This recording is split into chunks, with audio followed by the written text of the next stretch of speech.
the all-new Acer Aspire Lite. With up to 13th Gen Intel Core i7 processor.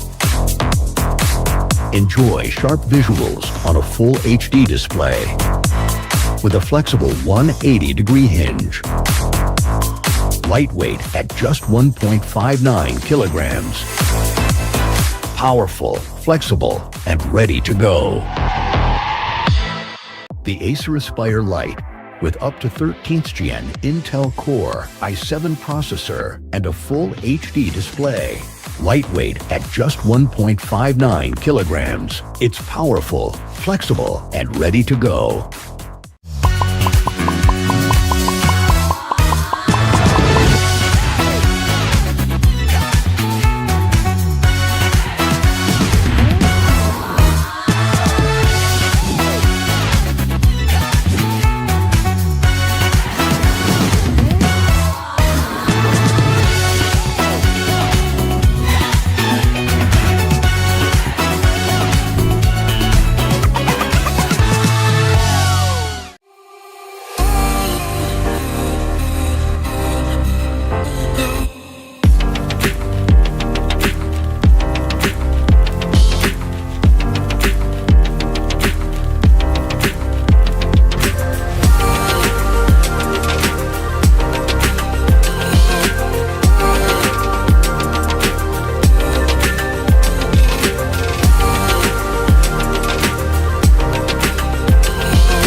Sleek, swift, neo, power in hand, watch it go. AI smart, runs the show. Style and speed, you already know.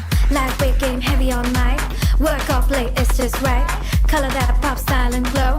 Swift neo, oh, that's how we roll. Click, sleek, swift, neo, power in hand, watch it go. AI smart, runs the show. Style and speed, you already know. Swift neo, you feel me. Lightweight game, heavy on might.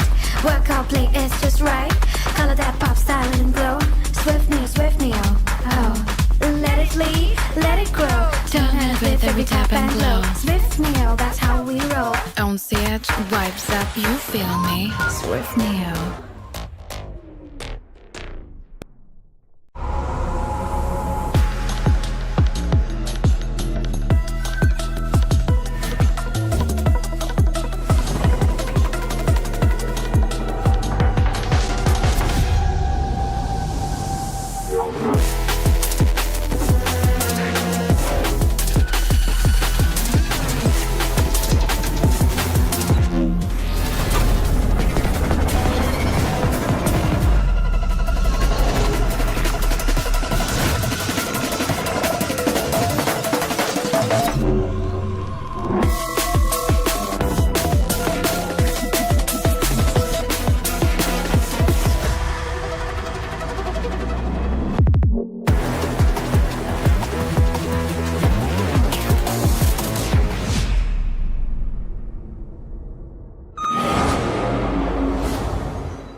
all-new Acer Aspire Light. With up to 13th Gen Intel Core i7 processor. Enjoy sharp visuals on a full HD display. With a flexible 180-degree hinge. Lightweight at just 1.59 kilograms. Powerful, flexible, and ready to go.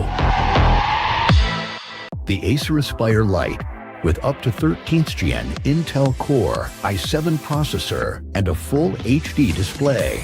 Lightweight at just 1.59 kilograms. It's powerful, flexible, and ready to go.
Sleek, swift, nail, power in hand, watch it go. AI smart, runs the show. Style and speed, you already know.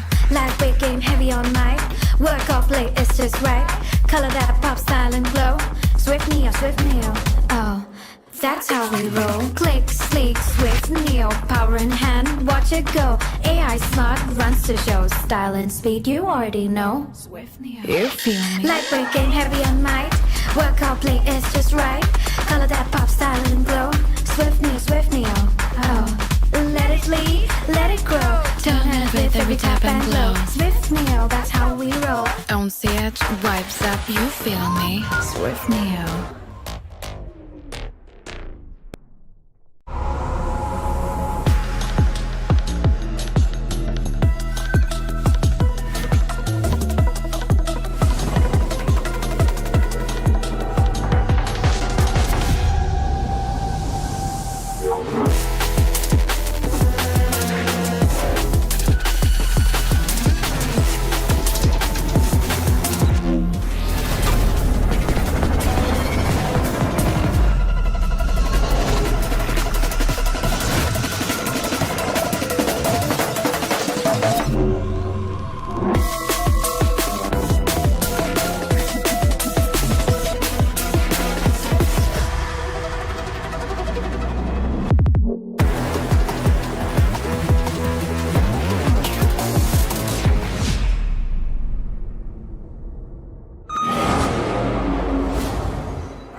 all-new Acer Aspire Lite. With up to 13th Gen Intel Core i7 processor. Enjoy sharp visuals on a full HD display with a flexible 180-degree hinge. Lightweight at just 1.59 kilograms. Powerful, flexible, and ready to go. The Acer Aspire Lite with up to 13th Gen Intel Core i7 processor and a full HD display. Lightweight at just 1.59 kilograms. It's powerful, flexible, and ready to go.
Sleek, swift, neo, power in hand, watch it go. AI smart, runs the show. Style and speed, you already know.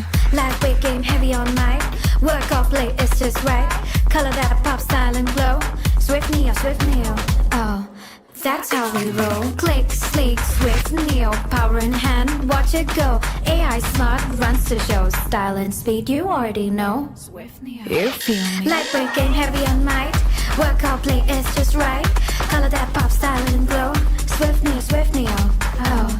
Let it lead, let it grow. Turn it with every tap and glow. Swift neo, that's how we roll. On set, vibes up, you feel me? Swift neo.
Hello everyone and welcome to the Asia Pacific Predator League 2026 here, and we're currently in the group stages. My name is ICBaby12. Joining me is going to be Lucifer, as we are going to be your commentators here for today in day 2 for the group stages here. If you guys were tuning in yesterday as well, we had the Dota 2 segment, and now we are going to be getting into some El Clasico FPX action. That is going to be some good old-fashioned Valorant here. Anyways, if you guys are just tuning in here, this is going to be one of the most important matches for each and every single team currently on stream here. And if you guys are tuning in with us, we would like to welcome you guys, and of course thank you guys for supporting Stream B. We know it's fact is the best stream out there. It is, of course, B stands for undeniably best stream. You know, it's not A for excellence, it's B for best. Anyways, Lucifer. Yes. Now, I know you are the expert here.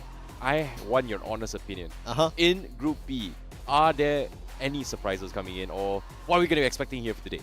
I think more than surprises, it's about teams who are here to prove. They're ready. They want to take this 2026 as a start and get their finals in through and become the champions. That's what they're looking forward to. And like yesterday, we had 12 teams. Today, it's going to be 16, right? They're going to go through a big bracket of group stages, round robin. We have a total of 24 matches, and that's the reason you were talking about Group B and the B being the best stream. There are going to be other 3 simultaneous streams running for the other groups. I'm expecting a lot of high intense matches because all of them are going to be best of ones, I see. Exactly. You know, it's not just best of one as well.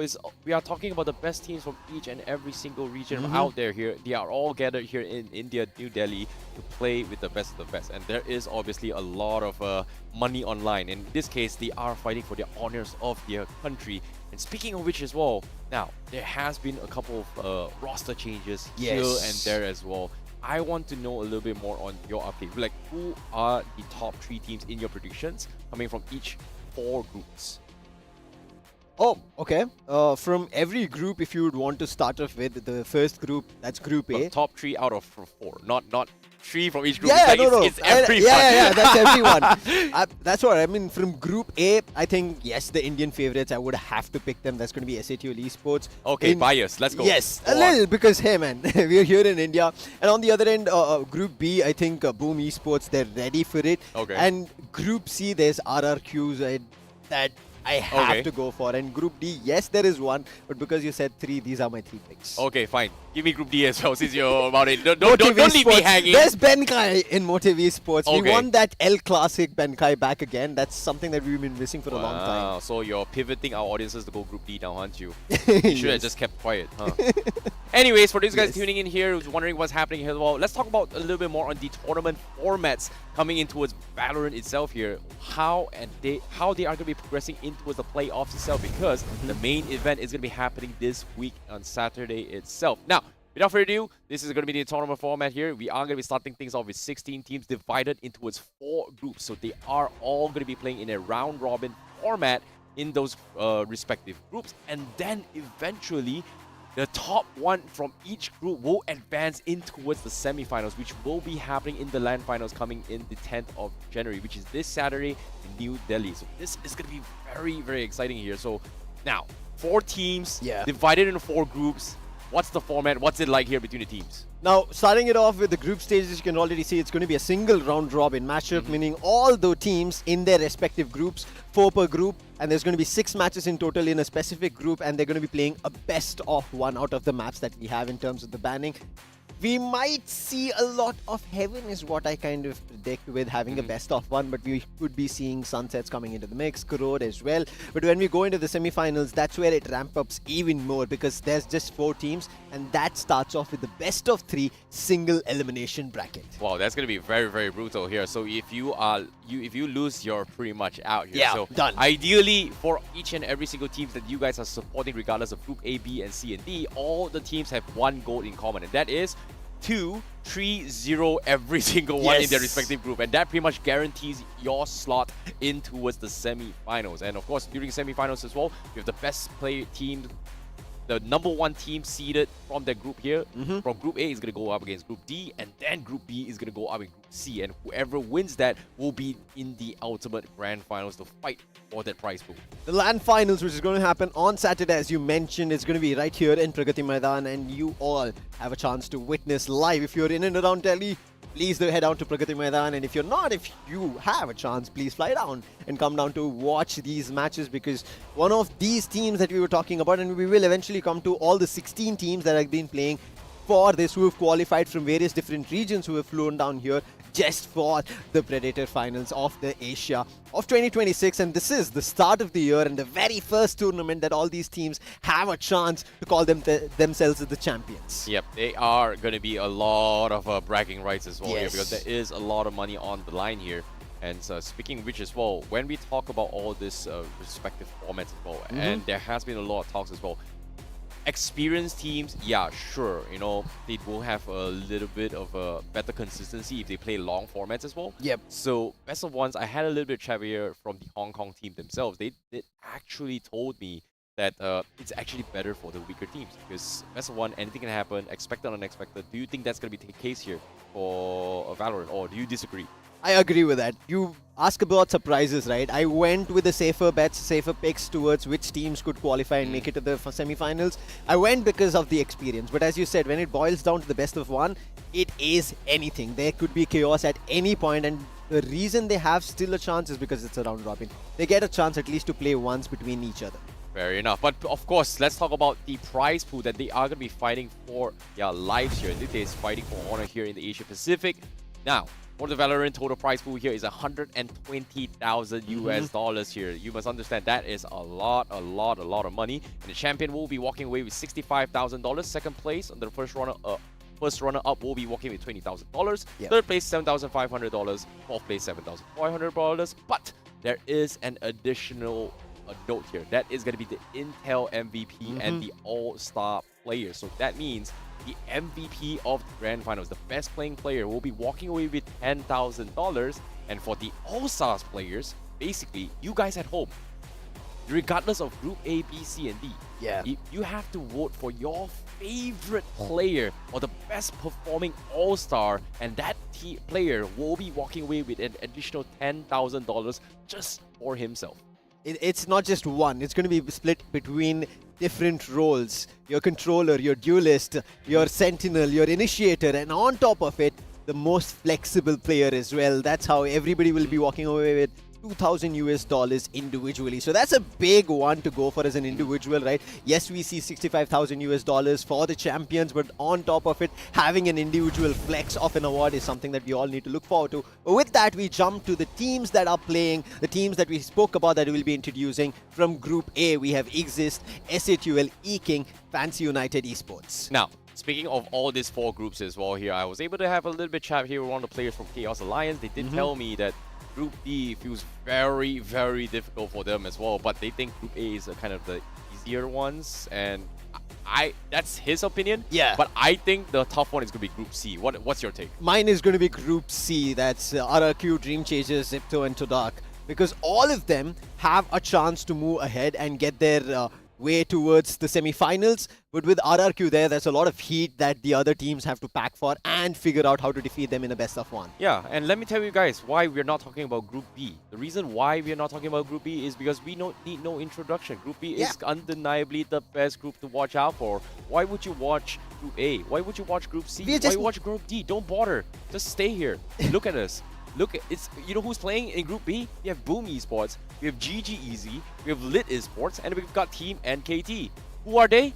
You gotta find out. Yeah, the best teams is what we are saying here. But as you rightfully said, it's a very interesting set of groups that we have. Generally, when we speak about these letters as well, sometimes people end up saying Group D, the team, or the group of destruction. C. For me, I think Unhinged Chaos is going to be in Group C itself because of the lot of four that they have. On Group B, yes, a little inclination towards Boom Esports. Their recent stint, they want to make sure they get themselves the big champion titles, and this is one of their chances here in the Asia Pacific Predator League 2026 finals. And if they're able to do it, this should be the best place to start as well. Exactly. Of course, Boom Esports representing from Indonesia, GG Easy from India, Lit Esports from Taiwan, and Team NKT from Thailand. So this is going to be a little bit of an all-out brawl coming from Group B. And I'm actually looking forward to see how NKT goes up against Boom Esports. That's going to be a tough one here as well, considering that we know for a fact that Thailand region has a very strong FPS culture. Yes, indeed. And I'm pretty sure NKT would also want to make a redemption happen, making sure that they represent their region in Asia Pacific Predator League. But with that, let's jump to the schedule. The matches that we have, the 6 matches that we spoke of, and we're going to be starting off with GG Easy versus Lit Esports, followed up with NKT versus Boom Esports. The matchup that we were talking about is going to happen right after the first. Yeah, that's going to be intense as well. And right after that, we're going to see Boom Esports go up against GG Easy. Lit is going to be going up against NKT later on for match 4. Match 5 is going to be NKT versus GG Easy. And match 6, we have Lit versus Boom Esports. So now, all of these teams up on screen right now based on schedule. The dream here is the 3-0 everybody else. So basically, they need to win each and every single round. Each and every single team will be playing each other one time in the best of 1 format. So getting 3 wins out of all the teams here means you're pretty much guaranteed from this group to advance in towards the semi-final. So this is going to be a tough battle, I would say. It is, and especially that the tough battle strikes from match to itself, whereas all the other teams that we spoke about, or all the other 5 matches that we have here, I see are going to be the first time matches that these 2 teams are going to be playing against each other. But where we jump to match 2, that's NKT and Boom, they've played against each other at least twice now, and this is going to be their 3rd time. It's like the best of 3 that they are kind of having here in the Asia Pacific Predator League 2026. And if they're able to do it, NKT are the ones who are looking forward to it, because Boom have already defeated them twice. Ooh, boy. That's a, you know who you are? You're the last guy I want to bring out on a date to the cinema, because, you tell me the ending of the show before it even starts. You are the definition of the spoiler here. You're not giving teasers, you're straight up, this is spoilers, man. Like, do you think NKT is prepared for this, considering that, like you said as well, right? Like, they've taken a loss. Do you think adaptation is made? Have you gotten a chance to speak with them? Not much. They've been playing here, screaming and trying their best. And also, as you mentioned, right, there's been switch up in terms of the players. That's something that I'm kind of worried of how that would work. For Boom, they've had the new player who's going to be stepping in. We'll jump to it, and in terms of that discussion as well. So that could play in advantage for NKT if they want to jump towards it. But on the other end, as I would say, maybe a little bit in terms of question mark, that should be Lit Esports. There's not a lot to go by them. Yes, they've won in their local circuit, and here they could be complete special in a surprise package. Well, this is going to be very, very interesting here, and I'm genuinely curious to see whether are we going to see some of this as well.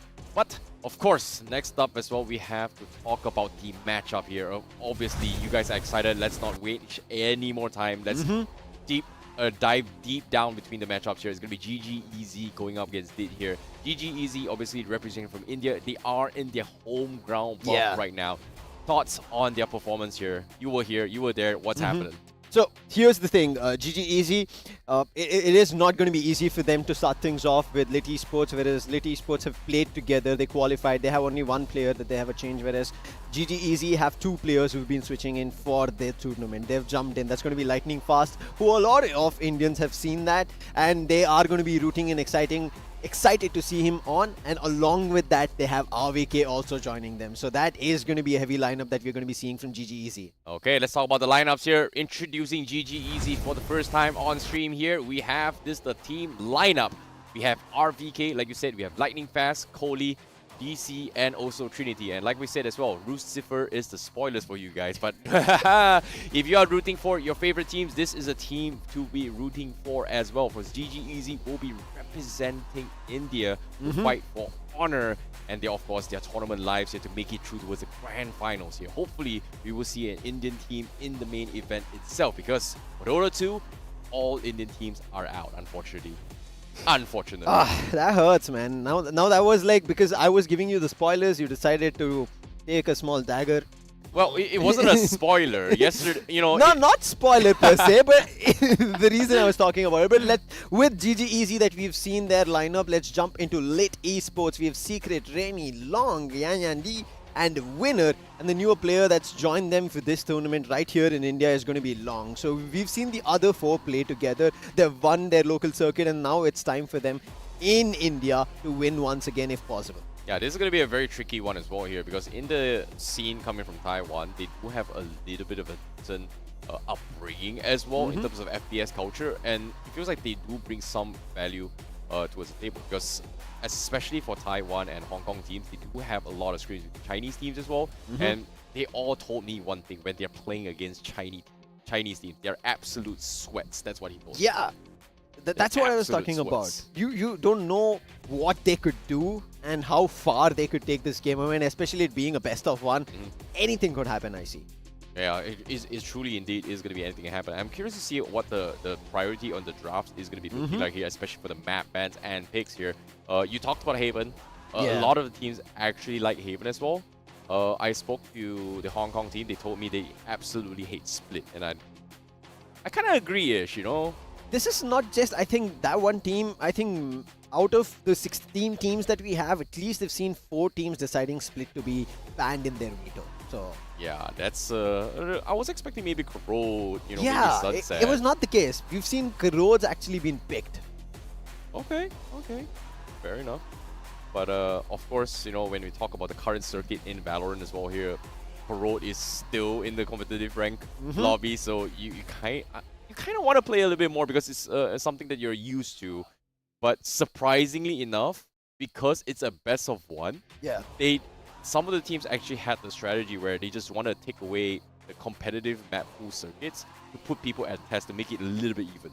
Yeah, for people who are not here yet, you're getting up to come down to Delhi on the 10th for the Valorant finals. Just want to let you know that all the players are here. They're in their player booths. We just heard their huddle. We're going to be starting the match very soon, and I'm excited for that they're right down here in India. It's an experience for them as well, coming down, and on top of that, playing here in a best of one in the next games that you're going to be participating, to see if they have a chance to be on the final stage, because that stage, I had a little bit of a glimpse of it. I see. If you're here in India, you better be on that. Yeah, it's pretty grand, pretty big here. But at the same time here, there has been a, well, I would say a small little patch that just dropped yesterday as well. Oh, yeah. What are your thoughts on the new gun, the new pistol coming into play?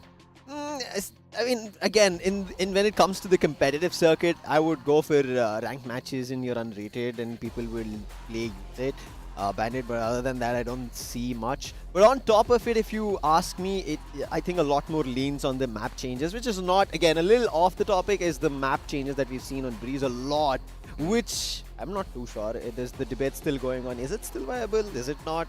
We'll eventually know. Yeah, it's going to be a question mark as well. Maybe are we going to see a little bit of cheese pistol rounds? I don't think it's going to affect too much on the overall gunplay for all these teams. But yeah, Bandit slightly cheaper than the Sheriff, but slightly more expensive than the Ghost. So it's a little bit of I'm a big frenzy question mark. man, so I wouldn't even look at mine.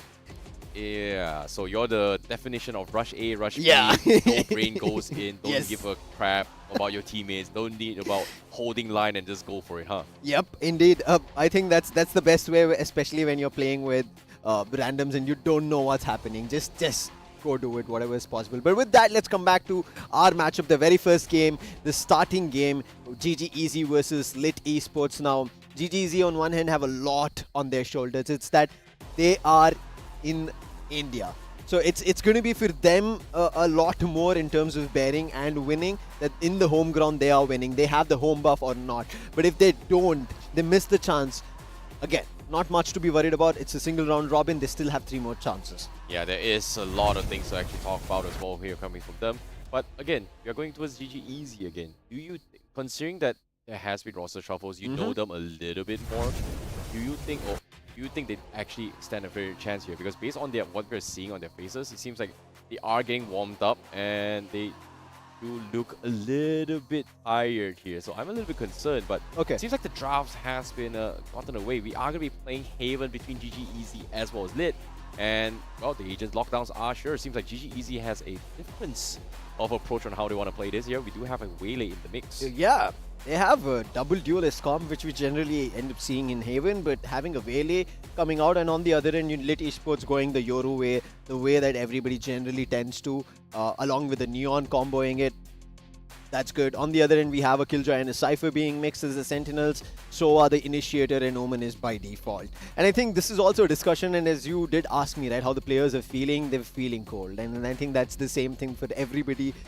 Delhi is cold. They are trying to keep themselves warm and play and warming their hands, keeping themselves ready. And that is what also could affect of how they're going to be playing, how they're going to be feeling. because every round is what they have to look into, not a map anymore. And because we were discussing, right, in best of ones, which is the map that we're going to be seeing, it has to be Avon. It starts off with Avon in our very first game. Now, when we talk about anchoring sites as well here, the Sentinels is going to be the hot topic here. Yeah. Lead Esports is going to start things off with the KJ instead of Cypher coming from GGEZ. Yeah. What's going to be the difference of approach here coming between anchoring a site right now? Now, Especially in Haven where you have 3 different sites. now with when you bring it to Cypher, you have a chance of going around once you put down your trap wire. So that makes your movement a lot better compared to Killjoy. But when they put Killjoy on one side, the others completely move in the other directions and it helps them out. Let's take a look at the map veto of all the maps that were banned, and starting off with the Bind ban coming through by Lit. Corrode also being banned by them. The first 2 ban goes for Lit and then comes in by GGEZ. They go for Abyss as well as Sunset. Then coming in is the split ban by Lit Esports, and after that last Pearl being banned, so it is Haven at the end. Nobody wants to play all this map, which is No. makes a lot of sense. I was expecting a little bit more Pearl. I'm being surprised to see Bind being banned at the very start by Lit Esports. Played. Yeah, I think out of all the maps, Haven is the one map that really depends on the macro aspect of the game here. Sova is just so good in terms of getting those information, take space and information before they actually go for the push. Whereas if you compare Haven to a map like Pearl, which is a little bit smaller, and the lineups for a Sova dot, it's a little bit trickier compared to Haven, in my opinion, I would say. See, again, when you come into Haven, right, you talk about that map, it's been played for far too long that people have figured even way newer nuances of how to use the recon bolt for information, or even those shock bolts coming through, but depends on how it works out. GGEZ on one end with their newest edition of RVK as well as Lightning Fast that we are seeing now. Lightning Fast brings in the experience of the bigger stages that he's always been into, fought on, and now that he's coming here, it is going to be a big start for GGEZ that they have. And if they pick it right, play it right, they could have a chance to take down Lit Esports. But on the other end, a clean sweep is what Lit Esports have done in their Taiwan circuit. They did not drop anything. They just ran through and won the series. Now, this is going to be a tricky situation here. I want to see how Lit plays this as well here. We do have the Cypher trips we have to worry about as well. But fortunately for them, they do have the Yoru to potentially deal with it somewhat, especially with the clones coming into play. But without further ado, we are about to start the game, and I'm genuinely excited to see how the first game is going to look out, because this is going to be the first Haven of today. What do you think? Are we ready? We are. It's going to be an interesting matchup with Taiwan's Lit Esports, who have lost a game on Haven as well as won. And on the other end, GGEZ, a newer stat coming in from their end. Who is going to be taking this game in their favor? Let's start things off in the very first matchup of Group B. Well, it's about time, and we are going to be kicking things off right now here for Group B's first game. Lit Esports going to be playing on the defender side, and GGEZ going to be on the attacker side. Things are going to be a little bit tricky here, but seems like they are looking to try and penetrate towards A side, and even for Lit Esports, they've doubled down with a triple defense composition all the way in, and they've left B completely open, and it makes a lot of sense as well. Just no point with pistol rounds going for push. C recon being set up as well, and it seems like they are getting a little bit of scouting here coming in actually takes the first one, but a very, very quick takedown. They just completely demolished Lit from the A side itself. Their aggression instantly gets punished, and now they're down the numbers. Lit Esports, this opening is not working in their favor. And look at BC, making sure that there is no extra push or a backstab coming through, but that all that they did in A was just shenanigans. And now that the Killjoy is gone there, is not able to hear anything, not even the spike being planted. Winner is in little doubt, and as soon as the doubt strikes him, Last player gets standing. it, but Lightning Fast sliding across gets him down, and the site is completely open. They get a plant. It's a 3v1 on this retake. Yeah, they really did not expect the aggressiveness here coming from GGEZ, and just like that, they shut them all down, and they're used to the climate, they're used to the server, and this is talking about the home ground boss we were talking about, and right now, it's all about those retakes. It's going to be tough for Rainy if he do this as well. Recon Bot actually scouts him out. They know exactly where he is. They've got it completely locked down. That's done. But, ooh, Lightning Fast goes down. He was pretty low. May have made a little bit of mistake, but now they're going to try and run the clock down, but nope. RVK from the white swing takes him down, and that's going to be GGEZ winning the pistol round. going to be huge. And I think they played really smart as it started out. Icy, to be honest, they were quick in taking long control and making sure that nobody made a push from short. And as soon as that worked out on both the end, they're duelists. The ones that we expect to start things off in attack did their deed. And GG Easy, they have a great one to start things off in their favor. It should continue the way. However, Lit Esports now on an eco. There should be a second round in GG Easy's favor without much of a trouble, and you can see a major stack from Lit on the A side. Nothing to at C except for Winner on that direction on the Omen. As soon as the all drone will be sent, he might try to deploy a smoke and try to buy time, but did that all drone spot him? Go. Maybe not. Who's doing here, and that's going to be a Vandal pickup here on the second round from GG Easy. They're not afraid to actually push towards the middle. But it's hearing the Vandal here. Lit Esports, they could try to challenge this, but unfortunately they just do not have the weaponries that can do so here. DC with the Ghost, and they get a couple of frags in. It's going to be the question here as well. Lit Esports, they need to start throwing bodies for this, but at the same time, they need to get some sort of trade. They're kind of split off right now, going for the offense here. Yan, Ying's way through. Then finds one. Yan with player the standing as well. The Shorties comes in play clutch, takes down 2. That's some economical damage, but it's not enough. Ace. Knows where Rainy is, takes him down. This That's is gonna worth be a celebrating. I would say the cleanest win from GG Easy, but that is going to hurt them a little bit more in the economy department.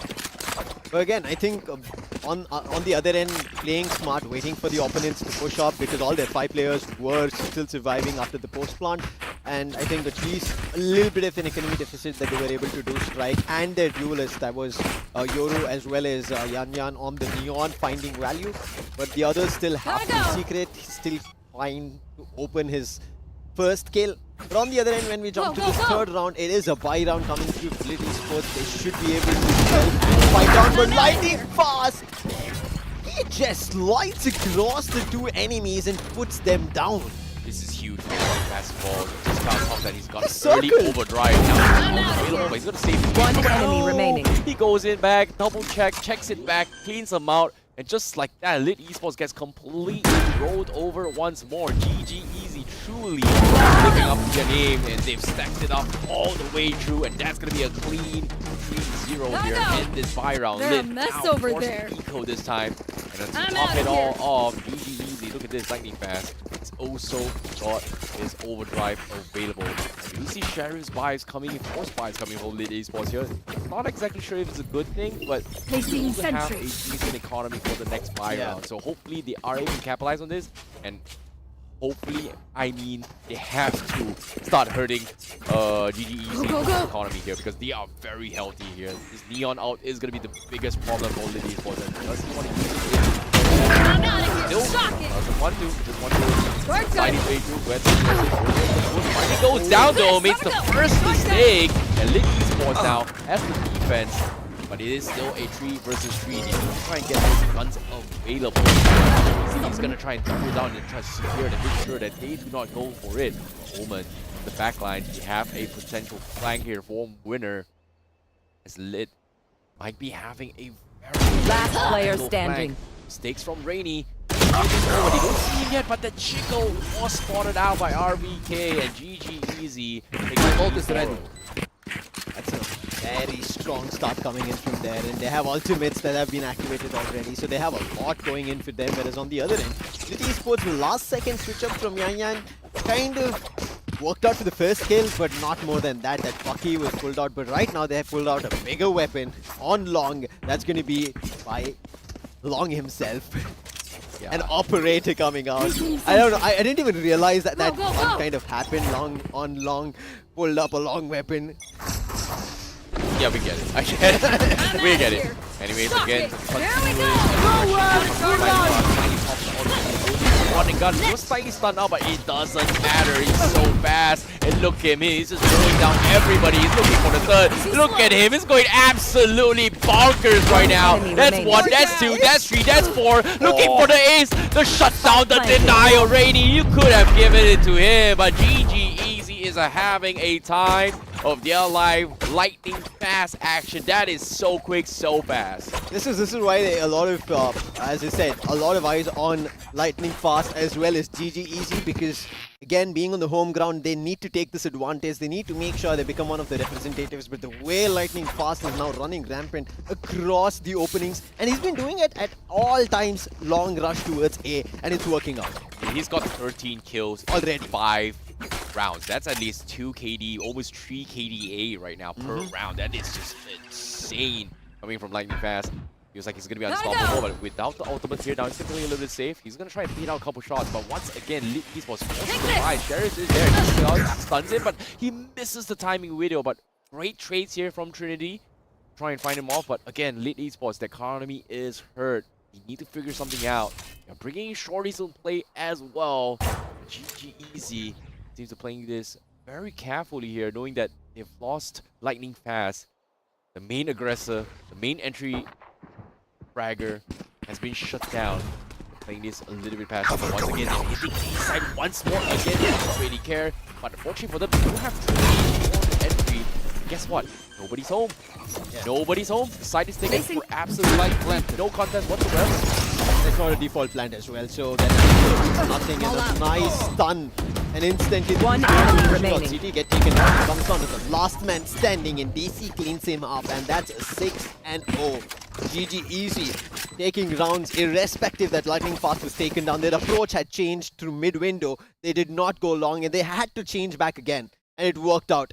We're looking at the replay of the previous round where lightning fast went berserk on everybody, buzzing through lightning bolts with that overdrive. Missed his ace, yes, but nonetheless, he's used his ultimate already. 6 rounds down. Yeah, and now he's going to be getting his next output very, very soon. But speaking of which as well here, GG is just abusing the fact that they have such a strong composition in the APAC round, right? Yeah. Like, you've got a Waylay as well as a Neon that just, goes away common angles and just gets completely shut down. But Kohli, wow, how did he get there so quickly as well?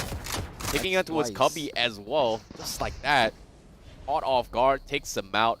And now they're faking a potential C push here as they back off to try and take E instead.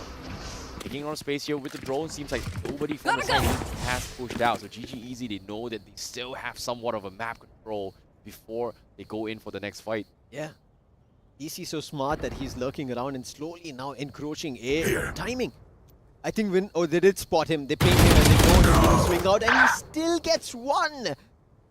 Thankfully a trade, but on the other end, Kohli finds the opening on C, and now that they have information of where the players will spread, they're going to run right into C, get the plant. Last player Can't find standing. any value. Decides to push the smoke and gets shut down. Spike planted. Yeah, there is a little bit of a tricky situation here. Shots has been fired. Everything is going completely south here for Lit Esports as GG Easy just a walk in the park here. But Yan seems like he's going to be saving up the gun itself here, the Vandal itself. Try and get a little bit of off-action, but no, Trinity white swings a little bit here. This is the shot. That's going to be Yan that goes down as well. Out. Easy. Potentially keeping the dream alive. Maybe even a 13-0 coming up very, very soon as well. Such a tricky situation. Right now, Lit pretty poor. They are going to go for 4 spies as well. Half shields on every single one. That's not looking good here for Lit Esports. Long has Let's go for the Guardian. Oh, he doesn't even have enough as well. He's going to go for the Outlaw without armor. That's such a risky play here from Lit Esports. The scope weapons have not been working for long, to be honest. He's not found value at all. He's operated wise, and again, look at him. He does the damage, but that's not the kill that he registers. And right behind the enemy, running towards it. Thankfully, due to his own teammates' bolt, he was not able to cross. But look at Kohli on that shrouded step.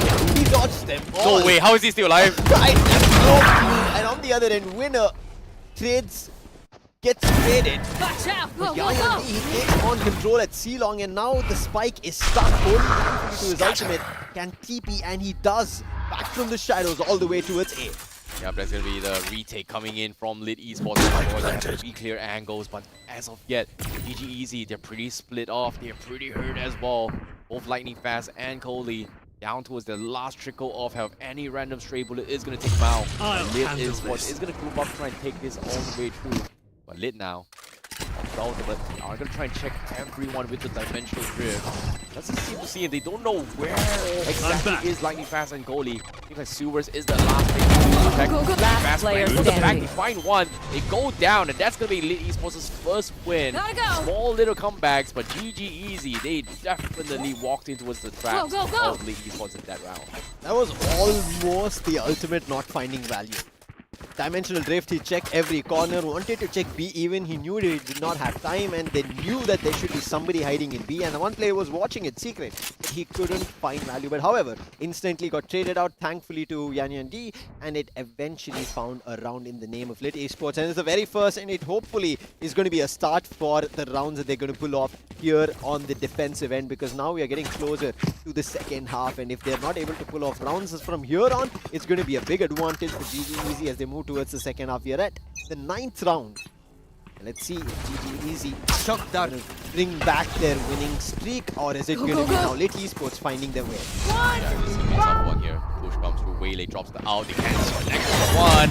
I see him here. And oh no! How did Secret is that Lightning Fast was just jiggling his way through? Somehow takes the takes the win. Side now it's up to Lit Esports for the retake Spike here. planted. Lance is coming in. AJ drops the out here, trying to deny this here. RBK looking for it. I think he's missing it. Oh, what? One enemy remaining. Down, but Lit goes for the retake. Wow, that is down, and this is going to be finally Esports with a very, very successful takedown against GG Easy. A little bit of mistakes there, though. Their approaches, however, change. You could see how Lit Esports are now not initiating a fight or going for information at the very first contact. They're rather letting the players of GG Easy all come to a crunch in one position, and then Lit Esports are surrounding him. That is the reason they now pull off another round in their favor. Placing Seems alarm like Lit box. Esports have now found a little bit of a hint of that winning formula going ahead, but there should be ultimates on the ready that should be coming and could trouble them. Lightning Fast, 2 more kills, he can have his overdrive. But on the other end, Placing swarm Yanyan grenade. already also has his ultimate, along with back from the shadows, which the Omen almost has for now. The 2-3 rounds that's been ongoing. Let's see if it's going to be used anytime soon or no, but it's going to be Lightning Fast. Quick recon ball gives information of the Showa, and he makes his way out. That's going to be a little bit of a tricky situation here. Again, GG Easy has been hitting A side almost every single round. Lit Esports now, they've got to figure out plan on how to do this here. I'm out of here. Both scouts out with one. Shocking. Shortcut. I'm out. Quite hell is still available. Lightning Fast, they're both from cars, but Yanya finally takes him down. Blinded as well. But Lit Esports been stacking up kills here to try and win this trades, and GG Easy still holding down here with Kohli on Heaven as a control. Nobody's going to be One enemy remaining. One enemy remaining. Goes down. It's only Kohli left. And he's got the ankle. Oh no, Rainy! He almost got into his cover, and Kohli was able to find this small little hit. This high ground advantage. Kohli gets a 4 frag just like that. GG Easy. Complete domination here. That was so smart coming in from Kohli. He was already using that shredded steps very smart, and he used that again. If this position was not held by AWK as well as Kohli, I think there could have been a round loss again happening. Because AWK was stuck and surrounded by all the players. Thankfully, with Kohli having his vision from Haven, worked out in their favor. But for now, that is going to be 8 on the dot for GG Easy, and Lit Esports with a 6-round difference. We start this 11th round. Shocking. Very, very nice off angle here. But this time they make go for a little bit switch up. Nobody pushes is coming in, and oh no, great read from GG Easy. Lit Esports tried to double down on everything, but it's too late. Seems like they are going to play for retake instead. Not going to be trying to challenge this. And the winner now from Deploying drone. Go for a little bit sneaky plays here. They know that the trick is still intact. They might be able to catch him off guard. Winner sees him. Misses the shot. Finds Last two, player but no, standing. there's damage, but there's no connection, no takedown. Whiffs the shot, and GG Easy takes a very easy round. Last round And in if the you guys half. are currently in the venue, you can feel the excitement and Yeah. the hypes coming in from the players themselves. Absolute domination. Everybody is hyped up here. They need this win. And GG Easy keep trying to keep the dreams alive here for India at least. I was kind of predicting this when we were going to be starting Valorant today, that we were going to be hearing a lot of shouting coming through from the players, from their player booths, and it's already happening. It's very interesting that we are now at the last round before this round side swap. And it's already GG Easy on 9, and Lit Esports, this is the best of one. Their chances against GG Easy are now dying down eventually if they don't pull off a round right here. And the Cursed Believers get activated all of a sudden. It's not over until it's truly over. Lit Esports, most ideal here is going to be getting 4 rounds for themselves. Spike and, down, we mid. thought Yanyam they found our REK, so that's little things that they need as well. Connecting, but eventually Secret actually needed it. There we go! Last player standing. More, but no, like Bash gets taken down with a good try. Now it was 3 versus 1, and Lit finally takes them out. And they finally figure out the plays here against GG Easy.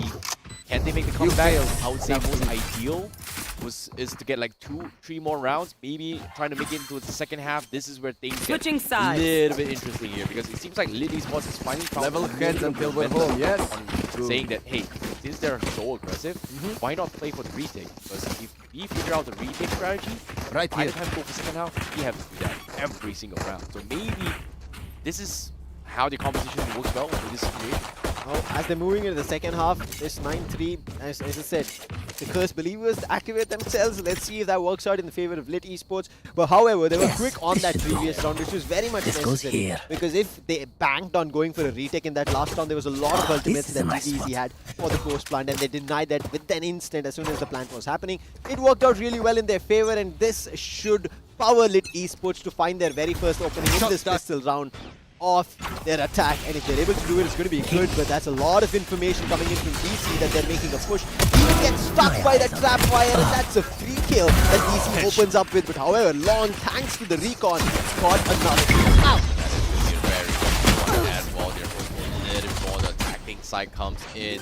Roles are reversed. Lit Esports needs this win huge as well. GG.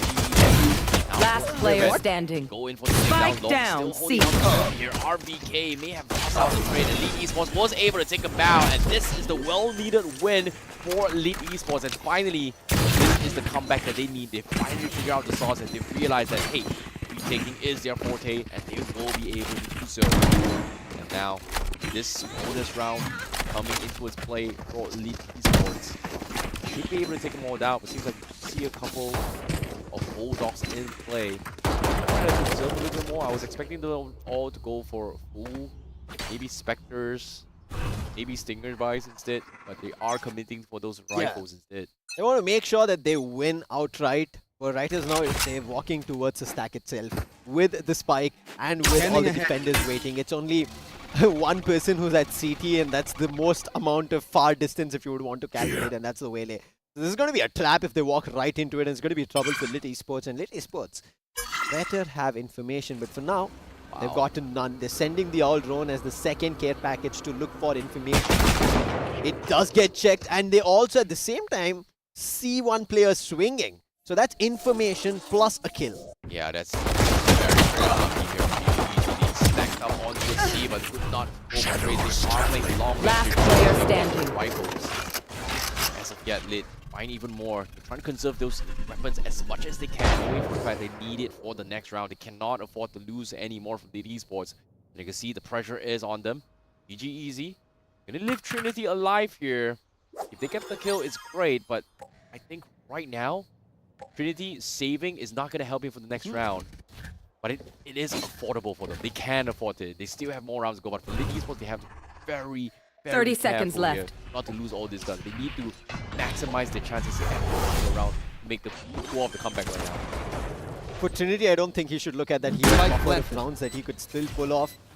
I think they have to bank on everything being a best of one with a 9-3 already, and slowly the pistol and the next consecutive round working in the favor of Lit Esports. They should try to pull off anything and everything possible, and I'm pretty sure Trinity will look forward to an exit kill if possible, or yes, eventually will die out the spike because he will not want to be a situation that he cannot buy a weapon moving into the next round and it could become a trouble. But for now, Trinity is just going to look forward to see if he can find something as a kill and will not also want to give away an extra cred in terms of the Oh my god, Will go wait, down to the spike. no way, right? No, No, okay, that's okay. not going to happen. They're No holding the way, window. no way, right? Okay, it's gonna try. No, lit. Okay, they're spamming. Oh, no, it's okay, it's gone. No, Trinity. Yeah, he's gonna, take himself out. He knows if he stays alive, it's just not worth it. Less cred, but still. It was a little scary. Close. He was a little bit scary. It was a little bit scary, but no ninja defuse. No ninja defuse. GG easy. Nice try though. Nice try. Nice try indeed, and now the scoreline's getting a little bit closer, and I think that should make GG Easy a little uncomfortable if they don't stop it now. It could spiral down as the snowball effect and could run right towards a score of 9-9, and from there on, being a best of one, anything could happen. But for now, at least like how we started to see the initial rounds and how Lightning Fast was able to pull off his overdrive so early, it's not yet happening. It's slow and steady so far. All things considered here, the small little victories here, GG Easy is trying to minimize the loss available for Lit Esports, and we've seen how effective when they have the Hunter Series available with RBK in this particular, and he's hurt a lot of those GG Easy compositions. So that's something that they have to actually figure out for now. But again, Lit Esports not going to be following the tracks on GG Easy. They found my cage trigger. Once again, the wall comes in, and GG Easy has no choice but to back out. This Cypher, they didn't do too much. This is a very high round. All sprays and spam coming in. No takedown. But lightning fast. He was caught in the wall hiding. He gets taken out, but no way! Whoa. No way! They're all low. What a defense coming from Last player standing. Shots One coming enemy in. remaining. Lit Esports now in towards a 1 versus 1. This should not have happened for GG Easy. It comes down to the clutches here. They need to know where he is. RVK has a rough idea, but Mike sees it. Goes for the Jacob, but loses the shot. Secret was just squatting down with only 1 HP. Wins the round, keeps things alive for Taiwan. 6-9 now. We've got to take a little replay here. What happened? Yeah. Trinity ended up dinking, doing damage to so many of the people. We thought it should have been all kills, but it kind of missed out, and after that, it was Secret who pulled out a secret sauce, made it work for his team, and pulled out a round as well. That's going to be 6 in his team's favor, and he has an ultimate. Along with that, even Long has his dimensional drift ready. So one is going to be them getting an entry, and on the other end, playing a post plant. This is very important now for Lit Esports. They finally found their mojo. Revealing area. They're going to hit C once more, but guess what? Trap by GG Easy, destroyed. they just completely ignored C side. They grouped up one towards B, hoping to try and punish this, but nope, not happening. No trap Camera taken whatsoever. out. They Camera are also on a destroyed. pistol round. Everything is done. They're pretty much hurting now. This should be the easy thing up a bit. Hopefully they get a couple shots in, but look at this. Lit Esports, they're faking out the pistols. They're forcing rotations. They're backing out once more. Oh no, the all drone was seen. Oh my goodness. So RVK is overextended. They didn't see the all drone. They see him. They're backing out. He knows. They might fake rotate this. They might need to double down on this, and GG Easy, they're just playing very patiently here. The esports. Getting a couple chip damage in. Seems like a Rod entry hurt. They might be able to find the entry point towards B now. As Yan making a couple of Who's next? trying to fix some rotations. Eventually Long now with the dimension dream sees 2 onto a C side. Realizes that maybe pushing C is not that great. I'm back. Way into the garage though. 30 seconds left. Patience here. Flash comes in. Ooh. But Lit finally enters onto the side. One enemy remaining. In, but Lit, they Spike down, mow C. them all down. No defense. Nothing you can do. Nice little bit cheesy plays, but Sorry, this that's was it. Defense is done and dusted. 7-9. What a comeback. As soon as the attacking side changed, it's working for Lit Esports, and they're making sure that this Heaven, which we generally kind of have had a discussion whether it's attack sided or defense, eventually has been a discussion that slowly people start figuring it out to make it more defense oriented, but it seems like today it is still going to be attack, and finally a timeout being called by their coach, Hacker. That GG Easy, they've lost a lot of rounds. There was a 6-round difference here, I see, and from there they brought it down to 4 rounds, and now the difference is just 2. And if this keeps going forward, Lit Esports are going to across GG Easy, and look how GG Easy played, right? They were having rounds which seemed like a lot more confident, a lot more winning, which didn't even seem like trouble. But now it seems like GGs are actually having the trouble here on the attack side. They have to call the timeout right here. They were riding off the momentums of their previous round as attacker here, and this is pretty attacker-sided as well. But now it's come to the stage where, wait, we're losing out a little bit too much here. We're getting in and over hits here. This is a very, very important buy round coming for GG Easy, and this is the turning point that is going to be a make or break here for GG Easy, right? If they don't win this round, Lit Esports is going to continue to snowball in towards an eye and maybe tying in here. We might potentially see an overtime. And it's going to be very, very tricky, but again, economy-wise, is not exactly great on GG Easy. They've got regen shields on Kohli and RBK. It's gonna be very, very tricky. They have to play around those spams here. Hopefully, they find some sort of connections here. Nowhere to run! Lit storming onto his 80. Finally goes for the switch up. Quick use of that ultimate back from the shadows, takes Heaven control, and now they have the side. Quick on his trigger, takes 2 down. The Heaven is still not cleared though. Well, that was big. 2 kills coming in from Lightning Fast, and there is also Noodle Theft, but they have to clear out Heaven. They know Winner is going to be here. They're going to try and double swing it. No, the off strikes, and Winner is down. The Heaven control that they had is all lost. Oh, he actually connects the shot. Trinity actually finds it. Easy made the right call, and just like that, they take him down. A very, very important round that they needed as well. This tactical pause, well needed, plays around the AWP, and they were able to take them all out. And now, Lit Esports momentum is out. Let's take a little replay here on Lightning Fast. A nice, small little micro G-goes. And even Trinity's AWPs definitely catching Lit off guard here. They cleared out the Heaven control on Omen, and even Rainy going down as well. GG Easy, read like a book.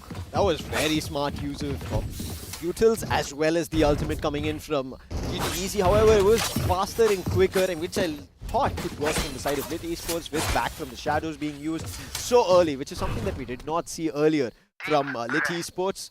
But they couldn't hold side control, and all kudos to Lightning Fast to do that. And right now, the side of GG have 2 ultimates. It's going to be the overdrive as well as the conversion parts for the retake is going to be a big menace for Lit Esports to handle. That's why, again, they slowed things down. The AWP is also out from Lit Esports this time. They're holding A-Long, and we've seen like how Lit Esports tried to fight out at A-Long. We've never seen GG Easy do that. Oh, they didn't see him. The drone didn't scout anyone. They might actually relieve pressure here. GG Easy, they're still holding, but they're giving a little bit of space here. Lit Esports, they have not made the big push yet. A little bit on their own. The smokes has been on towards B again, but that doesn't really give up too much info for GG Easy. They're still holding down the fort, but it seems like they're doubling down. They're expecting this push coming in. They are securing this. They're hoping for a counter flash from this Omen here. Maybe, just maybe, can They're waiting to go for flood. the play. The floodgates is about to open. Long still looking for that opener here with this AWP. Just not happening yet.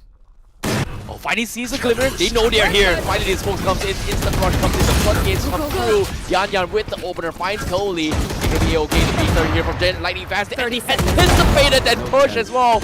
Both of them just waited for him. They go down, and Lit takes the win. And only Yan now going to be looking for that waylay. Trinity still holding on towards that operator, trying to keep things alive, but it's done for GG Easy. A very, very convincing takedown for Lit Esports, and Trinity is going to try and save up the AWP. Live to tell for the next round here. A very crucial win here for Lit Esports. A big one. The way they rushed in, the timing being a little late coming in from Kohli on the paranoia, and all of that just worked in favor for Lit Esports. And now Lit Esports, they have their own ultimate. You're talking about the retake ultimate, if possible, which never came into play. But they're on the hunt. They know that the player is saving. They need to find him. They need to They find want him. the AWP down. They don't have money. And if they take him down, it's going to be trouble. And he's already making a lot of noise while coming through Yang. So close. He knows he's here. He sees the pixel. He sees the barrel. No! No, he turns away. He made the mistake. Trinity capitalized on this. And that is them getting taken out here. Unfortunately for him, GG Easy, they saved AWP. Trinity still has it. And now they are going to go for a force buy once again to try and comprehend this AWP here. They've got to make Trinity work. And it's going to be a game of gambles here. Where could the AWP be? Lit Esports, they have to be patient here. The moment Waylay goes down, or in this case, the moment the AWP goes down, that's the sign of the push here. Very tricky situation, but this is so close.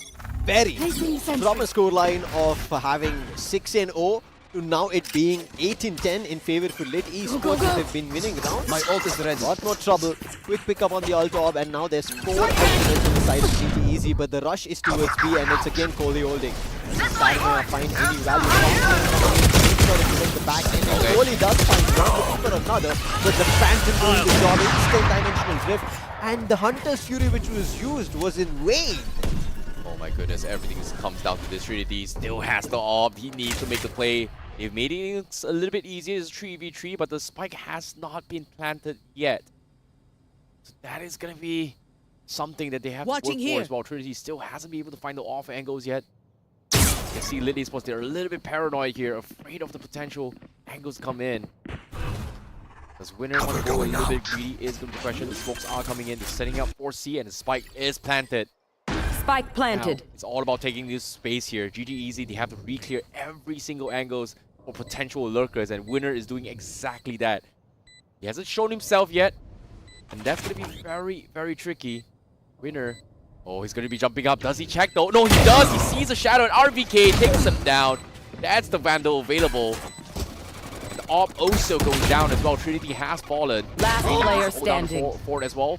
Coming in from Garage Secret. Down to the last man. He gets one, but no. The double pick comes in, takes him out. GG Easy takes the point 11. 2 more points. In this case, 1 more point. Match point here, but at least GG Easy. That was a very long haul, I see.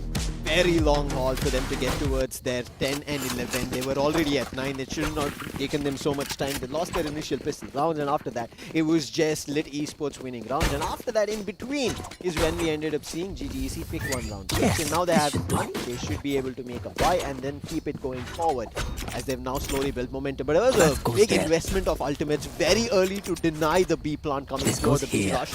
They used 3 ultimates, and it still was a 3v3. It got so close to the gun duels to eventually figure out that they have a chance. But now, at least for the side of Lit Esports, they have an advantage. They have the dimensional drift, which is ready. And on top of it, if they get towards the plant, they can play the post plant with the Hunter's Fury. Oi, oi, oi. Tricky situation here. Sorry, overdrive. This is going to be tough coming from the enemy tagged. But as of yet, who they get it up is going to be the question here as the play. You can see Lit Esports, they're playing very cautiously as well. Nothing much is happening here. They're just checking every single corner, but I'm pretty surprised that Rainy is so pushed up far into its garage. Taking charge here, considering that he cannot be afford to take it down. He needs those turrets and alarm bots here for any kind of information. I'm surprised he's the one leading the checks here from Lit Esports. There we go, easy. Oh, he spots out Secret. Actually open up the pathway as well. Very, very expensive commitment for Lit Esports, but GG Easy to get it for absolutely free. Floodgates come free. C has been taken. Just like that, a very, very easy entry. But the retake comes up through GG Easy. Got the Cypher down pretty low. But aside from that, clearing every single angle. GG Easy feeling the pressure now. This is going to be tough. It is back from the shadows. GG Easy, a paranoia to get an entry towards the side, but that recall is perfect. But still, DC, he's the one who finds value. Trinity to follow up. There's still one holding side. That's going to be long hiding in the smoke. But jumping Kohli, he puts it down, comes down to the last man Winner, who thought he could circle until his teammates buy some time. And with that, GG Easy pull off their 12th. And they're at match point for this best of match. Wow, a very crucial point here. Match point for GG Easy. Lit, they have got to pull every single thing they have. But in terms of this, do they have the economy is going to be the question here. Yes, they do. No, they don't. They are forcing Guardians. They're forcing Bulldogs all the way through. Not even full armor buys here for Secret and Rainy. It is going to be crucial. And the AWP on Trinity is going to put even more pressure. But seems like we are going to see a hoorah attempt from GG Easy. Just stacking up A to push up for control, to abuse the AWP and punish anyone. But the flash comes in. He is isolated, but he doesn't know there's 2 guys. Surprise! He's not one, there's 2 players. Lightning fast takes him out. Yan got surprised, and it's a 4v5 now. They don't even have ultimates to play off. The closest ultimate is going to be on Rainy, and he needs 3 kills for that. And this is going to be a very tough take with them losing their Neon. The entry is gone. Yan is lost. What can they do with Long? Can he find an entry? Rainy slowly encroaching No way. space. But that reveals his position. No. They're going to spam him. I don't know how he's going to survive that, but somehow He got out. he got out. He actually got out. Yes. GG easy. Still holding on. It's a small little victories, but no, the sprays through. Where did this shot come from? Power of the Phantom, boys. Power of the Spike Phantom. down mid. Turning the team here. GG looking to clean up the game, and they will take the game. 13-8 against Team Lead. GG Easy wins this round itself, but it seems like a very close call. But look at this, ice in their veins. They're just, well done. they're not, how? Lightning fast for a second is like, Kohli, I'm right in front. But yes, I think there was a little bit of a long haul. Good stuff towards the end. You could see Kohli as well telling that it got a little bit too close to comfort, which shouldn't have been allowed. But eventually, once they figured it out around that 20-28 first round, that they will be able to close things out. They kept that momentum going on, and especially that they were able to kind of individualize those duels. That worked out for them, separating the players from their teammates. I think the clutch timeout there was well needed as well. They were over in their heads as well. Based on the reaction, it wasn't a very happy win. No. A win is still a win in my books, but for them, it feels like it may have gotten them in the head here. They it should have been a walk in the park. Yeah, Hacker was like, hey boys, listen, timeout, cut whatever you guys are doing right now, get back to how you started, and it eventually worked out for them. Yeah, it definitely did. Well done though, GG Easy. But Team Lit definitely put on a performance because it started out as this, they were looking a little bit clueless. Yes. But again, that's the thing about playing the first game of the day. You need to get warmed up. And whoever adapts the fastest is going to be the team that comes out on top. Lit, a little bit too late. Yeah. But it's not over yet. It's not. Because technically, if Lit wins the remaining 2 matches, they still have a shot. Yes. Now it boils down to teams winning their next 2 games. On one end, GG's have already won, and they need to make sure they win their next 2 as well, because they have tough competitors they have to look forward to. On the other end, Lit Esports have to hope that the other teams are going to be playing, they make a loss in their next consecutive games coming through. That gives them a chance to move ahead in the bracket. But this was a game that we kind of ended up thinking it could start off being very one-sided. We even called off that there could be a 13-0 coming in the very first game, but eventually Lit Esports made GG Easy work till the very end. Well, they made them work for their money at least, I would say. But that was a very, very crucial round for them. And I would say GG Easy, well, it seemed easy at first, no longer easy. Not at all. Like, I can tell from the fans, even for us as well, oh, we were just like, oh, what is this game? Lit is, what? Like, come on, guys. It's the first game. It's pretty cold. It was pretty early for some of these players as well. Needs time to adapt. But guess what? I really like the adaptation here. I wouldn't put Lit out completely. Yes. But they definitely gave us a show. Yeah, I would second you on that. Lit Esports, I think, multiple times they adapted. They did take time in the initial after that 6-0, but I think once they did get that a chance to adapt, figure out how they had to play, go for that retake, not go in the very first duels and face out Lightning Fast or anybody else from their team was trying their entry. Slowly, eventually worked it out, and after that, even though we ended up seeing GGZ pull out another strat out of their book, which worked out in their favor moving ahead, they did bring out that 9-3, and eventually down there, we kind of believed for the curse to work out in their favor. It didn't, and getting it closed is what mattered, and Hacker pulled that off, calling that timeout at the right time, because their scoreline was at 9-7, and if it got any more closer, we could have seen an equalizer. That was a crucial timeout as well, considering that if Team Lead won that round, they would have snowballed all the way to round 10, just because of the economy-wise here. So they made a gamble, brought in the op onto Trinity, and it just completely set the tempo. They were just waiting for Trinity to make the play and then come out on top. So that was a very, very well-needed timeout to gather their thoughts to figure out the plan. So that was a very, very clutch moment coming from GG Easy. But again, like we said, too close to be called comfort here. Hopefully, for the next few rounds, it's going to be different. But again, it is a best of 1 format. So every single round counts. And I really like that coming in from GG Easy. It's still the very start of things for Lit Esports. They should look at the brighter side of things that they've got and push this game already towards the 13-8 scoreline, and they know that now that they're ready after their first game. As we said, the first jitters has now been lost. They should be ready for the upcoming game, and they should be looking forward to winning their games. But before we jump towards the next games, let's take a look at how this entire game started off, how it completely flowed towards the 13-8 scoreline. Yeah, let's take a look at the highlights here, how things actually happen as well. GG Easy, they just completely rolled the first half of the game itself here. Just complete domination with both the Waylay as well as Neon, right? You know how much aggression they can take in terms of space as well. They took advantage of that, and every single time Lit Esports wasn't expecting this kind of fast-paced action, because normally in competitions, you see teams kind of stiffen up. They want to play a little bit more calculative here. You wouldn't expect this kind of rush every single round strategy, which somehow worked and pulled it off. But again, this is only possible for GG Easy when you have a Neon Waylay that you can't just hold common angles. You have to hold weird-ass angles that, you know, you wouldn't be able to do anything here. You look at how fast Lightning Fast is. Like, how many people, like, which agent can you run and gun with? Except for Neon, right? It is to be Neon. And on the other end, we thought we could see a lot more Euro highlight gameplays coming through.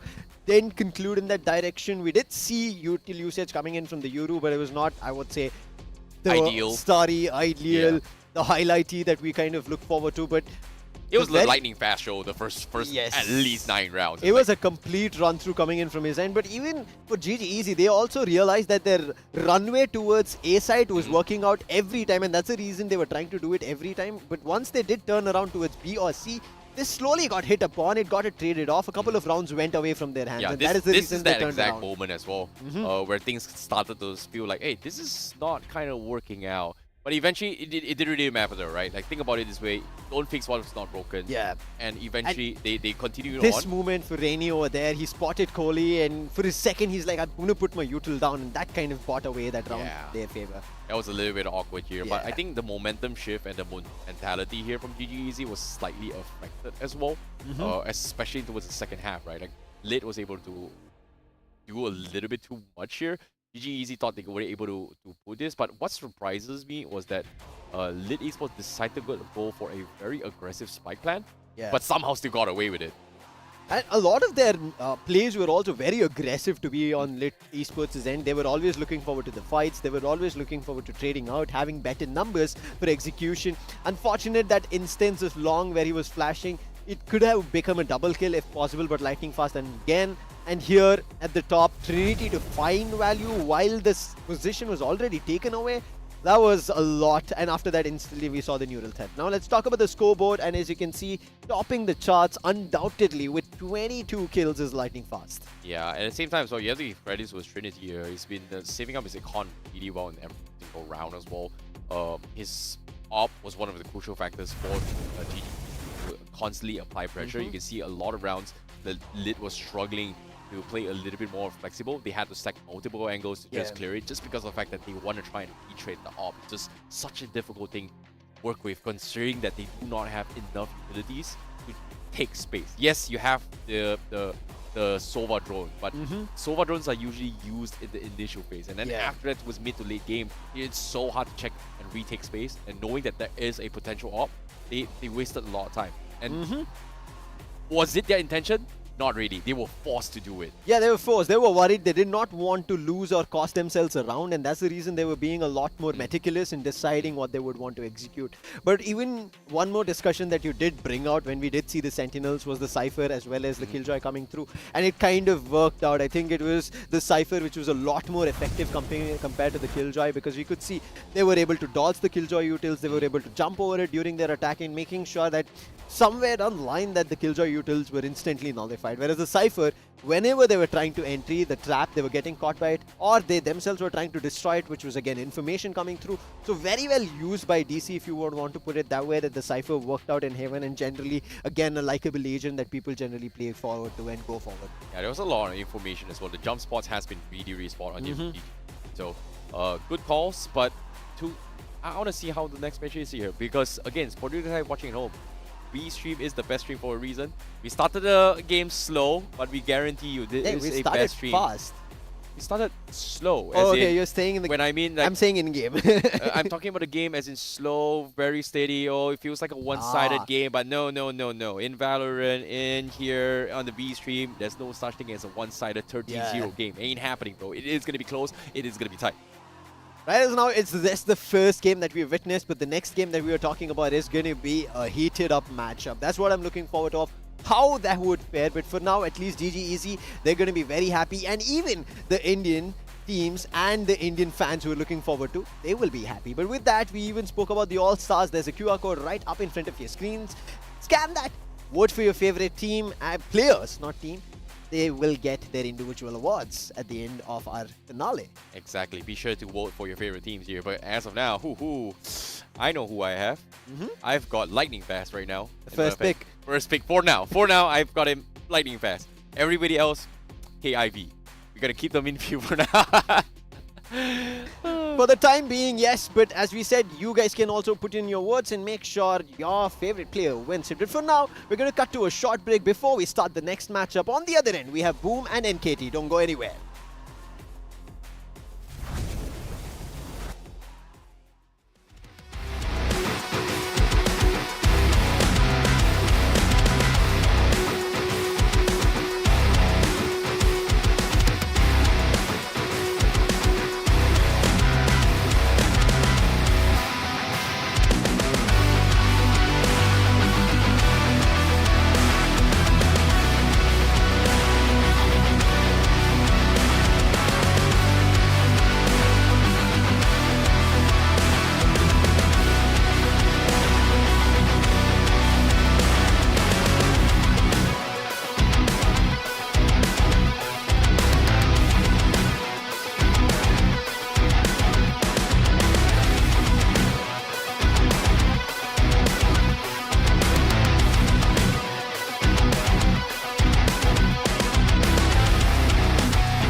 Hello everyone and welcome to the Asia Pacific Predator League 2026 with our digital partner Flipkart. My name is ICBaby12. Joining me is going to be Lucifer as we take you through the commentaries for today here on Stream B. And things has gotten a little bit spicy here. We saw a little bit of a unexpected turnaround here between both GG Easy as well as Team Lit, but eventually GG Easy was able to take the first game of the day. But this next upcoming game here is a game that the fans want to watch, and that is gonna be Boom Esports versus NSP. Now, with the matchup between NKT as well as Boom, we're going to be having a very intense battle. These teams have met each other in various different stages. They fought against each other, but it's been losses for the side of NKT. So they're banking on a lot here in the APAC Predator League final that they're here for 2026, and making sure that they want to be one of the teams, because just now as we did spectate GG Easy, them winning their Haven game, now moving into this matchup, again being a best of one, we're not sure where we are heading to. But one advantage that maybe that NKT could look forward to is one player in change that the side of Boom have. Hey, the predictions from you has been kind of spot on as well. There's going to be potentially a lot of Haven matches coming in. Are we going to see Haven all day? Yeah. Well, it solely depends on towards. Wow, you're confirmed it's going to be Haven 6 games, aren't you? Aren't you sick of watching Haven every single game? You want to see a little mix-up now? So me and Universe were on this end where Universe did not want to see any Haven games. Yeah, I don't want to see Haven after one game. Like 1 or 2 games is fine, but every single game, no. Hell no. And for that reason, I said it is going to be Haven. Yeah, not cool at all. But for these guys who are watching at home here, this upcoming match is going to be NKT versus Boom Esports here. NKT representing all the way from Thailand and Boom Esports from Indonesia. So this is going to be a very, very spicy match as well, because we did talk about the start of the match where Boom Esports is going to be one of the potential favorites to pick this group and qualify towards the main event here.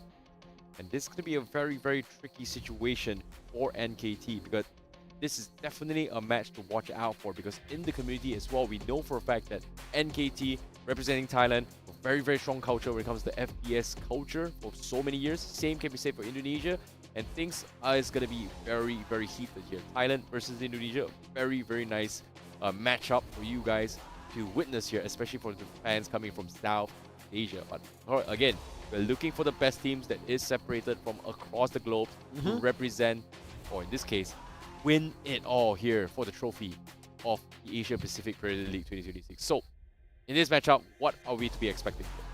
In this matchup, one thing that you could expect is NKT looking forward to their victory. The first time that these two teams faced out was a best of one, and that was Bind, and that was NKT losing it out. And when we headed over to the next one, and this was all the way back in APAC Predator League itself, but 2024, so it's 2 years after that we are seeing these two teams again match up, because Boom unfortunately could not make it to the 2025. So for Boom, a lot more at stake as well here, that they're back for 2026, and starting off the year is going to be big, and that's what they need here in the APAC finals. Well, that is going to be interesting as well, but let's take a look at the faces of Team NKT. Ladies and gentlemen, here all the way from Thailand, these are your players. We're looking a little ready here, but we do see a couple of heat warmers, and when we talk about adaptations, right, it is pretty cold here at the venue, and this time in New Delhi as well. Not a lot of us are adjusting to the climate really well, so that's going to be something that hopefully NKT is going to be able to step up. Yeah, that should be the advantage that they should be looking forward to, and on top of that, the players that they have been playing together for a while now should also help them in pushing forward towards the victory.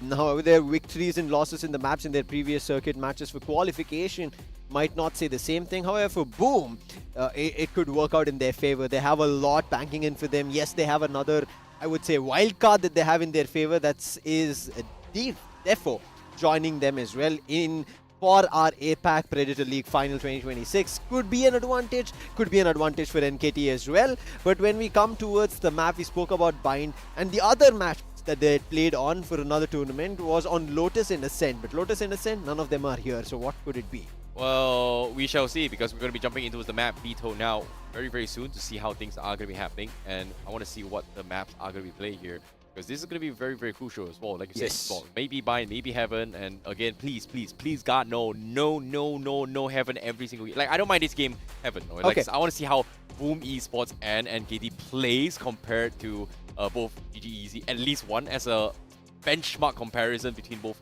all 4 teams in this respective group. But aside from that, I do not want to see Heaven for match 3. You want to see for match 4, 5, 6, whatever, no more. Just a good comparison on how all 4 teams are at in terms of level here from Group B. See, from your perspective and from mine, I want a lot more action coming through, and that is the reason I want to bank towards Haven, because there's a chance of an overtime coming. Why not there. Bind? Bind is short. Overtime! It's fast. So Bind Haven is has fast. a lot more of it. Okay, why not Bind? Sunset then? Again, overtime. Yeah, sure, whatever. Let's take a look at the map veto here. Let's not spoil anymore. Let's not speculate anymore. It seems like Abyss, Split, Pearl. No, but come on, please. No. I told you. No, please. Why? See, again, when this happens, because as I said, Split is one of the bans that I've at least seen 4 teams in their veto right out of the gate banning it out. And out of that, again, on top of it, we end up seeing Abyss. Somewhere down the line, we see people playing Corrode and Sunset, and that's the reason at the end you end up seeing both Boom as well as NKT banning it. But in between, you also see Pearl being banned along with Bind by NKT, saying that they don't want to play this because, again, as I said, they've already lost once on Bind. They don't have great in terms of track record on Pearl. They ban and remove it out, and it comes and boils down to only Haven as the decider in the best of one. And I think most of our best of ones will try and be tested on Haven itself, because it's going to be a lot more familiar as well for all the teams, because they are playing for the first time here in APAC Predator League Final 2026. Okay, fair enough, considering the fact that, you know, okay, like I'm okay with this game being Haven. Let's just be real. First At 2 this games, point, it I seems already like mentioned I it am as well. consoling you. like I'm okay, because at least now it gives us a little bit of benchmark here on how all the 4 teams are going to be performing if they're playing on the same map, right? We saw I wouldn't say a very convincing Storm coming from PG, but at least we have some sort of data to work with here in terms of their stress, their ideas, their preferences, and how they want to approach this map in general here, and how they are going to be taking this best of 1. But without further ado, Boomy supports NKT. They are ready. We're going to be jumping straight into the game. Haven is ready for you guys. Are you guys ready? I sure am. Ladies and gentlemen, we are going to be jumping straight into the second game of today of Group B itself. It is Boom versus NKT. And let's take a look at the agents as well that they have. We end up seeing a Viper here, so it's going to be a double controller setup coming in from Boom Esports. On the other end, we also see a Breach. And I was having a discussion, do we see a Clove, Astra, and we see Astra coming in as we're going to be starting things off. NKT with a double duelist, but with a Jet coming through. No Neons on the end of NKT, and the round starts with Boom on defense. NKT on attack. There. A little bit tricky here. Viper is pretty much blinded here, but Boom able to find one. Nakia was able to get the trade here through the smoke. Yemi, they scouted him out enemy as well. remaining. Got shocked. The dart actually got him out through the smoke. And just like that now, Adora, he's going to be backing out with the spike. He's got spike control, but they know exactly where he is. Oh my goodness. Nats, they were just waiting out in the open. Boom Esports picks them all out. NKT wasn't expecting that, but completely mowed down through the smoke. Good opening. Flash worked out. They were able to take control of site for quick brief 1 or 2 seconds, but they did not have enough firepower going on and instantly traded out, and the defense was back again from Boom Esports, over-surging the C site, and they were able to close it out. A decent start on both the ends. I would end up seeing NKT on their approach of being as quick as possible, using the breach utilities as well as an initiator here on Haven. Now that's a lot that they have to look forward to on only one initiator in the breach. Big damage that was from NC Slasher. That's a lot of sprays coming in as well. Boom Esports just making sure they've got all the angles down. They've got all the information here. The recon dot scouts out a lot of people, and here comes the drop down. He's all by himself, gets overrun. Nakia is there to save the day. He finds another one. They're all looking in the wrong direction. Nakia gets a 4K, and just like that, Boom Esports overruns them 2-0. That is very, very unfortunate for NKT, I would say. Yeah, on one end, NC Slasher doing the initial damage to the Guardian, and Nakia coming out, and the NKT player got 4 kills on the trot. And now he's just 2 more away from getting his ultimate. It was very similar to what Lightning Fast was able to do against Team Lit Esports. And right as now, it seems the same case as how Boom have started. They have started super strong, whether it be on the defense that they had to retake in the very starting round, and then here holding their side down as strong as possible. So sprays comes through. Boom, one love. He knows he's there. Breaks the shield, breaks the armor, goes for the wallbang, takes them out, and just like that, boom, they take him all out. And now here comes the invade onto a C. Retake coming in from Boom, maybe. They may have made a little bit of mistakes here, but NKT, whew, that was something that I did not expect. Now even the lurk comes play, Nakia gets taken out. Boom. That's going for the push. 16 other way to go. That's scouted out. You know exactly where they're coming from as well. But it is the bonus round for Boom Esports. And then NKT has to South. One enemy remaining. Too much, and he takes them all out. So NKT finds a little bit of reach back here. Take the score to 2-1. This was much necessary for NKT. Need a This drop. was their buy round. Thanks. It did not work out for them, and then Boom Esports would have had Need a drop. bonus. But with Boom not having a bonus, they still have money to buy, and Nakia brings out the op right at this 4th round, and that is going to be a lot. He's already pulled out a lot of kills. Now he has his ultimate ready. And next up, we have to see if he's going to be also using I'm it. out of here. Boom One Love getting closer on the Waylay's conversion paths. Not sure if it's going to be activated in the first one, but Shiro, as he was dead right at the start, he tried his best, but Nats on top finds one. Boom One Love dead. Seems like Boom Esports, they have gotten 3 people on regen shields as well. Not exactly sure why they actually go for it here, but based on how they've been throwing so much, based on this past 4 rounds so far, it's always been wall spams and smoke spams here. So they are hoping the fact to out-trade them later on, that no longer need to go for headshot multipliers. Instead, just out-kite them to a point, and or in this case, out-trade them through the smokes, chip them away, and then going for retake. So it's very, very interesting approach, but it kind of works out for now. It might pay off though. Ideally, headshots is great, but they are trying to take space. As you can see, Pickle knows that that wall is going to be very, very difficult to do, but sees the pixel, but misses the connection. K-Way takes him out, therefore pretty much opening up space from the garage area as well. Now he's an AKT. It's a couple of nice trades here. Ooh, 3-3 now. Oh, they did not 30 spot him. seconds left. He's on the elevator. They need to clear him. But somebody did, but One he didn't call enemy it out. remaining. And Shiro Spike down. C. on the elevator closes that side. And shots it for the opponents, and that's 3 for Boom Esports just by one single mistake. We did see the opponent NKT firing towards the elevator, but the call maybe was not done, and the breach was caught out wide. I would say that Smoke kind of acted somewhat like a one-way-ish here. They just could not spot him out, so it was a little bit of a mistake, but unfortunately, like you said, communication is going to be key.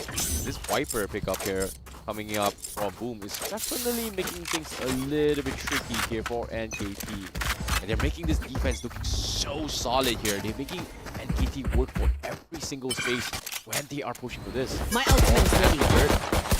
But Boom Esports, they're not reacting, you see. They just have a turret there. They're leaving KJ down towards the garage. That's about it. Now Cam comes in, gets scouted out, therefore going to be backing out. They know there is a squad. And NKT, once again, Right there. they're trying to break the double doors here. And Boom is starting to adapt. Gonna fall. Slowing them down. Here comes Boom, one love, going to the back lines. Spray comes in, but no connection so far. Astra has found that opening with that stars that he keeps putting is a distraction, and with Spike that they've planted. even found the entry. 2 kills and the spikes down. Going in for the push, a little bit of an overextension, having the numbers up, and the jet gets put down, and Kifsi gives a chance here for Boom Esports in the retake. There's still the overdrive that we've been talking about. Now he's been finding value. He brings it down to a 3v3. Duff on the overextension, and Duff, therefore, as well as his teammate, they've taken control of the site. Convergent paths coming in from NKT to slow everything down. But I think it might work in their favor. They know it was just a fake out, but they're waiting One for enemy the remaining. cross, Last and it player works out. standing. Therefore, on a 1v1 right now, after Boom One Loud did do a double. So cool stuff. Will clutch that, and that is going to be the second for NKT. Wow, this is I wasn't expecting this to be close here. We are expecting Duke to be very front-sided, but NKT is making it very, very hard for them as well. Let's take a look at the instant replay as well. We talk about Waylays out trying to buy time here, but look at this. Boom, they had to check every single angle. It looked good initially, but the moment they got out-traded towards a 1v1, they had so much time to work with as well. But on top of all, the health start not having the health to actually jiggle that all the time, or even the utilities to trade that here, he just put Boom Back in a in a flash. very uncomfortable position here. So NKT definitely doing a fantastic job here. Now, 4 spies coming from Boom Esports. We have a couple of sheriffs in, and hopefully NKT realizes that Boom is looking to try and hurt the economy this round. Nakia used his ultimate and it was shut down.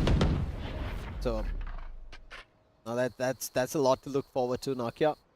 He can pull that back up. The ultimate on Cypher, however, Neural Theft, they need 1 kill. They have better weapon as well, and this is in the right direction. Overextension for the second punished. Nakia was good, but Adora, he was ready. Gets the second as well, shuts them down. A shot push coming in from NC's back. Restart, nice ball line. And they're quick this time. NKT, information, they're reacting to it. Last player standing. He also gets cleared. And there's no more chance Spike here left. planted. Therefore, one last weapon that he has and will be gone. So, Boom Esports, they may have gotten absolutely nothing from the trade-off as well. They forced by those sheriffs, hoping to get some sort of value out of it, but it did not put a dent in the economy at all. Now, again, Full Buys comes in. We do have I've got enough time to go into the Astral Fall. as well as NC Slasher. So, we're on Full Vandals, hoping we'll get a couple headshots in, but NKT is still holding on to their economy here. Can even force it off for the next round as well. So this is putting NKT in a Placing huge swarm advantage. grenade. And guess what? They've got all the ultimates available. It's all synced up as well, except for the way layout. Yeah. It's used in the previous round, did not convert, but right now they have a chance with 4, and that's going to be a roll. Big one, but Nakia big. outright swings mid and spots one. That's a free kill coming in his favor. Nats with the box, the spam good again. One pseudo was found like that, and this time his teammate. I know Exactly the way that NKT push in all directions at the same time put Boom in a disarray, and now they're wondering where the players have entered with the Neural Theft. Taking enemy the remains. position. Daft clears him out. Quick on the trade was NC Slasher, but the spike is getting planted on the other direction on Haven. Yeah, it's going to be a retake here coming from NC Slasher. It's going to be very, very difficult. Unfortunately for him, he can try and save up, but he does have weapons to work with. But NKT, oh, it's going to be a make or break here for NC Slasher, 100%.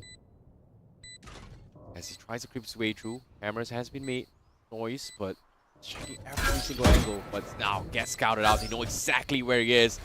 And NKT not making it easy for him. They're just bleeding out all his time. Recon downstairs, sees here. NC Slasher wants to try and chip him off, but the hitter comes in, goes for the crouch, bait him out, takes him out, but so much time has been wasted. NKT definitely holds down the bomb.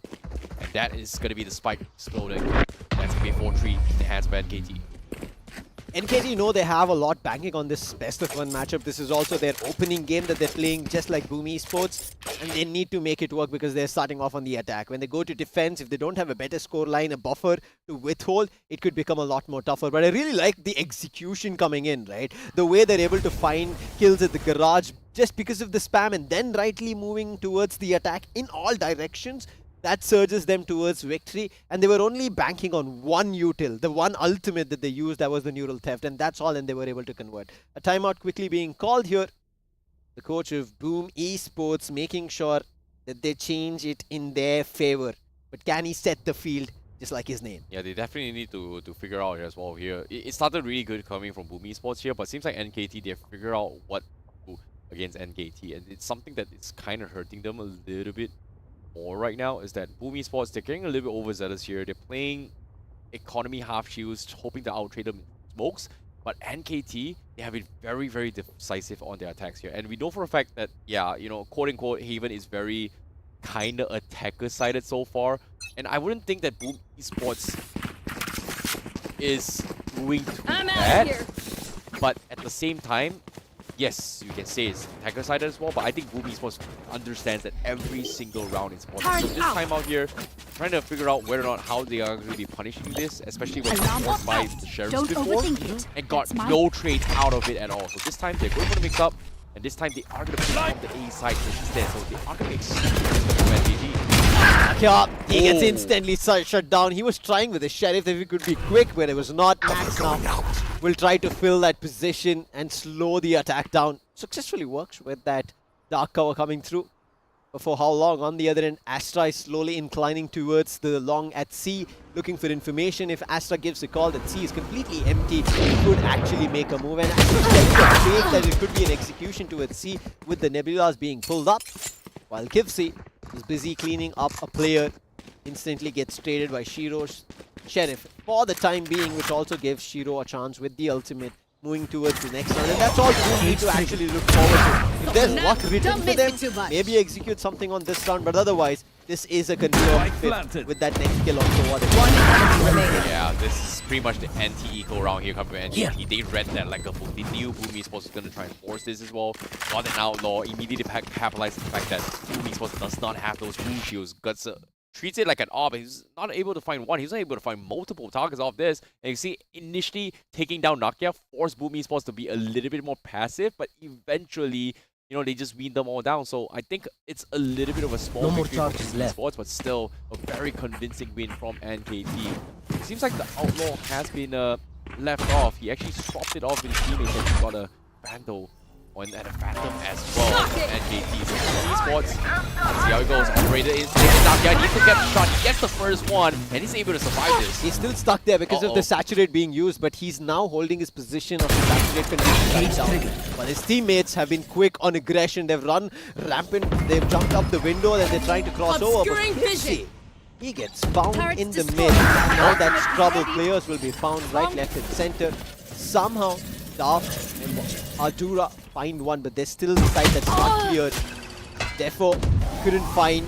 But NC Slasher, he's ready. And his teammate is still coming from afar. NC Slasher is able to find one, leaving Ardura all alone. Oh my goodness, Nakia, his operator turned out huge for Boom Esports. This is exactly what they needed here. And with the op catching off NKT for strike now, he realized that they do have that as well. Do they want to take advantage of the running gun here? So, now Jet has the Blade Storm here. He hasn't been able to do too much, especially coming from Kiwis. Is he going to take advantage as well? They've got the Rolling Thunder available. Seems like NKT may consider deciding on going for a free hit this time, which they can do so this time. It's going to be a little bit of a tricky spot here to work with, but Boom himself, they do have KG out available. They've got the Viper's Pit as well. There's just a lot of counter agent happening as well. As the initial scout in, but no true damage available. Big ultimate rounds this could be. Especially that NKT need to look forward to winning. Boom Esports on the defense 4 rounds, that's enough. If they pull anything more, it's going to be bonus for them and an easy going start towards the attack. So it's a lot more banking towards NKT having 4 ultimates, and if they find a way to execute, win, could put them towards the direction of having an advantage when they move towards the second half. Uh-oh, Nakia getting a little bit aggressive. He needs his pixel. I think he spot out the remnants of the gun there. Holding a little bit more, just needs to find that off angle. Hadora playing a little bit slow. Want to find it! Execute is coming in. And Nakia, he knows there is a trip. Hadora trying to fake out that they're still not available. But the fight is here. Oh no, he got blocked here, and NKT takes Nakia, take nuts as well. Hadora was able to deny the AWP available. KJ dropping the out right there, but it doesn't matter. They're hoping to try and punish this, but they can't do anything. They found no one. They lost control. The timing though, Shiro. Now with the pit again. Rolling Thunder trying to stall this as well. They need to go in for Spike. Boom. Trying to find anyone, but even the Blade Storm available. They can't see anyone, and they just floodgates. Just take them all out. Now with the concuss as well, Shiro. There's just so much they have to. Layers coming in. They can't find him, but Shiro! Woo! 1 versus 1. Trying to bait him out, but Hadora will scout him out. That was a messy fight, but NKT still came up on top though. We know more than we did before. That was big. And as you said, messy. 3 ultimates committed on one end from NKT, and on the other end, Boom committing 2. This but goes here. Hadura, 2 rounds, him getting it out. On one, he did miss out because of a 1v2 situation. NC Slasher and Nakia playing really well. And on the other end, this was a 1v1 and he was able to close it out in his favor. And that pushes NKT to their 6th rather than an equalizer at 5. Still having ultimates though. Boom have better. Nakia will still back upon his weapon, trying to get closer with the fast lane with the high gear. And now as the overdrive ready, right to the face of the Jet, takes him down. But the better numbers are working in favor of NKT because they have found value at the mid. And They take advantage of this here. They've taken some sort of space. It is 2 versus 3. Now I guess they have some sort of points in towards the overdrive, but the spike has been planted onto Spike a C. planted. Boom. Trying to find the lurkers enemy here, but remaining. unfortunately, gets picked off by Dwarf. As NC's left all by himself, gets the Sheriff now. This is a great time here. Might pick up the Vandal available. Seems like, is he going to try and retake this? Is going to be the question. 1 versus 2, not impossible though. He doesn't know where everybody else is as well. You can see NKT, they're so far back away from the site that it's just killing NC Slasher. The anticipation clock is ticking. Tick, tick, tick. Gotta find time here. Does he have to play? Concentrate, Sova. Recon dots. He's just waiting so much. The concuss comes in. He's stuck. Can he get out? He's trapped. There's no way out. And he's gonna get taken out. And that's gonna be NKT taking another win in this round. One more round to Last go round for before the the first half to close, but NKT have been pulling all their strategies and all their guns to make it work in their favor, and it slowly is working. But it's not going to be enough because they know now that they have to pull off the 8th round in their favor as well. Talking about the ultimates, it's only Nats back from the shadows, which we've generally seen that the Omens don't use in the defense, it's on the attack oriented. Boom Wallah still has the conversion paths which could work big time to slow the opponents down in case it's like another mid push, and it seems like they're strategizing for another one. Push out of the garden or a hold at the garage. But now he does his push. How? He gets the opening. And there's still players ready. Oh my goodness, Boom Esports, they are crumbling here, but One Love walks in, sees Low, caught him slacking, takes him out. Melee was able to scout out Nakla, but Nakla, he outbaited the peak, swung for him, anticipated, took him down. Now NKT, they're the ones to fall, and Boom Esports fires back 5-7 on this defender's round. You need to put a hold on Switching Nakia. sides. His opening frags that he's been finding every round has been so annoying for NKT, and it happens once again. Boom on Love, tries to trade it out, finds one value on Shiro, tries to enter with light speed, then refracts back, but still his teammates ends up dying, and that becomes a problem right at the entrance of B. And now with the sides being switched, Boom Esports have an advantage moving towards the attack. Don't look at the round difference that they have. They have an advantage. If they win the pistol, they equalize the score. Wait, for all things considered right now, this is going to be the tempo breaker here for both these teams here. Yeah. It was a very, very heated battle between all these rounds here in the first half. Second half, the tempo breaker. Roles are reversed. Boom Esports now on the attacker side, NKT on the defender side. Question here is, will NKT be able to match the aggression of the defense here? Because right now, if you see an aggressive push out here coming from NKT, try and push onto his A side. Boom Esports, they're not waiting for it, but eventually Shiro was getting scouted out. But Defo was able to outtrade this. Maybe for Boom Esports in the advantage, but Defo is low. He's spotted towards the attacker spawn, making a crossover, but can Kivsi find this? That's almost a free pick if he finds it right, but it's gonna be tough! Getting it on Nakia. Last A player little bit of a standing. mess up in that situation, and Hardura trying his best, but it's going to be Defo still finding on Kivsi, and his teammates closing it on the C side, getting the plant. That's going to be Boom, getting their pistol round. That's going to be 6. Very, very convincing round here. A well-needed one here if Boom Esports want to take the lead here. But let's take a look at the instant replay on how things happen as well.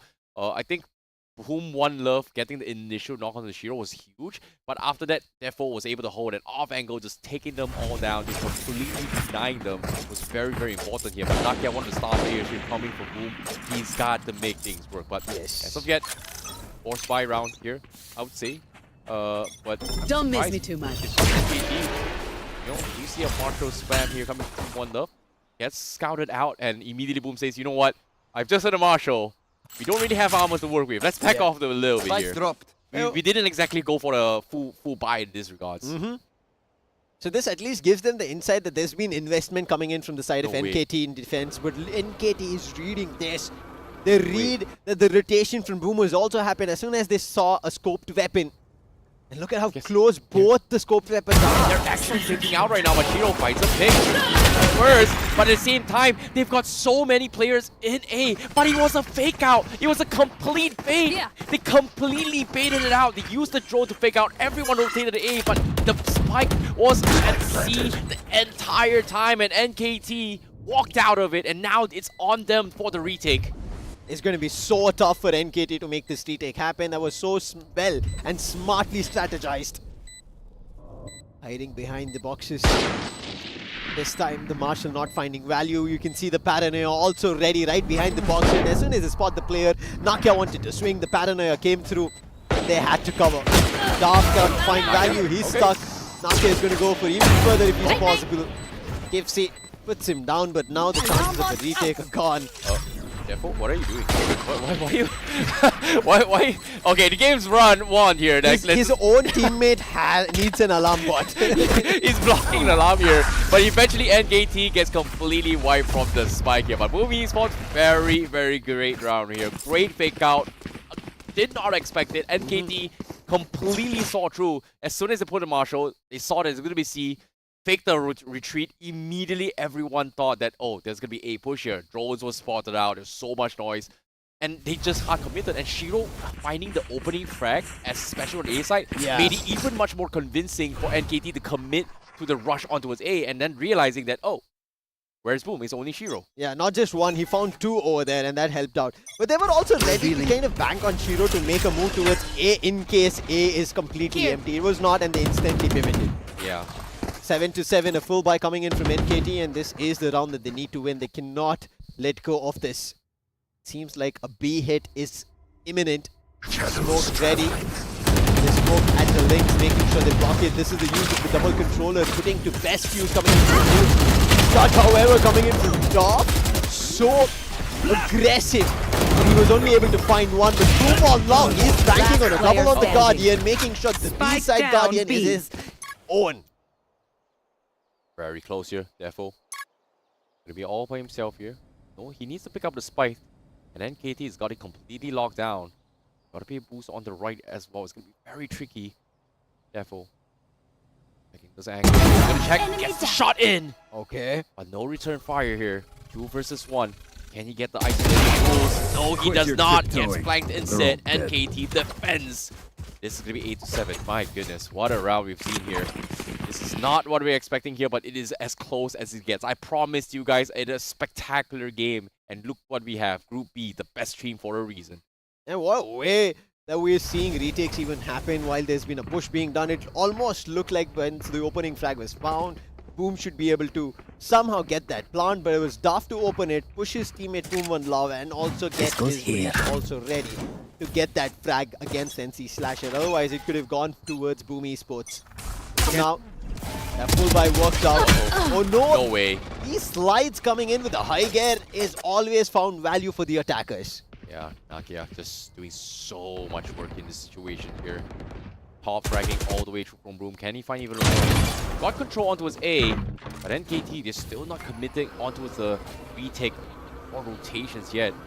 Now, another cell is coming in. Slasher going to be using those recons here to try to get information down mid, but nothing is done yet. They've got Cypher trips onto his B and C as NKT slowly shifts the focus onto its A. It seems like Boom Esports, Nakia, taking some sort of rotations in. Now, comes in, but Nakia, he actually bangs out, commits some utilities, and it seems like he's slowly walking away, and here comes the C push. Another fake out once again from Boom Esports. Boom Esports have understood that NKT fall very fast with these fakes. And they're pulling a lot of their utils towards one side, making the rotations happen, and all of them banking over there. Now, Astra, you can see still waiting, thinking it could be a late A execute. But after the spike gets planted, Astra so far from the teammates, this retake on a disadvantage for NKT, at least until the time being. And it's Boom1 Love to find the opening, but Nats instantly creates it out back to a 3v4 disadvantage. Nats? Make it a 2v4, Okay. and it's going further away from the hands of NKT. Shiro finding a big one as well. Boom Esports, they've got it completely locked down. No retake chance for NKT. Another fake out, successful fake outs once again for Boom Esports. It's not the first time now, it's the second time now. And this time the pressure is on NKT, forced to play pistols as Boom Esports continues to try to make a little bit of a pullback in. Timeout finally being called here. Seems like we need a little bit of a mix-up here as well, because this is going to be the timeout coming from NKT. They need to figure out what went wrong, what is going on, what is up. We were doing okay, but now Boom Esports, they've got control in this second half. Both the coaches have done this on their defensive ends, and right now NKT doing it, and it's going to be Wizard. And it's kind of worked out. Team NKT, they did find their full buy. They were able to get the score to 8 rather than leaving it towards 9 if they would have lost it. However, this consecutive round that they played did not work in their favor. Boom was able to close it out. The retake if it was timed perfectly together with all the teammates making a move, maybe there was something written in their favor. But for now, there are one ultimate each ready on Pumon Law on the convergent parts, as well as NC Slasher with the Hunter's Fury. And we did see a Hunter's Fury being used very aggressive, which could also still be the case. As soon as it gets pinged down, they get information and make a push for it. But it depends on the economy. But now, NKT have nothing to bank on for this round at least, and that is the reason they've called this as a timeout to be very long throughout this next round. nice spot. Speaking of which as well, seems like I thought they were going to be stacking up on A. Seems like they are just running around in circles here. And Boom Esports, interesting enough, They don't want this to be a quick round. yeah, they're not over aggressive this year. They might be figuring something out, but what's the lineup coming from there for trying to isolate here? Seems like the push comes in, and AD was able to catch it through the ult as well. Boom Esports, they're dropping like 5 counter flash comes in, DK also coming in, but NKT, one shot, one love, one out in the open. But this eco round, ooh, Shiro getting all those frags in, but the problem here is that shouldn't have been too big to go down from Boom Esports, because NKT made it work. There's so much utility dumps coming from Boom Esports for this. There was Toxic Scream, there was Nebulas, there was fast lanes, all of that being covered towards especially the backside. And I think that made Boom a little difficult in terms of seeing who they need to fight with. Even the Poison Cloud was up at an instance towards this defense blocking. But right as now, it's going to be a full buy. Hopefully the timeout that they used the previous round, pistols, all of that discussion works in the side of NKT. Deploying But it's going to be a tough one because Boom Esports, they have 3 ultimates. Nowhere Ultron will tag a player. Kipsy in big trouble. Till now, he's not tagged. And that Hunter Fury does not find any value. Kipsy does, though. Wow. Patience paid off. Hunter's Furies was baited out as well. And for a second, I thought Boom is going to be able to capitalize on this. But Nakia finding one here. But he made a little mistake here. Caught shuffling his guns there. Did not have his guns ready. Now Nats again. Looking for the reposition with the Shroud Stab here. Finds another one. NKT down to the last 2. Here. Now, Patient again finds another one with only 4 HP. A big clutch here from Boom Esports.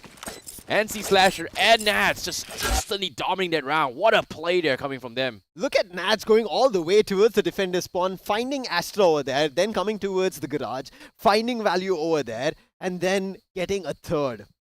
Perfect timing as well. All this off angles. Boom Esports just making things work here for NKT, but again, very close towards the finish line here. They just need that final push.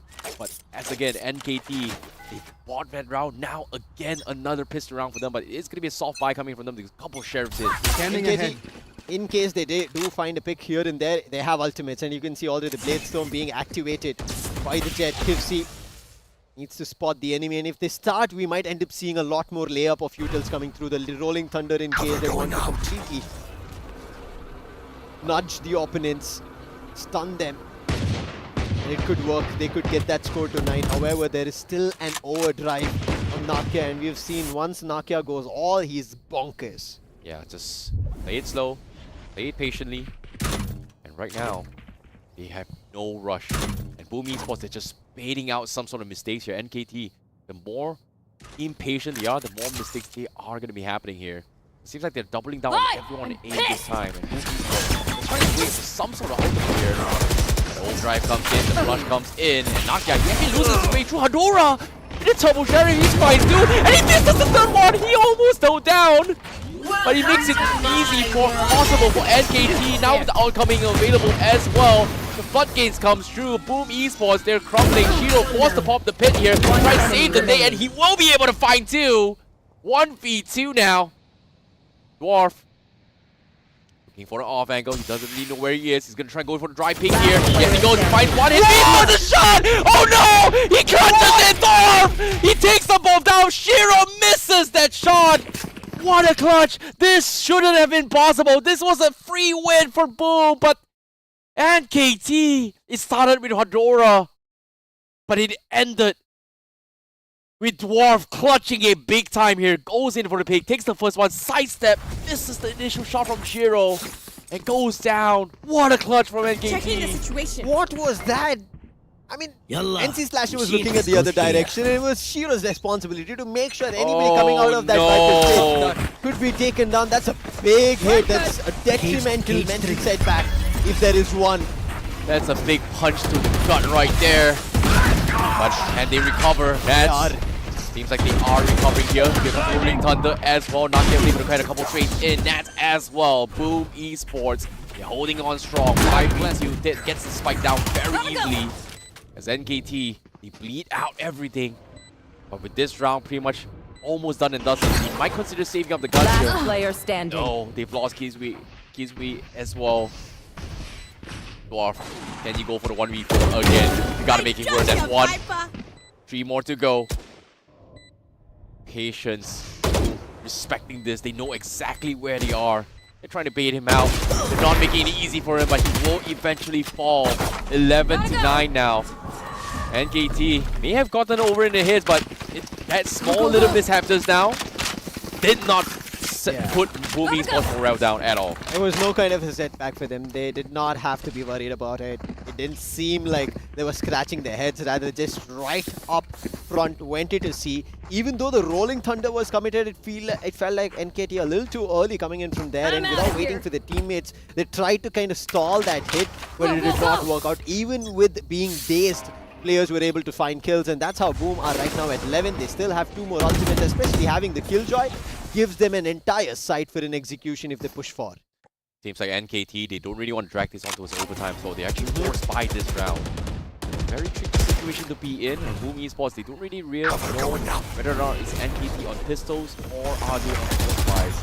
But the matchup here, it is going to be force buys coming in, as they do this multiple positions, but he's getting concussed pretty hard.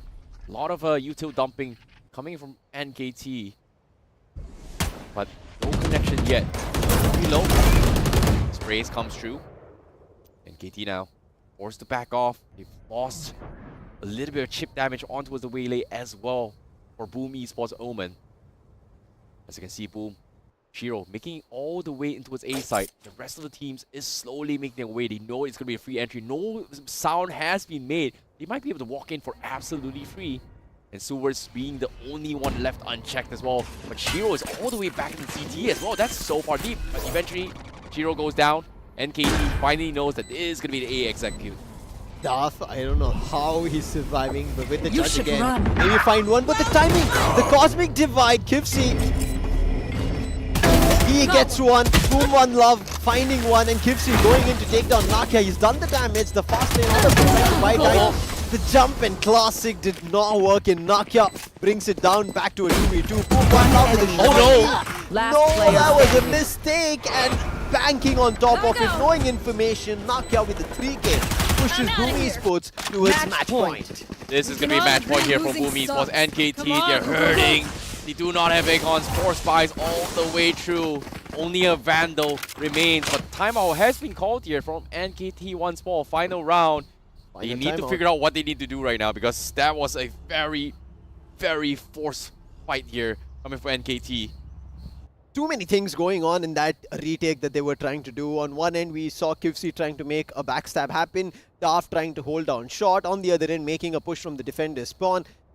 And there was not time together. All of them happening at their own separate halves kind of fell out of their hand. You could see Pumanla was ready, made a shot, he hit, but was to drag the player, but was not very quick on the animation to pull out the gun, and he was the player who got him and instantly traded out. And then last was Nakia finding a 3k to close it out, and now Wizard calling the last timeout.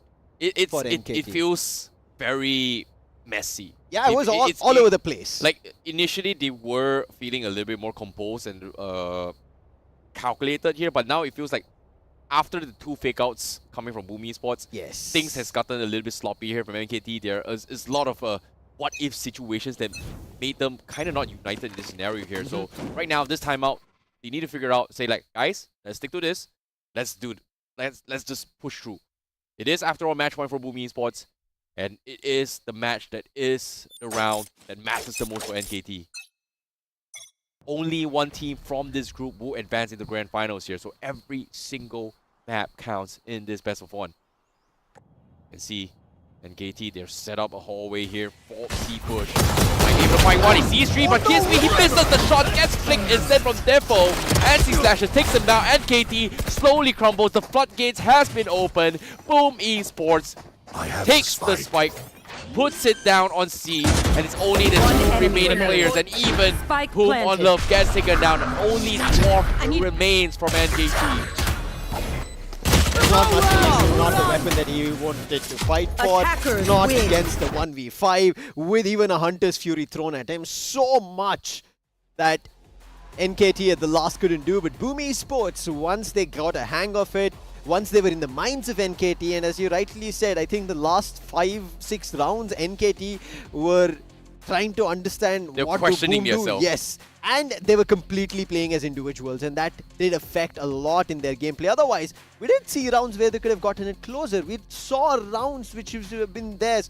Daft picking up a round as an individual, which shouldn't have been his. He was pushing out of a Viper's pit, Yeah. and he still made it happen. So when there are instances like that, there is belief that NKT can pull it off, but as you said, when they started questioning themselves, there's not much left. Oi, oi, oi. This is going to be a very, very close match here Yeah. between all these teams because it seems like I've seen the verdict between all four teams so far. Yes. It seems like it's going to be close here. I can't wait to see how Boom Esports fare well against GG Easy as well because they are the two currently in the lead in this respective group right now. And unfortunately for NKT as well as Lit Esports. Lit Esports, the only way they actually qualify right now is they win the remaining 3 matches in themselves, and maybe we might see a tiebreaker. Yeah, and they wish for their opponents like now Boom as well as GG Easy end up losing at least one of their games. Yeah. That's the only way and a chance that they see if they could qualify into the semi-finals, which is going to be on the 10th of January. So make sure that you are coming down. It's going to be here in Pragati Maidan, New Delhi, but with this game done. Previous one was a 13-8, this was a 13-9. Could have gone further, that 10th round, which actually should have been NKT's. Yeah. Eh, Like, I was very surprised they actually forced buy that round. They Yeah. could have saved it a little bit more and then go for commitment buy, but 2 forced buys in a row just could not That's where the snowball convert started. in towards everything else. So there was a little bit small mistakes there. It was a little bit too late, but again, we hope all things are going to be better here. But for now, Boom Esports takes the win. That is going to be very, very huge. It is. I mean, Nakia was outright great. There was Yeah. no questions on how he was playing, whether on defense or in attack, he was finding values. Even with Utils hit on him, whether he was stunned, he was finding value. Let's start off with the highlights itself. And as you can see, it was Nakia all the way at the very first round, finding a 4K, getting them their pistols. Yeah, it was all very calm and composed before, right? Like, you can see MKT is making it very, very hard for Boom Esports, and Boom Esports was the team that actually we expected them to do really well. But Yes. we realized that after 4 to 5 rounds, they realized that, hey, you can't really mess with NKT. They're actually a team that is here to play. They're not a team that is kind of washed. They got lucky. This is a team that knows what they're doing about as well. Well, knowing that Thailand does have a lot of good FPS players in general. So this is something that they needed to realize that, oh, maybe we should have just respect this. You know, we may have made a little bit of stumbles here. You know, attacking wasn't exactly easy as well coming from Boom, but eventually they need to figure out what was the actual proper game plan to work with, right? And having a breach on their end was kind of annoying. It's something, as an initiator, we generally do not see. Everybody kind of prefers to go for a Sova. We already see that on Boom. Bringing out that breach in the initial few sprees did kind of annoy Boom Esports, but eventually they knew that this stun of how it's going to affect them, their fire rate, their movement, all of that, and they were ready for it. And especially in a round, they were steadfast on the ground. Even though the Rolling Thunder hit them, they were ready to fight. And I think that tells how Boom Esports' mentality in terms of fighting off Utils was ready. Compared to where NKT, after having that double fake towards their end and them falling for it, I think a little bit of a mental upset did happen. But we did even speak about Boom having a little bit of a upset on their mental when we end up seeing Daft pull off that Sheriff round against the 1v2 against all odds, with an ultimate in front of him. Yeah, it's just very, very unfortunate, right? Like, Yeah. you can see that there was a lot of calculated moments as well. Like, Boom Solar also was doing very well in the initial phase, but things kind of ran out of steam. It feels like you said, right, the double fake out, it started from here. You can see a lot of individual aggressive plays here. Even Nats was just going ham as well.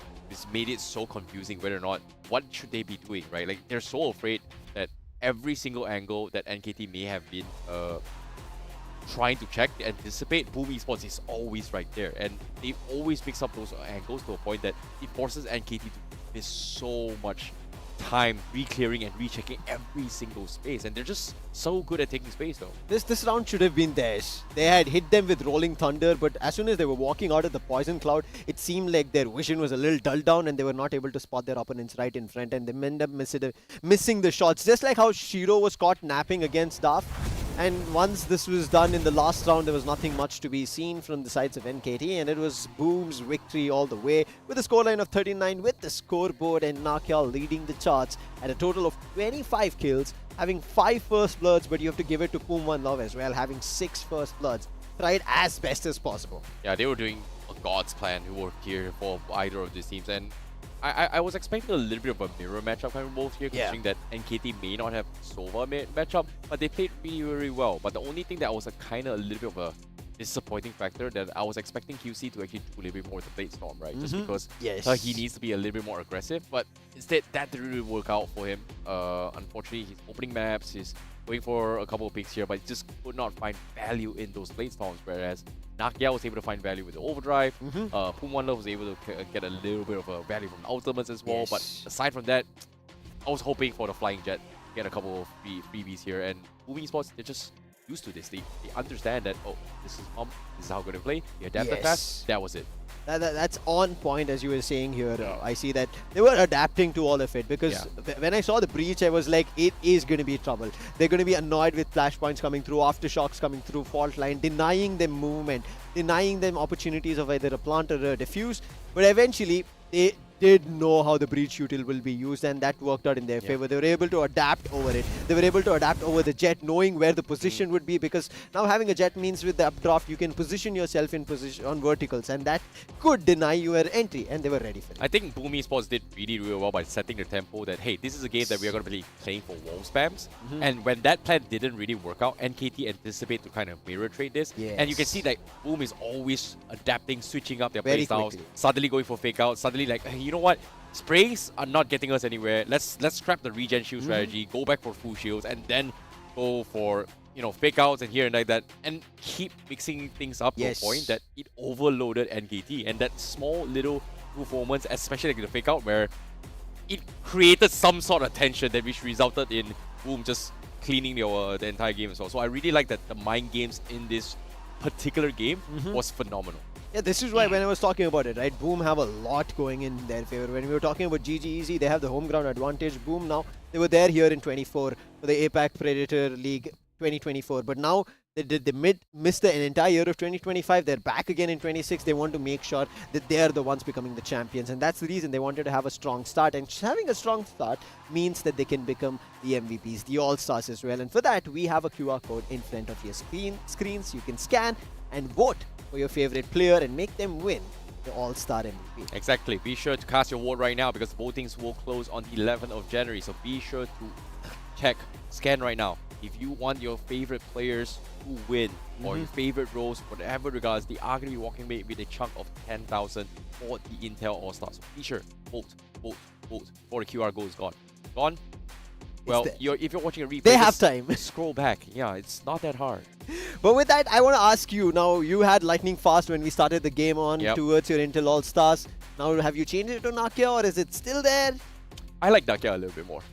But I think lightning fast is just cool, but Nakia is consistent. Okay. I like consistency. That's just the first game that we've seen between Boom as well as on the other end NKT. They have a lot more coming in after this short break, so don't go anywhere.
Hello everyone and welcome to the Asia Pacific Predator League 2026 here with our digital partner Flipkart. My name is ICB12 at your service. Joined with me is going to be Lucifer as we take you through the commentary for today. Again, we saw two very interesting starts right from get-go here. We saw all four teams in Group E respectively.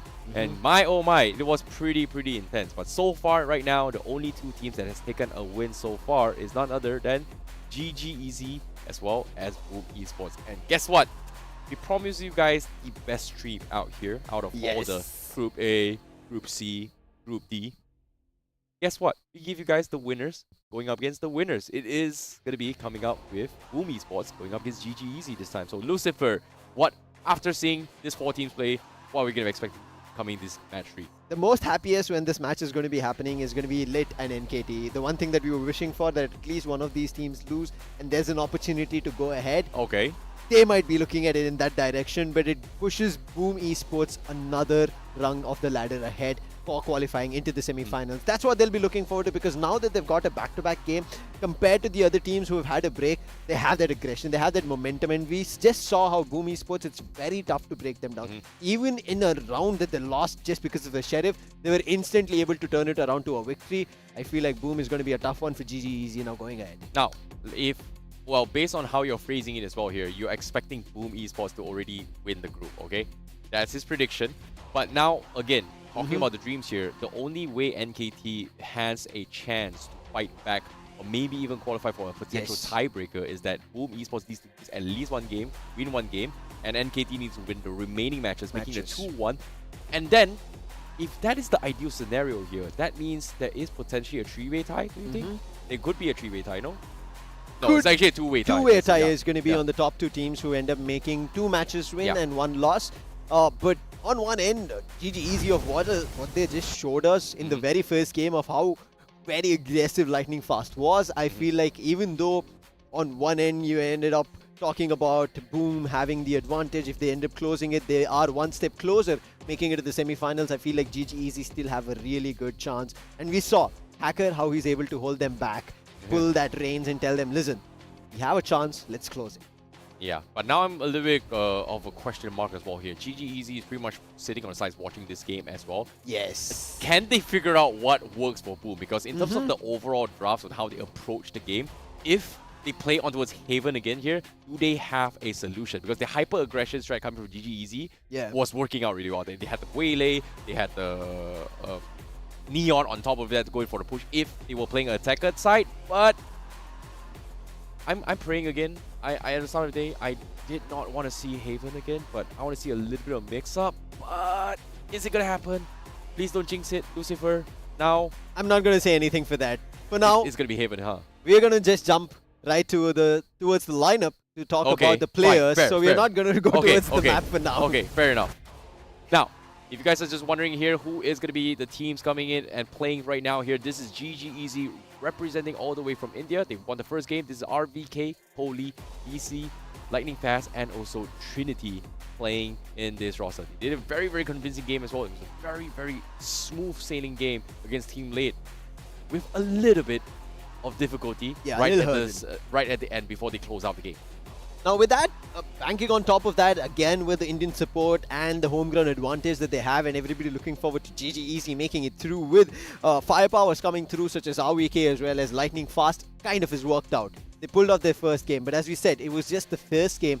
It was just the starter advantage that they maybe had and took down Lit Esports before Lit could actually get back into momentum, because we saw eventually Lit were able to adapt. But now going towards GGEZ, we just saw how Boom have also played. And Boom, NC Slasher, Defo, Nakia, Nats, Shiro, all looking at their best. A couple of rounds where they were caught napping could be given away because they had enough buffer, because they eventually did close it out. However, both the games that they played here, I see, were at a scoreline of 13-8 and 39, and both on Haven. Yep. At the same time, so Nakia and Nas is going to be the player to watch here coming from Boom Esports. They really did very well with their hyper-aggression spell. Nas on his Omen rotations has been being very annoying I would say, here in these aggressive pushes, and he's He went somehow all the way able to towards the punish. defender spawn. Yeah, that was a little bit of interesting here. Shiro, however, was trying to replicate the same, but he wasn't given the right tools to do so. A Viper pushing so aggressive, there's no get out of jail free card if you think about it here. Yeah, but you could see the amount of control that Boom Esports had with that double controller setup that they planned for. And if they keep continuing it forward for GG Easy, they have to be very quick, denying at least one of the controller setups and then getting their side. Otherwise, if they delay, the amount of controllers effect could be felt upon them. And Nats, along with his teammate, will try to push it out with Shiro. And I'm not too sure, again, as you said, hopefully it's not Heaven that we are going towards. Maybe another different map, but what do they go towards? This is, I don't know, like, you've already set the curse. You don't mind casting all 6 games of Haven. I want to see a little bit mix up here. I want to see a Corrode, maybe a little bit of a Bind, maybe, which again, a lot of teams kind of stray away for it. But let's take a look at the camps here coming from GG Easy. Are they prepared for this? It seems like the pressure is on. They are locked in. This is going to be a tough match. Yeah. You know, we speculated here. Boom Esports is going to be the team to beat for sure. I mean, you spoke about one map, hopefully, that you would wanted to maybe see, and I feel like it's not going to be the case because maybe Boom end up banning Corrode. I want to see some worked out race. for them. Maybe Split is something that we end up seeing, but Split also has been banned by Boom earlier, and they've never decided to play it. So I think these 2 maps are already out. But on the other end, from the side of GG Easy, I'm not too sure. Again, with the new players coming in, the map pool for them in terms of the playing 5 has and will also keep adapting and changing. So I want to kind of figure out, with Heaven working out, which could be the next best that they could maybe set their foot on. Could be Bind. Looking at how Boom's reaction is here, they're looking very happy as well. The vibe seems good because despite the very intense stress game just now, it seems like very confident that they should be able to take this game here. So one's locked in, one's confident. Well, I don't know. Is this going to be a battle of wits or is it a battle of emotions here? Could become a battle of emotions because that's what Boom played on the previous game. They were high on it. They made sure the opponent had a trouble with that. But with that, we are ready with the map veto. Let's take a look at which map we've gone with. Abyss and Binder out. No. And Split, as I said, Okay. along No, with it's Pearl Haven, is the isn't it? ban that they've done. Ah. And it is Haven as we see Sunset and Corrode being banned. Seems like everybody is going to be playing Haven once more. Best of 1. That is, I think that's the map for best of 1s, I guess. It is. I mean, again, as I said, right? Heaven gives you a chance, a neutral ground to play on. Maybe if there was Bind or Ascent. Bind unfortunately gets banned by GG Easy right at the start in their 2 initial bans. And if there was Ascent, we would have seen maybe Ascents coming into play as well. But Heaven is the best choice when it comes down to a best of 1 in terms of a fight. It gives a fair chance for both the ends as you get that attacker advantage when the sides switch. Oh, it's going to be a little bit unfortunate here, but of course, Cider on Haven once more. GG Easy. This time is going to be the best. I would say a fight for who's the best king in Haven itself, if you think about it, right? Yes, like both every of them match, won every single team has played in Haven. Both teams has won their matches in Haven. Now, let's see who's the best of the best, I would say. Let's see who's going to win it out with Haven decided for the matchup between Boom as well as GG Easy. It's time to see the agents that they're going to be going for. Do we see again a double controller setup that was pulled out by the side of Boom? Oh. No, this is the lineup that, sorry, yes they do. For a second I was like, it's a mirror matchup that they're doing, but it's not. It's a double duelist comp coming in from the side of GG Easy, which we already saw in Haven. Yep. And on this end of Boom Esports, they still have the double controller setup with Nokia as their duelist. Seems like Boom Esports and GG Easy is going for the same comp again from their respective routes in Haven as well. Yes. No, why fix something that was not broken here? So Exactly. it's going to be a little bit tricky considering that, you know, if you think about it here, the journey on how GG Easy played against the team did was when they were playing defenders, attackers, it was a walk in the park for them. But this time, they're starting things off with defender. And it seemed a little bit shaky in their game in that composition here. So I'm very surprised they are in this situation here. So I do not know whether or not will they be able to do okay here. Because Boom, they struggled at first at attacker, but they were able to adapt every single game. One advantage that I maybe kind of do bank or look towards for GG Easy is going to be the Cypher. It's going to be very crucial of how they play that out, and because of which we could see in the matchup against Lit Esports, they were able to get a lot of information, or at least buy some time so that their teammates are back towards the position of wherever the Cypher traps were there or the camera was there. Moving towards Boom, I think time was never a trouble for them. They played and spread out so smart in and around They're very the map. good at buying time. And they they're worked also very good at saving time, I would say. Yes. That's something that has put them in their situations before. But again, it comes down to checking their end goal. But without further ado, ladies and gentlemen, here for the third game of today here in Stream B, we are going to be jumping straight into it right now. This is going to be Boom Esports versus GG Easy. GG Easy on the defenders and Boom Esports on the attackers here. See 4 ghosts here coming from Boom Esports. So I'm expecting the one-way smokes in towards the recon dart to try and catch somebody again, because that's exactly how Boom Esports was able to capitalize on NKT just now in Game 2. India versus Indonesia to start things off. Round number 1. Barriers dropped and Nakia, you can see ever so aggressive relay balls and the entry is done. They have these out. Well, very quick takedown here. Boom Esports going for a little bit of mix up here, but now spikes already planted. Lightning fast, might go for a takedown, but just could not find him. Lightning fast is going for a push. Oh, what? That was a ding, but that wasn't a confirmed. Okay, now just taking a tap here with the bolt and the headshot, but nuts. Now, flank. Yep. Finds a little bit of an off angle, but unfortunately, just not finding One enemy remaining. They're slowly getting overrun. Now it's going to be a 2 versus 1. And Slash is going to stick in, and Trinity, he won't take the round here despite losing everybody. But Boom Esports is the one that lost out in that round. This is a hyper-aggressive match. We can already see the players with their emotions. And this was a really well-planned, I would say, fought-off retake coming through from the side of GG Easy as well. They knew that they would have a hold outside the window, making sure that in case there's a trade out that has to happen, it has and it will. But Nakia's position being found out was very crucial. If he was not, it could have become a really tough position for Boom Esports to win, and GG Easy would have been swept out. But right now, GG Easy have the advantage. They've pulled out the weaponry to make sure they conclude even the next round. Now, hit once again coming in from GG Easy. In this case, Boom. We're going through here. They went for the run and gun. Lightning fast was picked off with the Sheriff. And again, Boom Esports making the second attempt. And this is messing up a little bit here. Shiro finds Trinity. As Boom now still defending the side really, really well. And the Bulldog recovered. They're holding the angle, but oh no. Off angle comes in. Shiro with the rising button. That's the third. Looking for the fourth, but misses the connection. Now, Holy dropping down so low.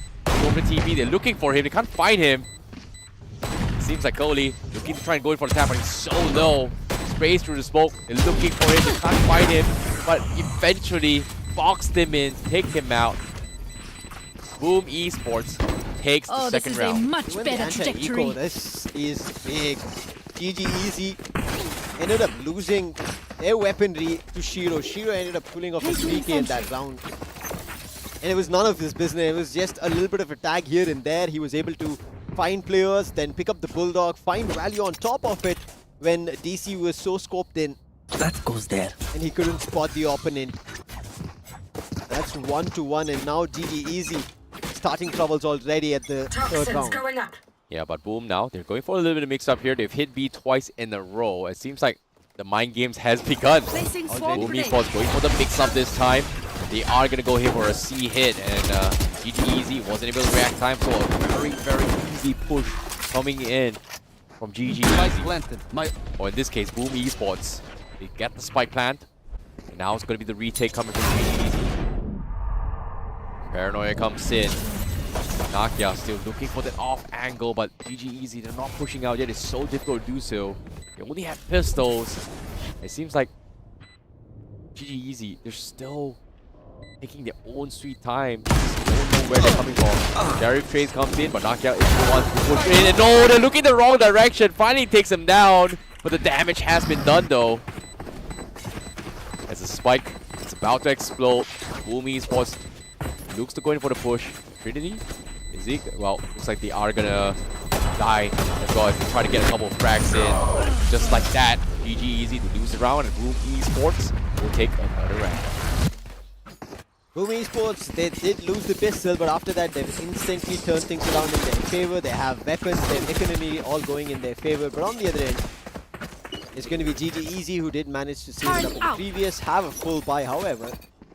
Regenerative She being bought by RVK with the Vandal. But all of them still a little far away from their ultimates. On the other end, NC Slasher already has it. The Hunter's Fury ready This goes for here. this 4th round. This Boom is a Esports matter. already with the lead will want to convert it. Placing swamp grenade. Keep that economy damage ongoing. Nowhere to run! Not a quick attempt again, but this time they found the Hunter's Fury. Big connection. DC goes down. Next to fall is gonna be Nakia. Lightning Fast finds Player another Trinity. standing. Tries to Spike get a couple of down, trades C. in, but it only comes down to one player. Boom Esports gets a very, very clean push. No counter push from DC at all. Very, very unfortunate though. As RVK. What's going on with the hunt here? But what can they do? Boom Esports is so quick. And then, like, right now, the mind games, if we were to put currents here, 2B, 2C, could we see a potential third C? Question. You always spoke about it in the very initial rounds, right? We ended up seeing 2 Bs and now we are ending up seeing 2 Cs. What do they do? If they're kind of trying to spot out a pattern, maybe they go for 2C Ace now. 2A now? Yeah. Maybe. Could happen as well. A second third instant replay as well. The Hunter's Fury to open things up, finding the opening pick, and everyone from the side from GG Easy wasn't really set up and prepared. They're kind of close from B, but they had to play from B, take from CT side. So it's just a little bit difficult, but we might be right here. The pattern is real. Seems like they're hovering between A, B, and C. It seems like it might be a... Wait, no, they're going for a B hit again. Potentially. Interesting. Boom Esports. Going a little bit hesitant here. They're setting up walls here for B, so it might be another B hit coming in. And there it is. Already lightning fast, spotted, tagged, and hit upon. Toxic screen ready. And as soon as they make a push, they will put down the Dark Cover as well. But the Dark Cover is a little too close. That's for a fake out that they did use. But on the other end, look at Shiro making an A push slowly happen. And we've seen this Shiro act as the distraction. So now, Are they gonna bait for this out? But the spike is there though. Yeah. So it's gonna be very, very tricky here. As RVK doesn't seem to see anybody anywhere here, but oh, misses the timing. No, he got it done. Got the second one. RVK redeemed himself a little bit here, almost with the initial shot. But with the spike exposing themselves, they know that everyone is on A here. Boom Esports now trying to go for the sprays, and they do get a couple trades in. 2v2 in this situation. Overdrive on Nakia. And they will get the spike planted now. he wants to make a jump. He's ready, but not much. Paranoia finds the value, and he does clutch it out. What a play coming in from GG Easy to get their second round. The Paranoia missed one player. However, that player was not looking the right direction, and DC was able to find that headshot with the Sheriff and instantly turned around, and he saw Nakia completely blinded. Very, very huge eco round here coming from GG Easy. This is well needed coming from them as well. DC, oof, would have thought that was a perfect timing here. Boom Esports wasn't expecting him as well. Nicely done from GG Easy. 2 to 3 now. And this time, we got a little bit of plot twist here as well. Trinity finally pulls in the AWP strategy in this game. He brought it up into the later stage of the round just now in team lead, but this time the AWP on this waylay. Will Boom Esports be prepared for this? Revealing Two area. ultimates already ready for GG Easy and 2 more ready because they just need 1 more ult orb. RVK trying to fake out some shots, but you can see a slow and steady walkout. Boom Esports don't want to give away the position. RVK has a Hunter's Fury, but he doesn't have players to play around with that Hunter's Fury. All drone for information, but you can see Nakia making a ready push, and it's RVK to finally shut it down. That's an opening frag they've found. Yeah, that's the XP coming in as well. A little bit of default plays coming in, but he could use the pit as well. But the Hunter's Fury goes for a couple connections, scouts out a couple of damage in, but they could not find the Viper at all. So this pit is going to be the obstacle for GG here. Waylay out comes in, they are hindered. But they do have to spray down. GG Lightning Fast looking for some shots in. Can't seem to find them as well. They're on the hunt. It's going to be a game of hide and seek. And then the Slasher was able to spray them all down. The Viper pit still holding on. They're trying to buy time. GG Easy looking for a couple of shots in. Shiro still holding on. He's buying a little time. He gets the down time. But the spike has been tapped. It's half Shiro versus DC. Here he goes straight out. Widespring comes in, but the jump shot shorty! The jump shot shorty from GG Easy takes him down, but no! He did not have enough time. The spike will explode, and the round goes to Boom Esports. Oh my goodness, that was as close as it gets. That's gonna hurt for DC after finding a clutch. This was another clutch, a back-to-back that he was almost about to find, but 0.07. That's what he missed it by. That was so close. That's gonna hurt. That was a round that they almost had an equalizer. That was supposed to. It took almost everything out of all the Every 10 ultimate. players in that round here. That was a close battle. And now, the reset comes through. Once again, GG Easy forced to play on pistols. Oh, that was a round they need to win as well. Can he make it work with the Sheriff here? Here he comes. Gets the shot in. Looks for one. No trades off in. Damage has been done. Now, yeah, finds Trinity as well. Lightning Fast tries to go for the pop bash. Last player But standing. the pop push is not going to be good enough. Ferrari pick, I would say. Yeah. Last man standing RVK with a Sheriff. He did find an opening for round number 5. Not going to be here. That's 3K coming in for Nakia. That is going to be the 5th on the board for Boom Esports, and the attack working well. Gotta go. However, GG Easy, there it is, the timeout called. I was just about to kind of put things in place to figure out if this full buy is going to be a timeout or is it going to be them trying to run, because they have just one ultimate. Yeah, Good decision. Yeah, definitely one as well here. But seems like right now this timeout, they've realized that, hey, guys, they do know how to play this. They've got the strategies. They've got the mechanics to work with here. Boom is just messing with you guys. So this is something that they have to figure out as well. They've been force buying a couple times. It's just not working out. It was a close battle just now because getting one round in from just that match from GG Easy, Boom Esports might be hesitating a little bit more here. But based on what we know from the economy here, look at this. NCS Slasher's got a healthy chunk of creds to work with here. He can still buy out his teammates. Yeah. Still, we haven't seen an op yet coming from Boom Esports on the attacker side, but GG Easy, they really need to figure things out because the op play from Trinity did not work out at all. And we've not yet seen the op even still finding any kind of hits. Yeah. They've not been able to now pull out as well because their economy is not favoring that direction. So a lot for GT Easy to figure it out. They've just been able to get 2 rounds. Kind of, in perspective, a little okay, because again, this is a little more attacker-oriented map. If you pull off another round here for GG Easy, it could get a little better, but again, it's a situation where you are at a 10-2 scoreline, 9-3 or 8-4, which is the best bet. It's going to be an 8-4, obviously. The round starting. Recall instantly destroyed. Nakia trying to slowly creep up RVK with that aggressive smoke that they use to block vision. It's working out. They easily get long space. Now, scouted this push here. Boom is going to go for the execute now. Instantly, RVK just backing off, going for the retake as well for GG Easy. Battle Hunter spikes pretty much planted out for long as well, out in the open.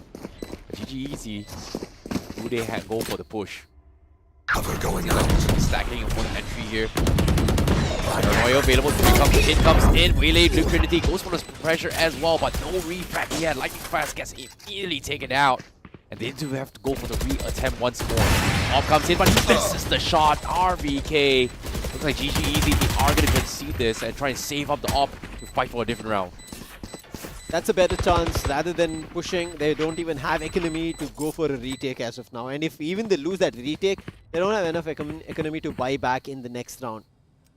That's 7 rounds they've lost. 5 rounds that they've lost out of the 7, and this is the 8th, making the scoreline to 6. Saving an op could give them the extra edge for the next round, but how far is going to help them push out? It's really tough here, especially when the retake came in as well. Initially, he got the concuss, and they was hoping for Lightning Fast to get a pick, but the moment Lightning Fast got taken out and the op missing an opportunity, he just did not have enough utility to actually make an attempt here. There's just no point flooding through with no advantage and no information whatsoever. Good call, good to save, but hopefully things are going to be better here, but it does put pressure on the ones that died before that. So that is going to be economy dump hit on towards GG here. The op comes in, Trinity finds the opener, and the push comes through for C. And with that, it's going to help them out, but a nice recon giving away position of the op as well as Cole, and it ends up finding a lot more Wow. than they banked on. And look at RVK just running right out and shooting. Oh, Oh my god, Let's go Shooter now. for a You're second done. wanted to go and shank. But was eventually stopped. He realized that this man might spot him. Yeah, he was going a little bit too far. Yeah. Yeah. He was thinking about it as well. There was no point. But I like the discipline plays, but you know, he's getting close. Oh, realized he's rocking the run direction. Yes. And it's like, okay, I can't catch up to him. Let's just shoot him. Nicely done. Coming from Boom. But again, the op. The opener was great, but unfortunately, Boom Esports is so fast in the Nobody execute. destroyed the recon. Yeah. All of just them pinged. Very, very unfortunate. Now, here we go again. Easy. Next attempt here. Drone. Didn't see anything here. Oh, they hit right at the wall as well. So they don't know that there's people A here. Immediately, everyone from GG backed off. But with the... Okay, that's a free gun. Thank you very much. That's not exactly what's happening here. Nakia, he strikes an overdrive. They were all split approach and they were isolated in their positions. And now Nakia is so deep in enemy territory, but NC Slasher comes in as the savior. Nakia's overdrive completely out in vain, but doesn't matter. They've still found a chance to make it a 3v4 situation, make it a 2v4, all working in the advantage for Boom Esports, and now down to the last two, and Nakia is still holding windows where the last two players are coming in. They have the weapon for this retake. They're trying to go for an attempt if possible. The enemy behind the lines, and that's NC Slasher, which will deny them the initial retake that they were planning for. Oh, they're kind of pinned right now as well. GG, they have to pick the points here. Nowhere Which trade to run! has the information, but the Hunter Spirit from behind catches them off guard. Where is this Hunter Spirit coming from here? From the place we just came off, and now they're scrambling. Now Lightning Fast in a very awkward situation here. Doesn't exactly know where the Sova is. Finally the drone comes in, but he is exposed. A little bit more util does to buy a little bit more time. But the clock ticking in, Boom Esports, they're just gonna beat him down. Now he's trapped. Here comes the execution here. Will he get it? Yes, they will. That's gonna be a 4-point onwards NC Slasher. He held that position from mid-window to garden and entry from B and made sure that the opponents have so much trouble. They went for a retake, almost looked like possible, but because NC Slasher pulled out the Hunter's Fury, it was all gone. Talking about the ultimates again, now Defo has a lockdown on the other end, DC as well as Kohli moving towards the penultimate round of this first half. Yes, this should do. Can they pull out something big? Kohli is This back is a nice from the one. shadows. The Omen ultimate, we barely end up goes seeing here. any usage of it. However, DC setting up traps to its C, has the neural theft, but has to find value. With Trinity in the previous round, he could find the opening now, but lightning fast and Nakia, both the Neons going on a 1v1. Eventually traded out, but Trinity, he gets caught with the saturate, and he will be saturated out of this round. Did not expect that. It felt like an enemy fight battle between both Neons, and who's the better Neon? Well, Lightning Fast may have won the fight battle, but he was picked off. So Spike drop. a little bit unfortunate for them.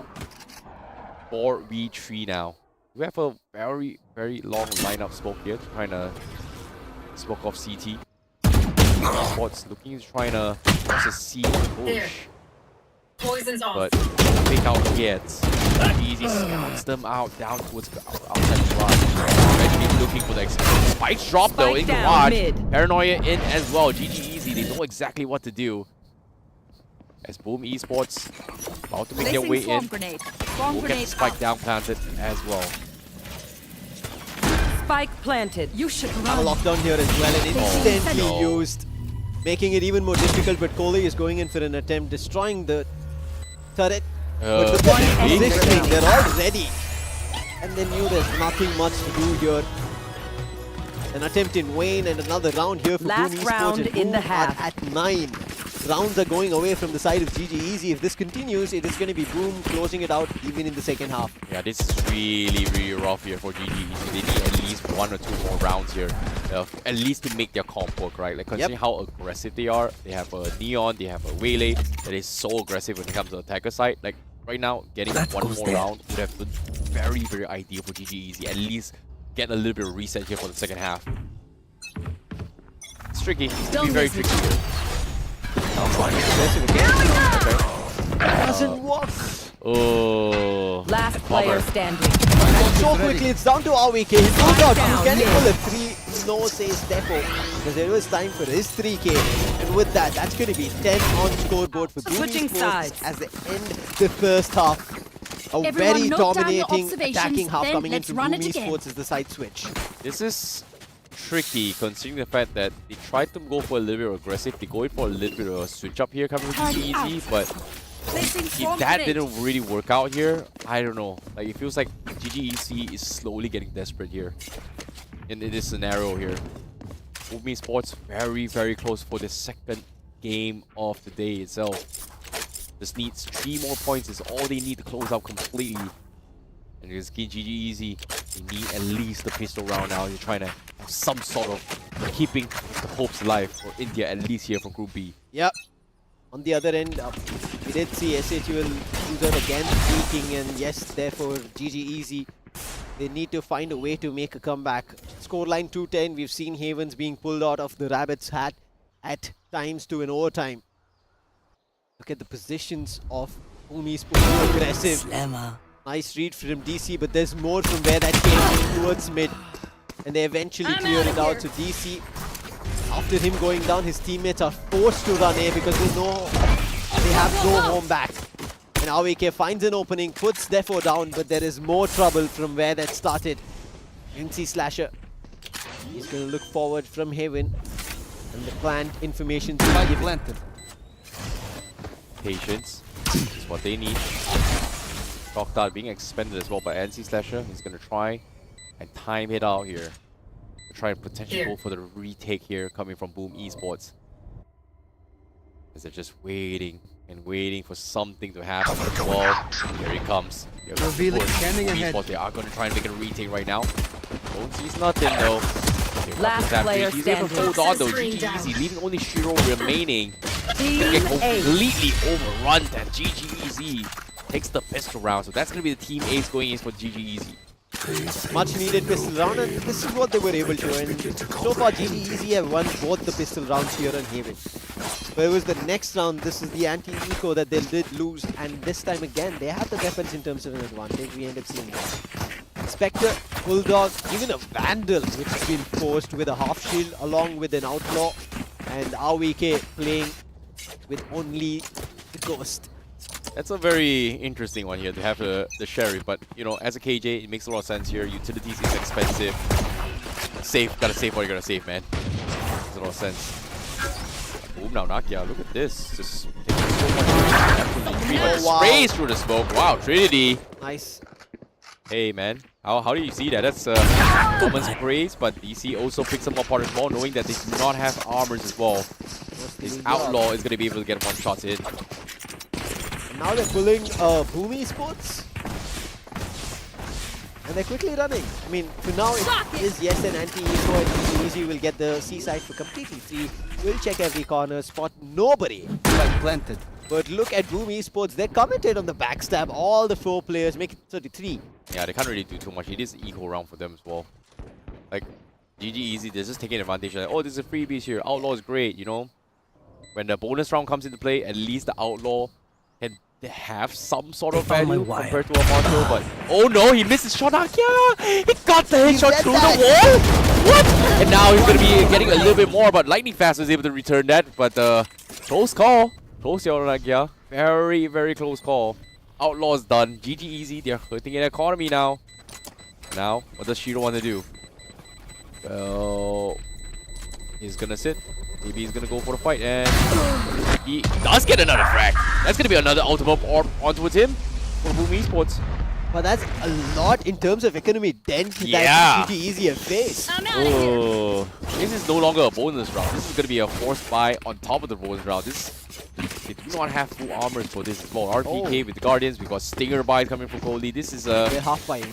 yeah, half buy. This is scary coming from GGEZ. That was so close.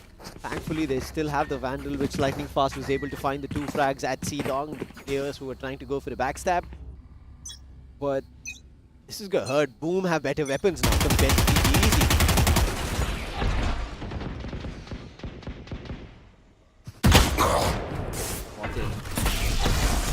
Both sprays. Wall coming in. Here comes the Waylay. Trying to bait something out, and nope. Nothing as well. Nakia goes for the spray net as well. They hold down the fort. They defend.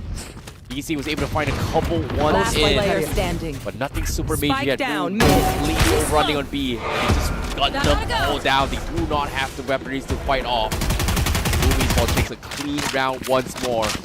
One more point, 2 match point, and potentially the ticket in towards the grand finals as well. Yeah, this is going to be their chance to walk on the big stage on the 10th of January here in Pragati Maidan with all of you as viewers coming down here in New Delhi. With Boom Esports having a quick heyday here, and they've been so fast in terms of their execution, in terms of them turning it around, and that anti-eco buy round costed so much in terms of economy, and the fight now that GG is in big trouble, but lightning fast as quick as his attack finds the opening, getting A-Long control, and that quickly turns the tides for Boom Esports to replenish a defense. It's going to be tough here, but Boom playing a little bit safe here. He cannot afford to lose more, but again, he still have a lot of leeway. He still have a lot around, but oh, that was a mistake! They used the recall dart as a bait. They white swung that, took them all down. Everybody was looking at the dart. They had their crosshairs down. What a catch from NC Slayer. Now, get even more information. Nakia's got an off angle. He loses the trade. But here he goes. It's over. Boom Esports match point towards them. My goodness, that was so unlucky. Let's take a look at the instant replay here. Wait. Okay, the dart, everybody was looking down except for the Omen, but he lost his gun trade. Oh, that is so painful. Methodical, I see. Recon, everybody turned their aim towards the recon, and then Nakia making a slide. Then everybody turns towards Nakia, and there's NC Slasher. Oh my goodness, what a pig. That is gotta hurt. Timeout has been called. GG Easy on their final timeout. Look at the money. They have nothing to go for in this last round. This is so tough to win. They just don't have the economy to work with.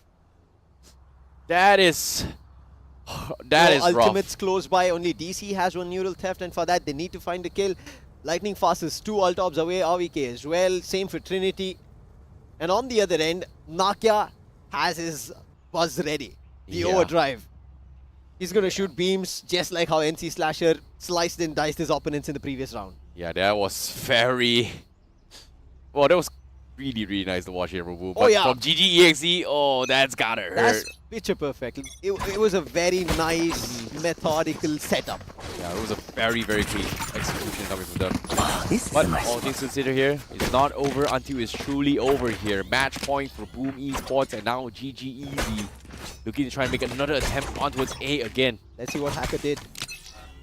Timeout called, but finally this could be the last time out, then another, and there it is, the O-dive kicked in, and Nakia finds the opening. Back from the shadows was there, but it's all Nakia with the 3, make it a 4 very soon. But it's going to be NC Slasher again helping you out, and it is DC, the last one falling down. Nakia all the way through, and Boom Esports with their victory.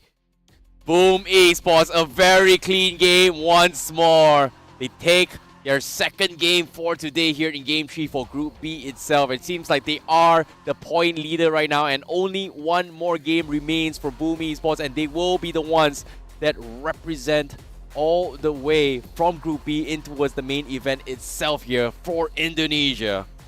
They already have an advantage. 2 points is what they got, I see, and this one was even better than they played against NKT. This was a quick one in their books, and they were also very rapid in terms of their plays. They did not give GG Easy the time, and it was done at the second round itself, at the very start of this game on Haven. Yeah, this is just a very rough game here coming from them, but at the same time, congratulations to Boom for now. For now. It's not set in stone yet, but they have one more game, and it is going to be against Team Lit for them later on, and that will be the final match for today. So we are going to be seeing a little bit of a redemption arc right after this year between NKT as well as Team GG Easy this time round. Ooh, that's going to be scary. It is. I mean, after what GG Easy did in the very first game, we kind of figured out it could work out and play. But I think somewhere down the line, the way Boom Esports was set up, right, in terms of their, you could also call it a buddy system. This is something that I've used after a very long time, to be honest. In this buddy system that they played with NC Slasher as well as Nakia, at any point, it was not just here, they were also using this buddy system even in situations when Trinity found an opening with his op at C-Long. They instantly rushed and two players together played and denied that retake or control over C for the side of defenders on GGEC. Completely wiped them out. Yeah, it's the double two-man pick and the triple picks, etc. here, which make a little bit of sense as well. But in case you guys wondering here how things happen as well, let's take a look at the highlights to kind of recap and revisit what exactly happened between GGEZ as well as Boom Esports. Initially, GGEZ, they were doing really well, but things kind of took a little bit of a tumble when Nakia is getting aggression, which we did see a lot coming from Lightning Fast, is not being answered for. And it allows Nakia to just do Nakia things. Whereas Lightning Fast was doing exactly what he's doing, but for some reason, every single attempt Lightning Fast has tried to make, Boom Esports has been able to respond to his Neon Dash, or in this case, the Ferrari pick, I would say. Yeah, and on top of it, I think Lightning Fast, whenever he was trying to execute the way we saw him the very first game, did not have enough economy, did not have the right weapon. He was just trying to swing with the Sheriff also at times. He was trying to see if his overdrive found value, but as you said, they were able to respond to it. Not with kindness, but with kills, putting him down. This was another round. If this recon was destroyed, that should have been a round that GGEZ could have pulled out. And this is where you look at it. One person, Nakia swings out backside. Another teammate who's holding down at the site on default, making sure that nobody's rushing from garage. Nobody is going to be making a push from the defender's spawn. And all of it working in the favor of Boom Esports at all times. Yeah, it's just very unfortunate as well. Even the timings here as well, like Oli, he tried his attempt, but eventually, I'm very surprised they actually choose to push into as a KJ out, which normally you wouldn't. But even then, they were clearing it so slow to a point that they don't really have a choice. And even in the last two rounds of the first half, we ended up seeing very aggressive plays being done from the side of GGEC, where they thought maybe fighting fire with fire could work out in their favor. It actually didn't.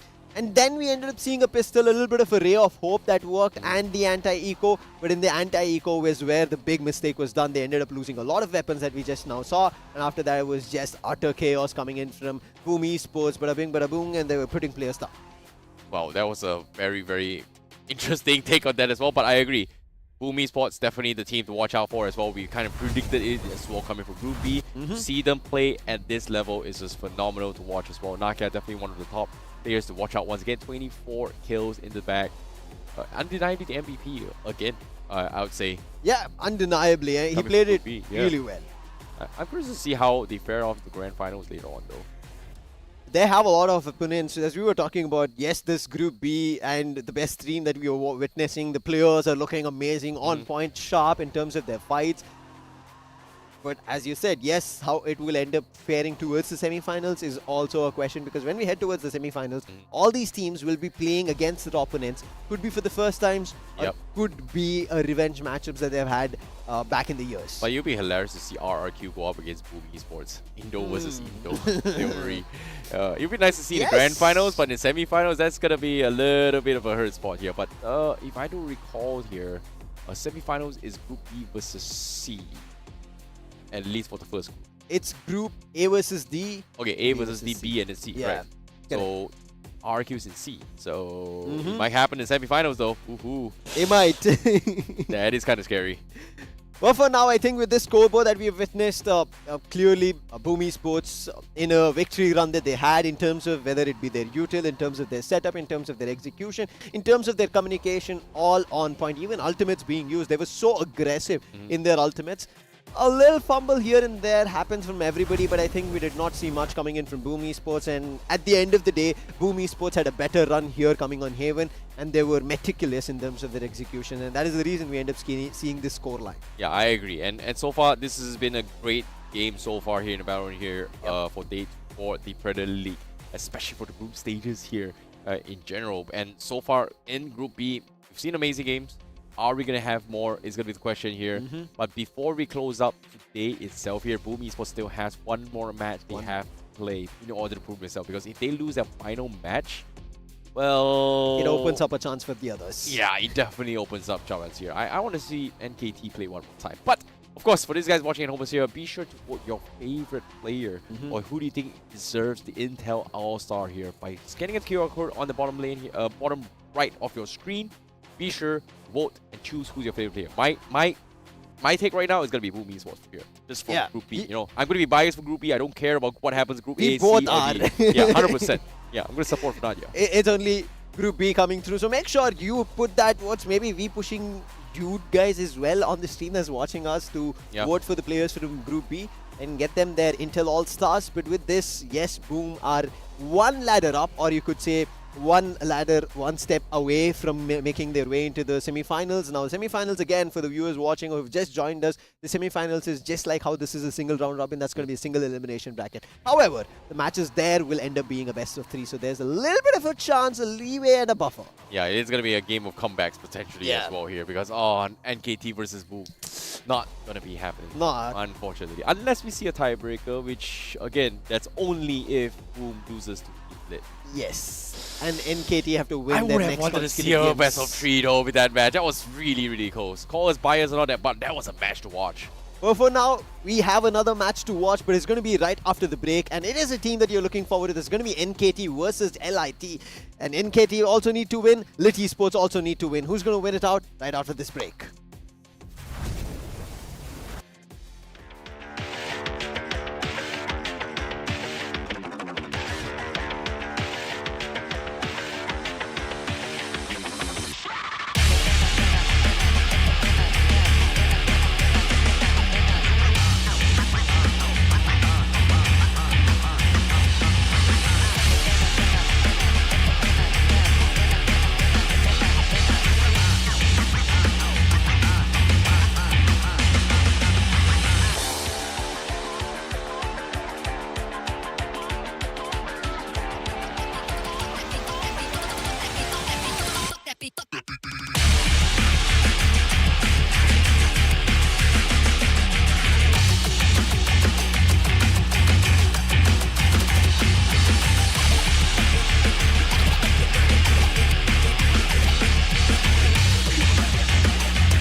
Welcome back, ladies and gentlemen, to Asia Pacific Predator League 2026. My name is Lucifer. With me is going to be Icy Baby, and we are here back bringing you the fire hot games here in the Group B matchup on Stream B. And now we are going to be witnessing NKT versus Lit Esports. And Icy, what do you think we are up for now? Oh, this is okay. I know this NKT is going to be a team that is going to be the team to watch out for as well, considering they put Boom Esports. I think they were the closest to push Boom Esports in this group itself. So logically, I would put NKT, my money on NKT. But Lit made a little bit of mess up where they actually took a while to come out online. So I would say it might be a little bit of a mistake with GGEZ. But I don't know, maybe, just maybe, Lit may stand a chance. I think so too. I think, as you rightfully mentioned, Lit Esports took some time, right? As we said, right from their local circuit, they've been playing in Taiwan, they've been winning only there. So for them to come out of there and then play in such a stage and here in the group stages, it's an experience. It's a first time thing. And once that first jitters was lost, we can see that they are playing really well. Yan Andy found value from his end. We were seeing Rainy also trying his best. So all of this somewhere concluding towards a workout for a victory. But on the other end, NKT, who are on a hot streak of revenge, who are on the want to get back to the top, want to make their way towards the finals, they have a lot going on in their minds. Yeah, it's going to be a lot as well here. But of course, I'm curious to see how the other groups are going to be performing as well, because it's not just Stream B that you're watching. There's also Stream A, Stream C, and also Stream B that is happening here, because we're going to be showing up the group standings right now on screen to see how things are happening. And let's go. Group standings. Yes, all teams of our 16 lot that we have, and you can see the scoreline right now stands with Exist and SATUL from Group A losing 1 game each, and EKing from Oceania as well as Fancy United get 1 game under their belt. On Group B, we already know what's the scoreline on that end. When we jump to Group C, RRQ, the team a little favorites banking towards this tournament, have lost a game after their win. Yeah, they actually won 1 game and then lost a game to Todak, so that was pretty intense coming in from them as well. But Group D, we also have a lot of games coming in from them as well. Cosmic losing to both their games. IAM also winning 2-0, but MTV is also a team you gotta be watching out for as well, because according to CA, they told me that Group B is a pretty stacked lobby. And in particular, they told me was that IAM, Oasis, and MTV are salary. That's what they're telling me.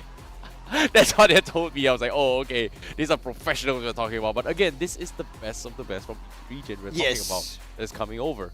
I had kind of a big expectation on Motive that they're going to be the runaways, and IAM was a little perplexed in their situation, but they've been the surprises. They've won both their games, and that tells us that this could be an interesting standoff even in Group D, where Motive as well as IAM might have a battle to decide who's going to be going ahead, because as of now, Motive has also not lost a match, even going for IAM. But with that, let's jump into our schedule in Group B. The matchup that we are going to be having, we've already witnessed GGEZ versus LIT. Is going to be GGEZ who won that. NKT versus Boom, and it was Boom to win it. The match 3 that just concluded with Boom Esports having an overdrive of a performance, and how Naka ended it against GGEZ. Now, match number 4 is going to be LIT Esports versus NKT. Yeah, that's going to be very, very interesting as well, because now NKT, can they make the redemption arc? It's going to be all down to the same for Lit as well, considering that they took a loss against GGEZ. So NKT, if they want to win this year, they've got to win their remaining matches. And that's also if they want to make a comeback. And if they want to make a comeback, that means Boom Esports will be closing out the final game. And if Boom Esports loses that game against LIT, and if I do recollect correctly here, based on a tiebreaker, it might be coming down towards a hit-to-hit. It will. Which results in it's not going to be a match. Not going to be able to qualify. So that's going to be a very, very awkward one here. But as of yet, Boom Esports is pretty much set in stone, I would say. It is for them. It could make a change, as you rightfully mentioned, if NKT pick it up. Because between these two teams, yes, a little bit the weighing scale weighing on NKT, because they've shown us their caliber. We know they've been here for quite some time. They've been trying to take down Boom. They're in the same bracket. They tried today as well and pushed Boom to an extension. But can NKT do the same performance, win it against Lit Esports or not, is something that we have to wait and watch. But on the other end, Lit Esports were actually slowly starting to feel the momentum of the group, as well as the other players in different teams.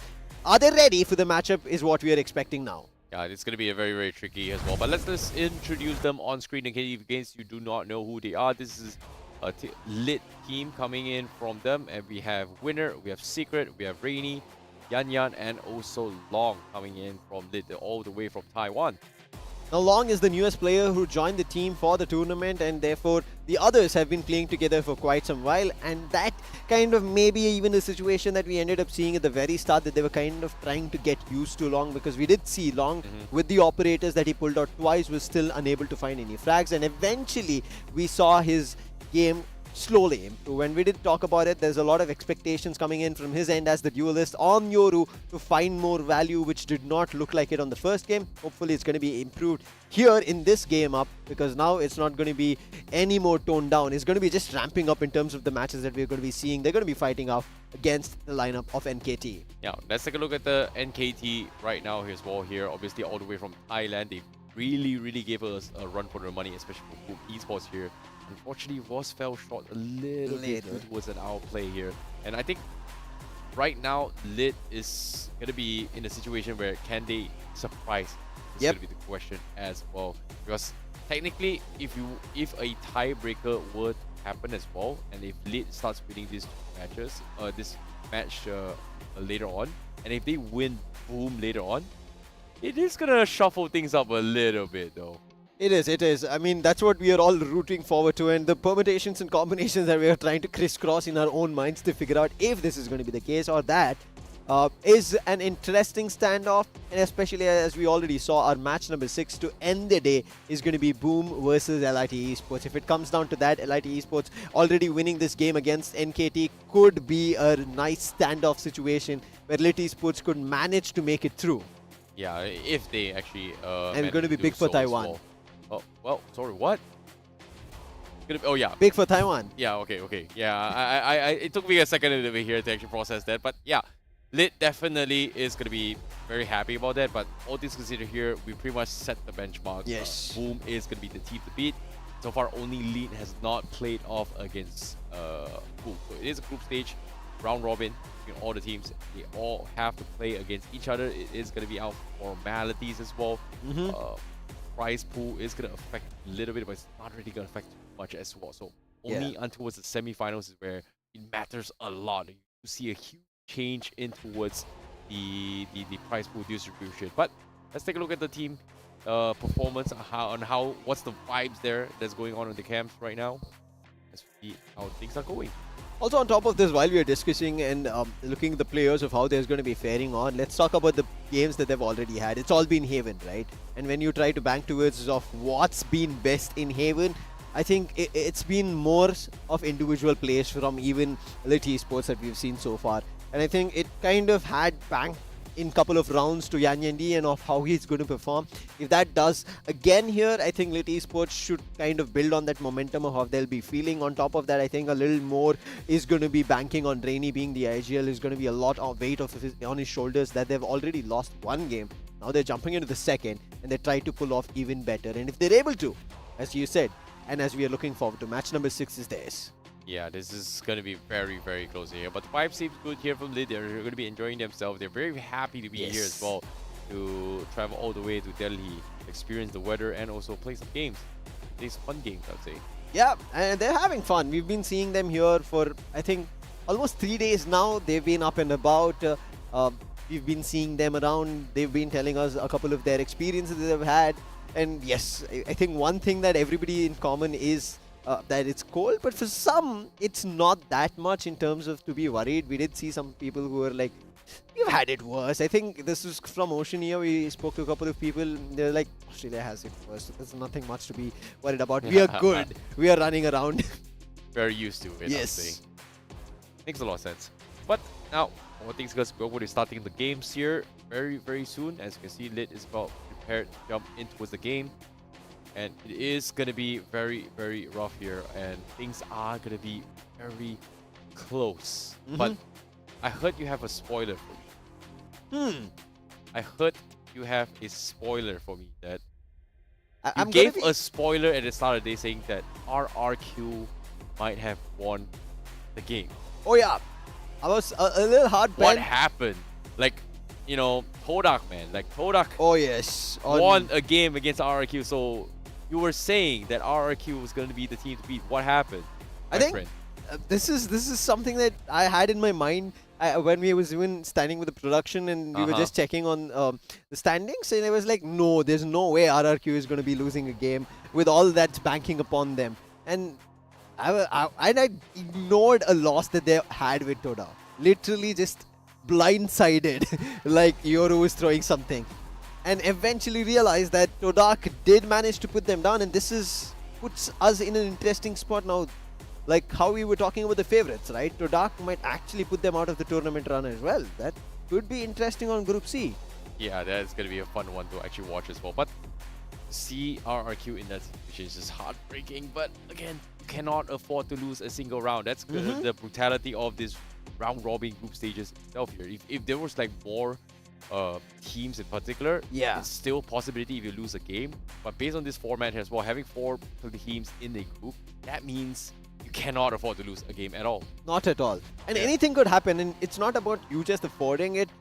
You have to take it round by round. If you let go thinking that, hey, we'll look at it after the half switches or something like that, you cannot. Because every player and the team as a whole is looking at winning that particular round. They're not looking at the game as a whole, because if they look at it, they don't have any other game in case they lose, if they mess up. And I think that might be affecting for a couple of these teams, thinking that this is the best of one. But by the time they're in the server already, trying to play it out, it's like, hey, there could be another chance. And another chance is another different match altogether. Yeah, that's the brutality of best of ones, right? Yes. Like best of ones means that there's no time to adapt, there's no time to figure out here. You have to be on the fly into an unknown.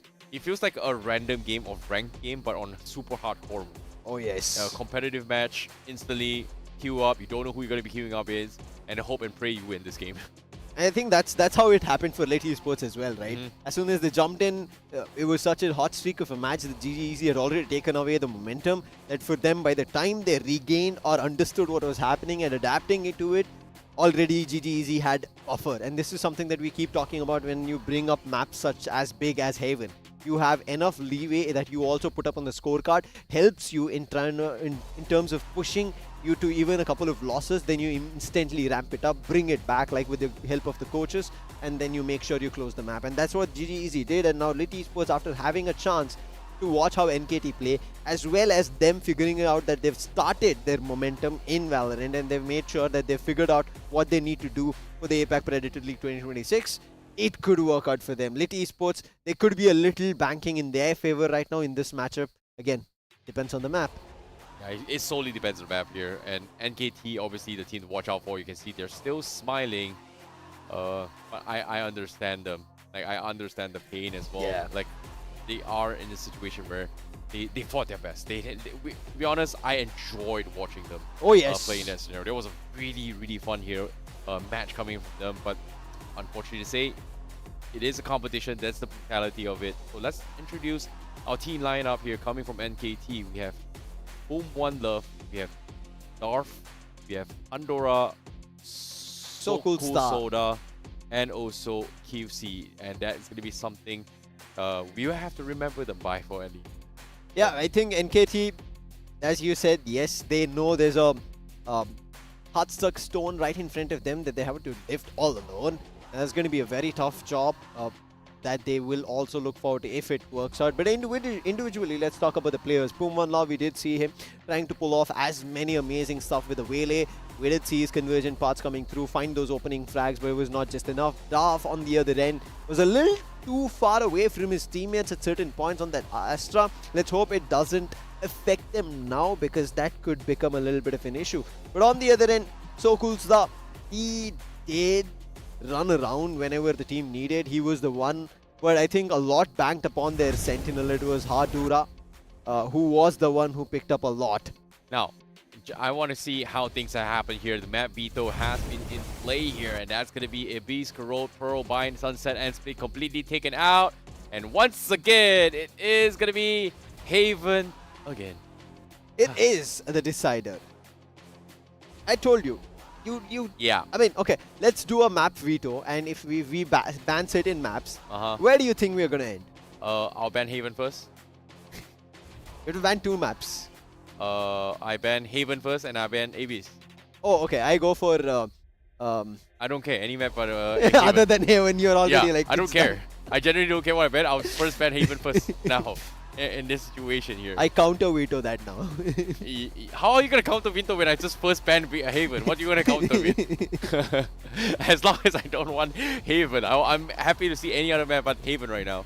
But I think, again, coming to Haven, it gives every team the chance. It doesn't one-side the map entirely because certain teams have a map pool which they decided and they know they're really good on it. So Haven turns that around in an equal balance of things. But let's jump into the agent select and we are going to be seeing the same comp that we saw from NKT in their matchup and the same thing going in from Lit Esports as well. Not a change at all. We do end up seeing the breach. We end up seeing this jet coming through. They've pulled off the Viper this time. I was thinking about maybe not a Viper that they would play out, but they are actually pulling out a Viper. Yeah, I didn't see a Viper on Lit at all. We didn't. Right? It was So Wele. It it's was a double duelist. Yeah, it was a little bit of a switch up here coming from Lit.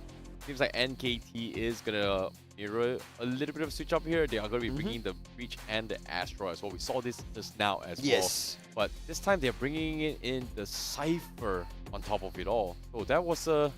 I thought they actually went for a KG. No, he played the Cypher No, they actually itself. played Cypher. Yeah, seems like a... Yeah, Same. it's identical. It is only Pumwan Lau who's changed. Has gone to a Wele, from a Wele to a Viper. Yeah, that was something I did not expect at all.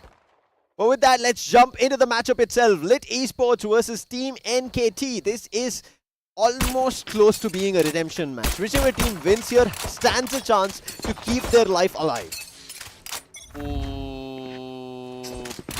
It's tough considering that Boom. Doing I think Lit Esports the only one that has a chance here. In terms of gameplay wise. But we shall see because NKT now gonna be having a little bit of fun time. The offense comes in. They go through, they get the spike in as well. One love, they have whiffed a couple of shots. Spike We do planted. see Lit also getting a couple of trades in here. 2 jump across here from One enemy remaining. Bams true. Yes, One it enemy is remaining. as well. Now it comes out to a 1 versus 1. And guess what? The spike is peeking. Adora's got all the time in the world. He's trying to jiggle his way through. He sees him. He knows what's up. Secret is going to try and hold it down, but he will not make it to this halfway point. Chip damage comes in. Hadora outplays him, and that's going to be the first pistol round in the hands of Team NKT. Whenever there was a clutch situation, Hadura has always done it for the team. There was once only against Boom that he did lose, but after that he's always been holding the back line, making sure there's no backstabs, and on top of it, whenever it comes to clutch situations, he's the one. And right here in the 1v1, as a Cypher, make sure his opponent doesn't get a chance to defuse the spike and finds the first round for Team NKT. And here, I think it was maybe a little bit of a technical hitch. It is Wele itself, Pumwan Lau. That's why I was wondering, all the way to a controller from a duelist. It is a Wele that he is playing. Now NKT have the round start and the weapon advantage to move to the second. Yeah, this is going to be very good here. Now, shot in with the Marshall here for One Love. Is able to get a shot in.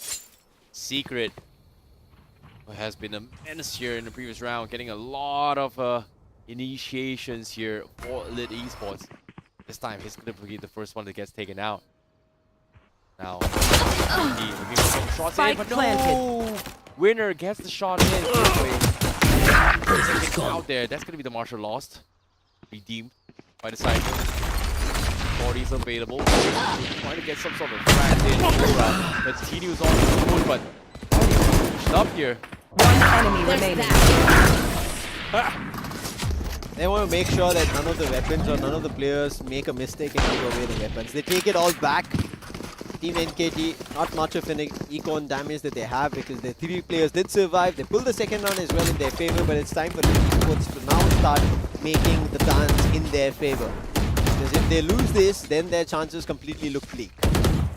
Well, speaking of chances here, Lit Esports definitely needs to fight for their dear lives. NKT music a little bit in terms of economy. They were able to, make use of that Marshall. It's not exactly a very, very expensive buy. Does get the job done eventually. They have paid a little bit too much, even though they have 1 round. Bams are coming in, Rainy.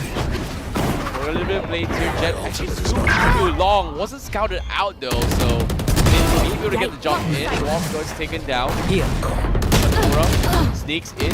Are kind of blinded as well, but Hadora also winning their fight too. But winner! Oh! Down. The timing, Last player NKT standing. looking in the wrong direction here.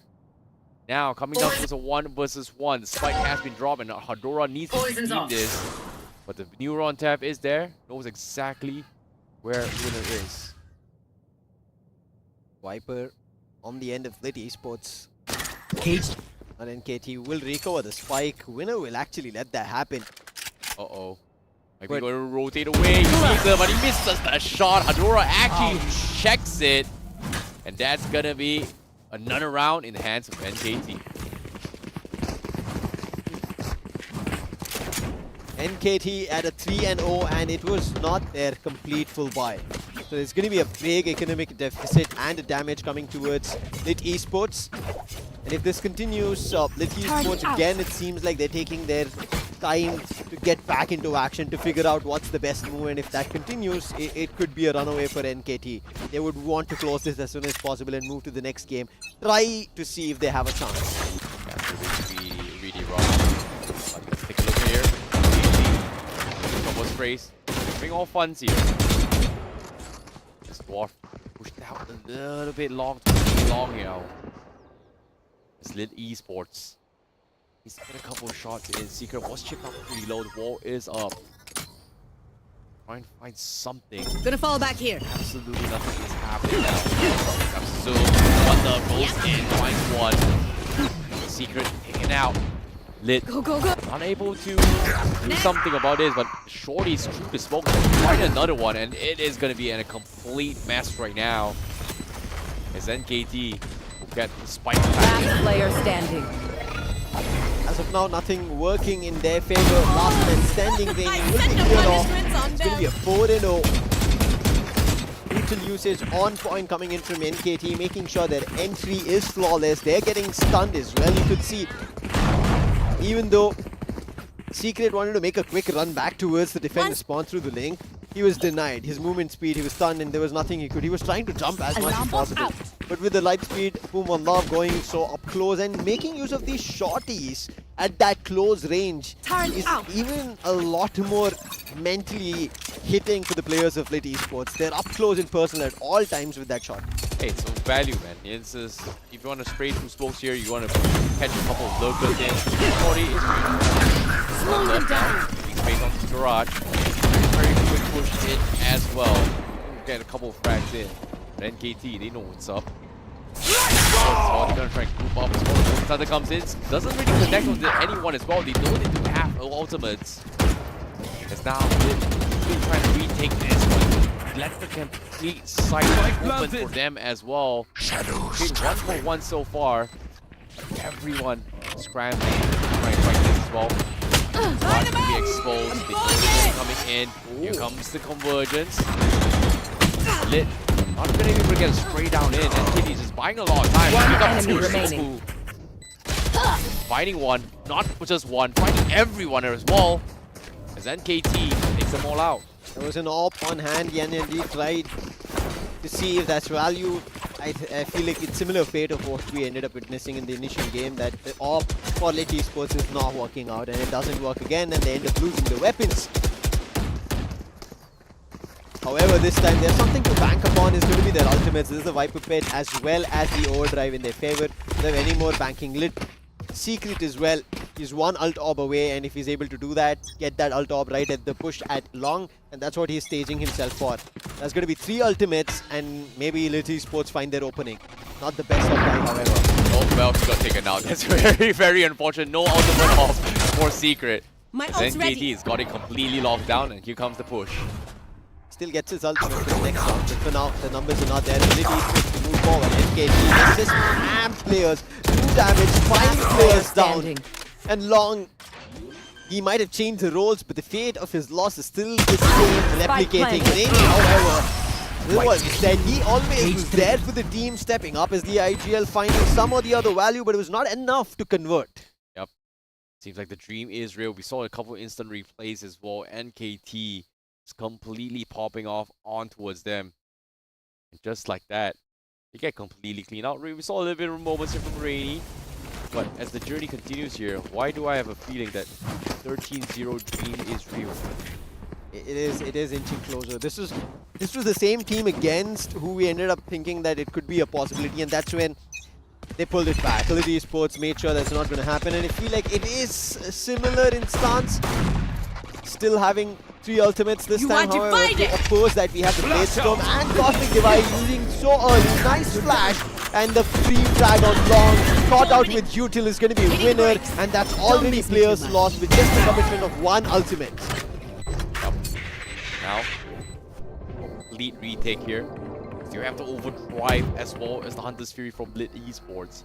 But they've got to make every single shot count as well. The operator's still available coming in from Blit. Last player Esports standing. for the fight. Madora finds out Sacred here. Yan wants to save up this operator. They spotted. Rather, he misses the shot, but he's got the push with the classic, but he misses the timing, and Adora jumps right behind him with the shorties. Goodbye, operator. What an entry that was. Flashpoint, entry move in. It was so fast that even with the winner trying to kind of slow it down with a snake bite, he was caught out.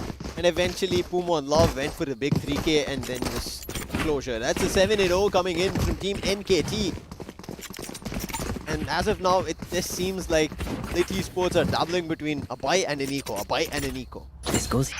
Very unfortunate here. It's like they're getting desperate every single round. They're trying everything, but just nothing is working right now. Seems like attacking not their strong forte, but defending as well could be a problem. Hopefully, Lit is gonna be able to move a little bit bounce back here. Maybe at least 4 rounds, maybe making a comeback here. DD Sports was able to do that recovery earlier today. Maybe they're just comfortable attacking this scenario. One Love finds the opening, ultimates are there, but they're not committing any of it. This could have been a chance with Yan covering One them at the enemy back, remaining. but both of them get taken down with lockdown going down, overdrive as well, and the last man standing long. Not gonna survive anymore, and that's gonna be an E&O. Team NKT. They're taking all their aggression, the anger that they had against team, which they were almost so close to convert against Lit Esports, and not even giving Lit Esports even a small chip from it. So, I'm gonna ask you a question. How do you Placing sentry. and release your anger onto another team in this scenario? Placing alarm bot. Like this. I'm out Be a little bit more specific. After this round. So now another op bought out. And Puma Love, the commitment! Bye-bye.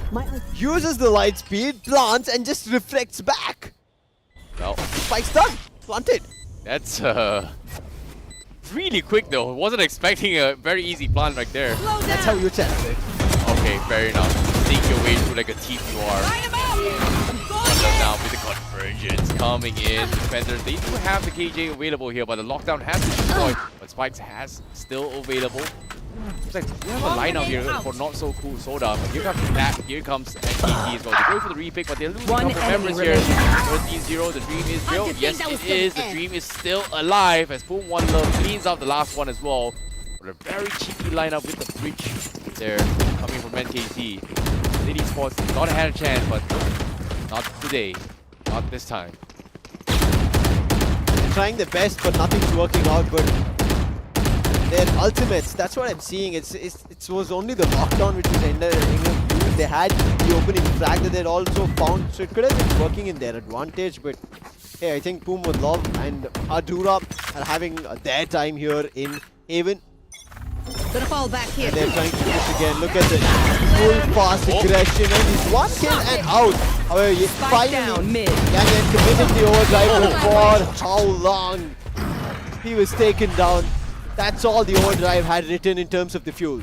I did not expect so many jump Jories here. Game now, Kidby finally has to play it off, and he goes a little bit more gun. remaining. Gets 1, gets 2, that's a little bit the third one. Can he get the 4? But there you go! Almost an ace. But Team NKT get 10-0. This is slowly but surely going to be a complete wipeout, isn't it? Yeah.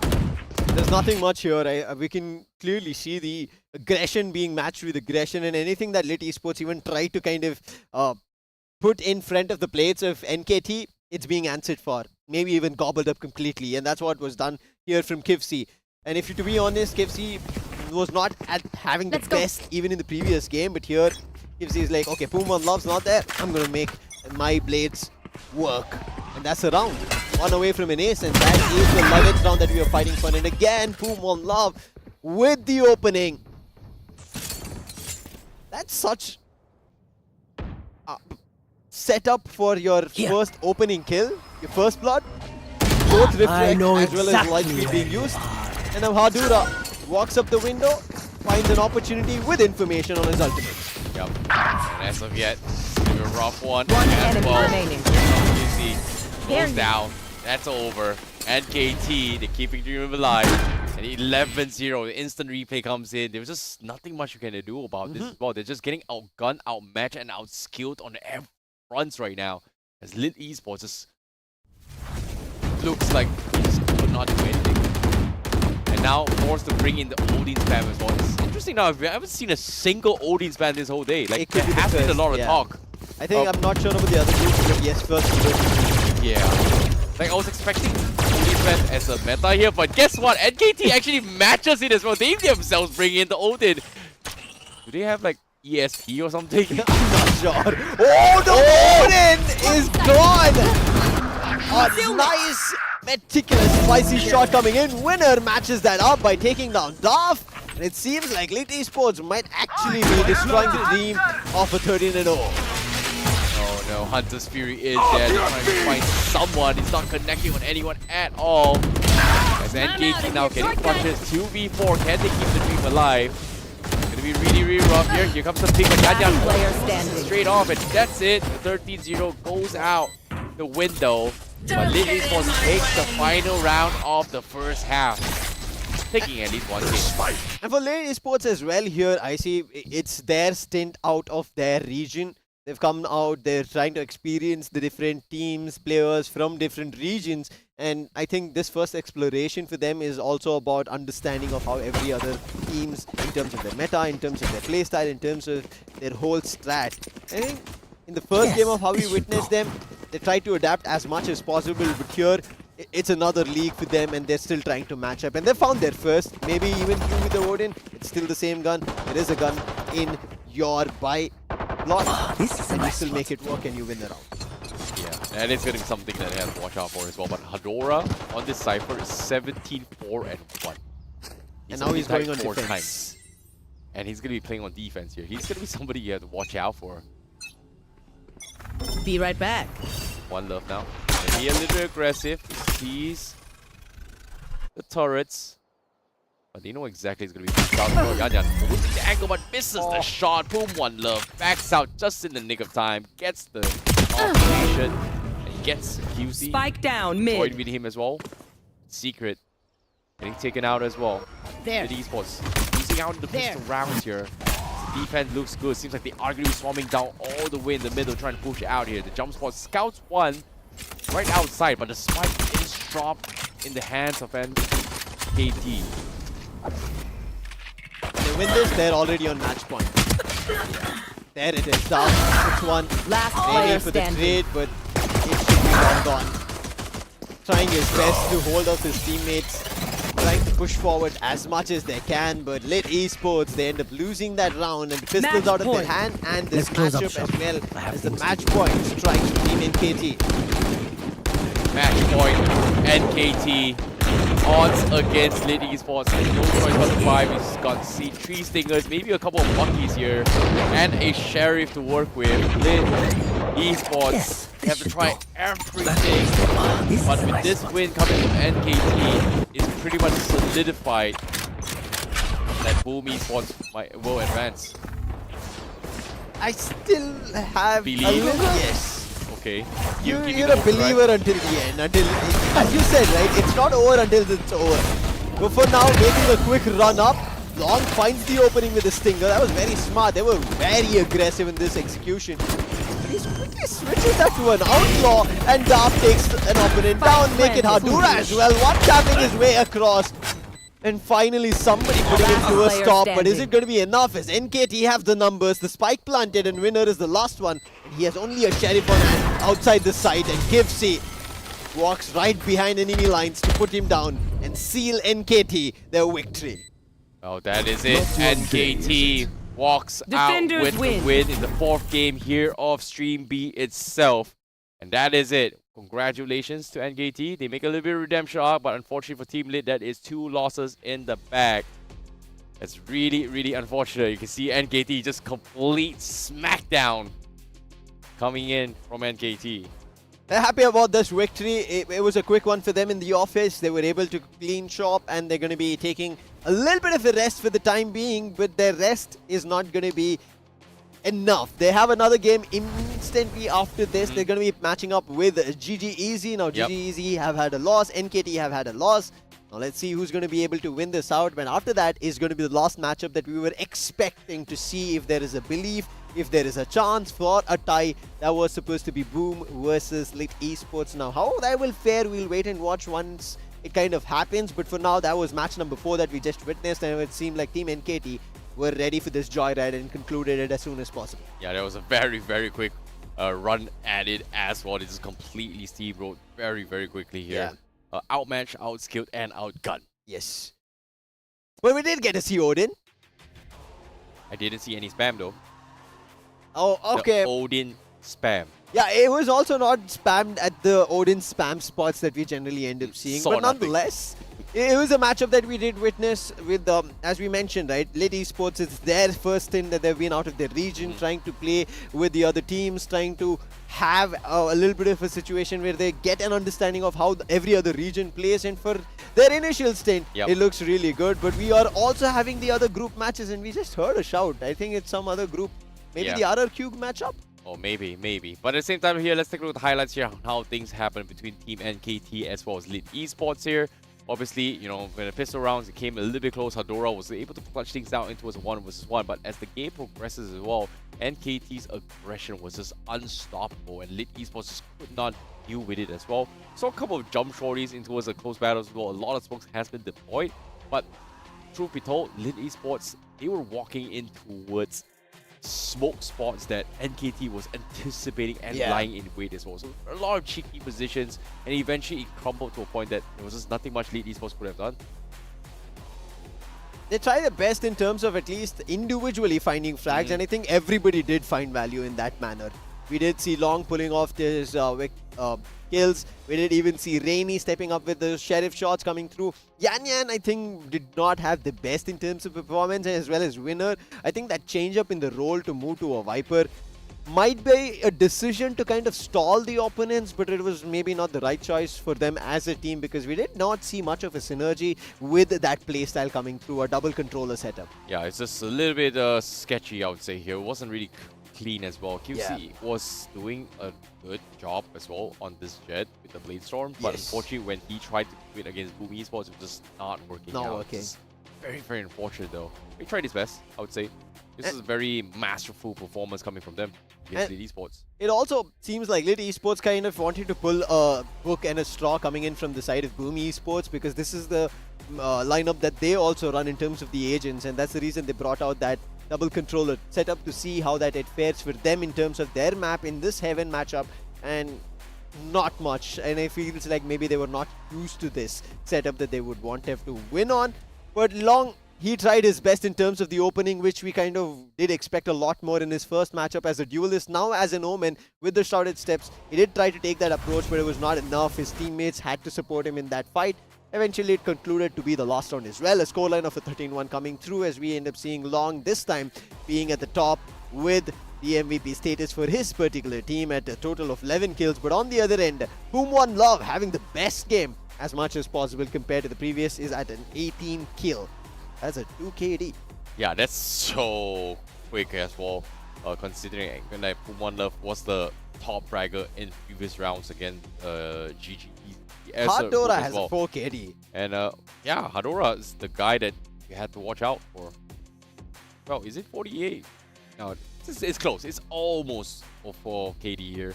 But all things considered, I think right now it all comes down to whether or not Lit is gonna put a dent onto its Boom Esports. Yes. Because the moment Boom Esports gets a 3-0, there's nothing NKT gonna do. There's nothing Team GG Easy could have been able to do as well. True, that we saw that matchup, and GGEZ tried their best. They pulled as much as they can in terms of their strategies, in terms of their exchanges, and that time is when we spoke about the buddy system, which was eventually activated. And it was so smooth that we never even realized that they started with that. But with the scoreboard that we've witnessed, let's jump into the MVP of this game so far that we've witnessed. It has to be from the side of NKT. It has to go towards Pumwon Love. Played really well. As you can see, the 2KD that we already spoke about is at a headshot percentage of 32.6. That is big coming in. And an average damage ratio coming in at 200, meaning at least he was dropping close to 2 kills per round.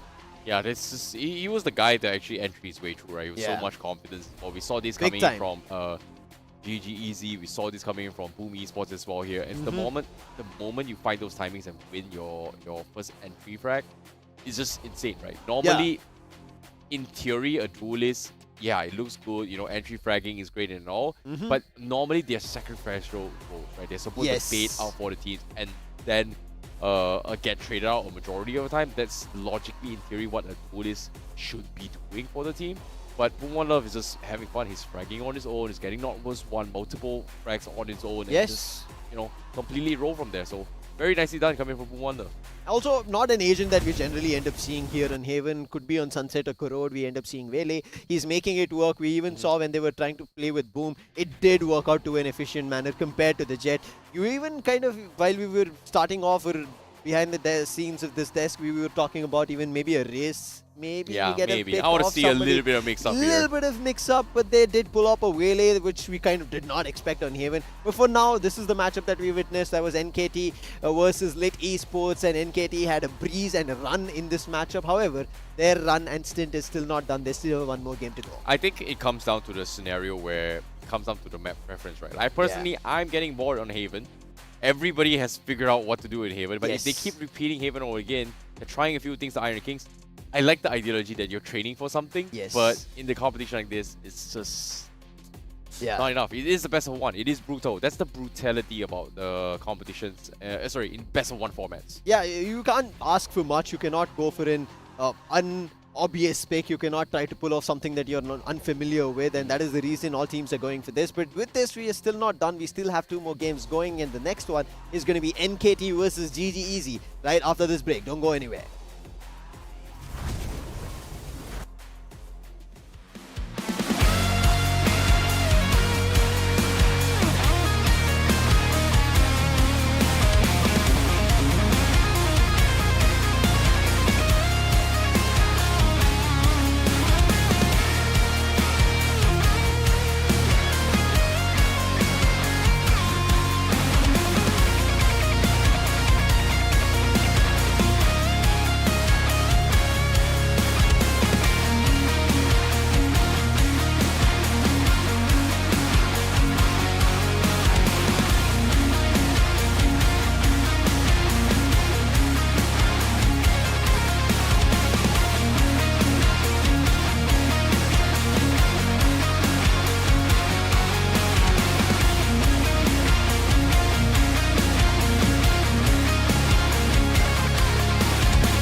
Hello, ladies and gentlemen. Welcome back to Asia Pacific Predator League 2026. We are here in the group stages of Valorant, and we are down to the last two games. It's NKT versus GG, the one that we're going to be stepping into. My name is Lucifer. With me on desk is going to be IC Baby and IC.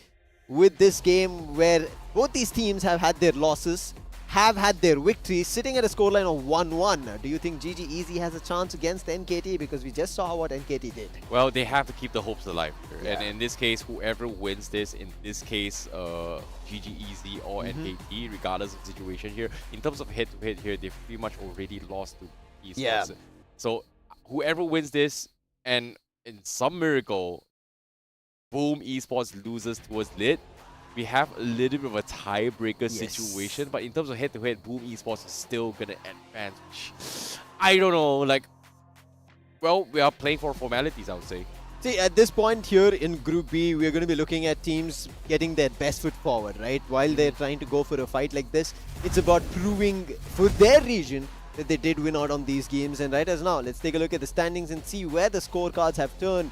It's going to be SATUL who've had 2 losses, meaning another Indian team here have had a loss. And I think looking at the scoreboard, SATUL will not have a chance to move ahead. Exist on the other end, they did have a loss, but they've had a victory as well, which does push them forward to a chance. But E-King and Fancy United will be the decider to see where they head out. On the other end, Group C, we end up seeing Zipto winning both their games and making Todak also lose, meaning a scoreline of 1-1 for RRQ as well as Todak, and Zipto ready towards semi-finals. Yeah, that's going to be a little bit interesting one as well here, because seems like to me, you know, a little bit upset here is Todak and RRQ actually taking the loss here. So Zipto will be the one that advances, but it's still undecided for Group D though. There's IAM and also MTV with 2-0, so it comes down to their head-to-head match to see who wins and who will qualify. So that is going to be I would say a very, very unexpected round to watch for, to be looking forward to on who's going to be the next part of the 4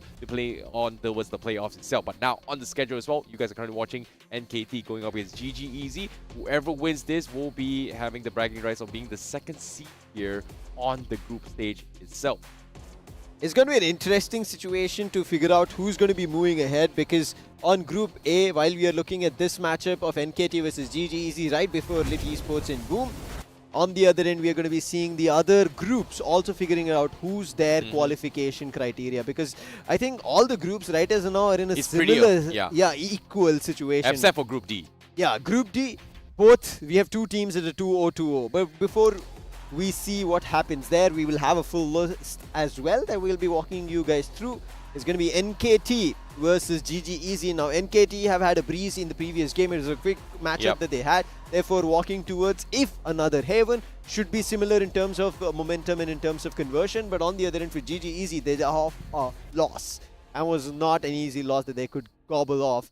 Now that they're down, it could be difficult going against NKT as well, because a loss could also affect the mental for a lot of people. Exactly. And now let's talk a little bit the lineup here between the players again here, in case you guys do not know who they are. Team NKT all the way from Thailand is going to be up on screen, and then GG is all the way representing from India itself. But now on stream, let's see Team NKT for one final time at least here for NKT as well as both GG. This will be their final time to appear on stream B itself. This is going to be NKT on screen here. We have Pum One Love, we have Soku Soda, Dwarf, Adora, and also QC coming in from Team NKT all the way from Thailand. And we just saw an MVP performance coming in from Pum One Love on Vele, on Haven. He pushed it to all fronts and it did work out really, really well. And we ended up seeing the best of the usage in terms of the util. We were even talking about the role, fulfilling the criteria of the duelist, finding value on, and I think filling all the brackets. We even saw a really good game coming in from Kifsi. But is that going to be enough? We have to take a look at it. But before we jump into the game itself, it's going to be the lineup of GG, Trinity, DC, Lightning Fast, RVK, and Kohli. And we already saw a splurge of an amazing start coming through of a 6-7-0 coming against Lit Esports that Lightning Fast with his Neon was able to do. But however, when it ended up towards the matchup against Boom, it was not the same replica we could see. Yeah, it was a little bit of a tough battle here, but I feel like this matchup between both GG and also Team NKT is going to be a little bit closer compared to how NKT played against Lit here.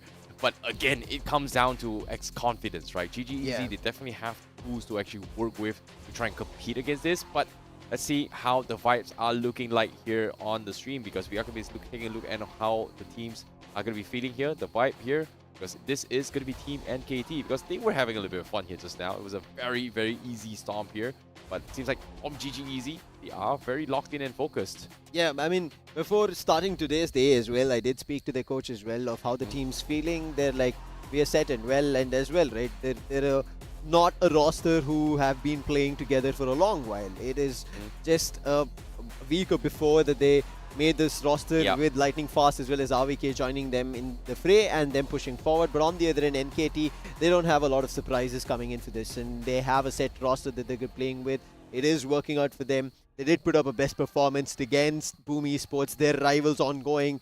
However, their still loss stands at an 0-3 against Boom Esports, something that they would want to change.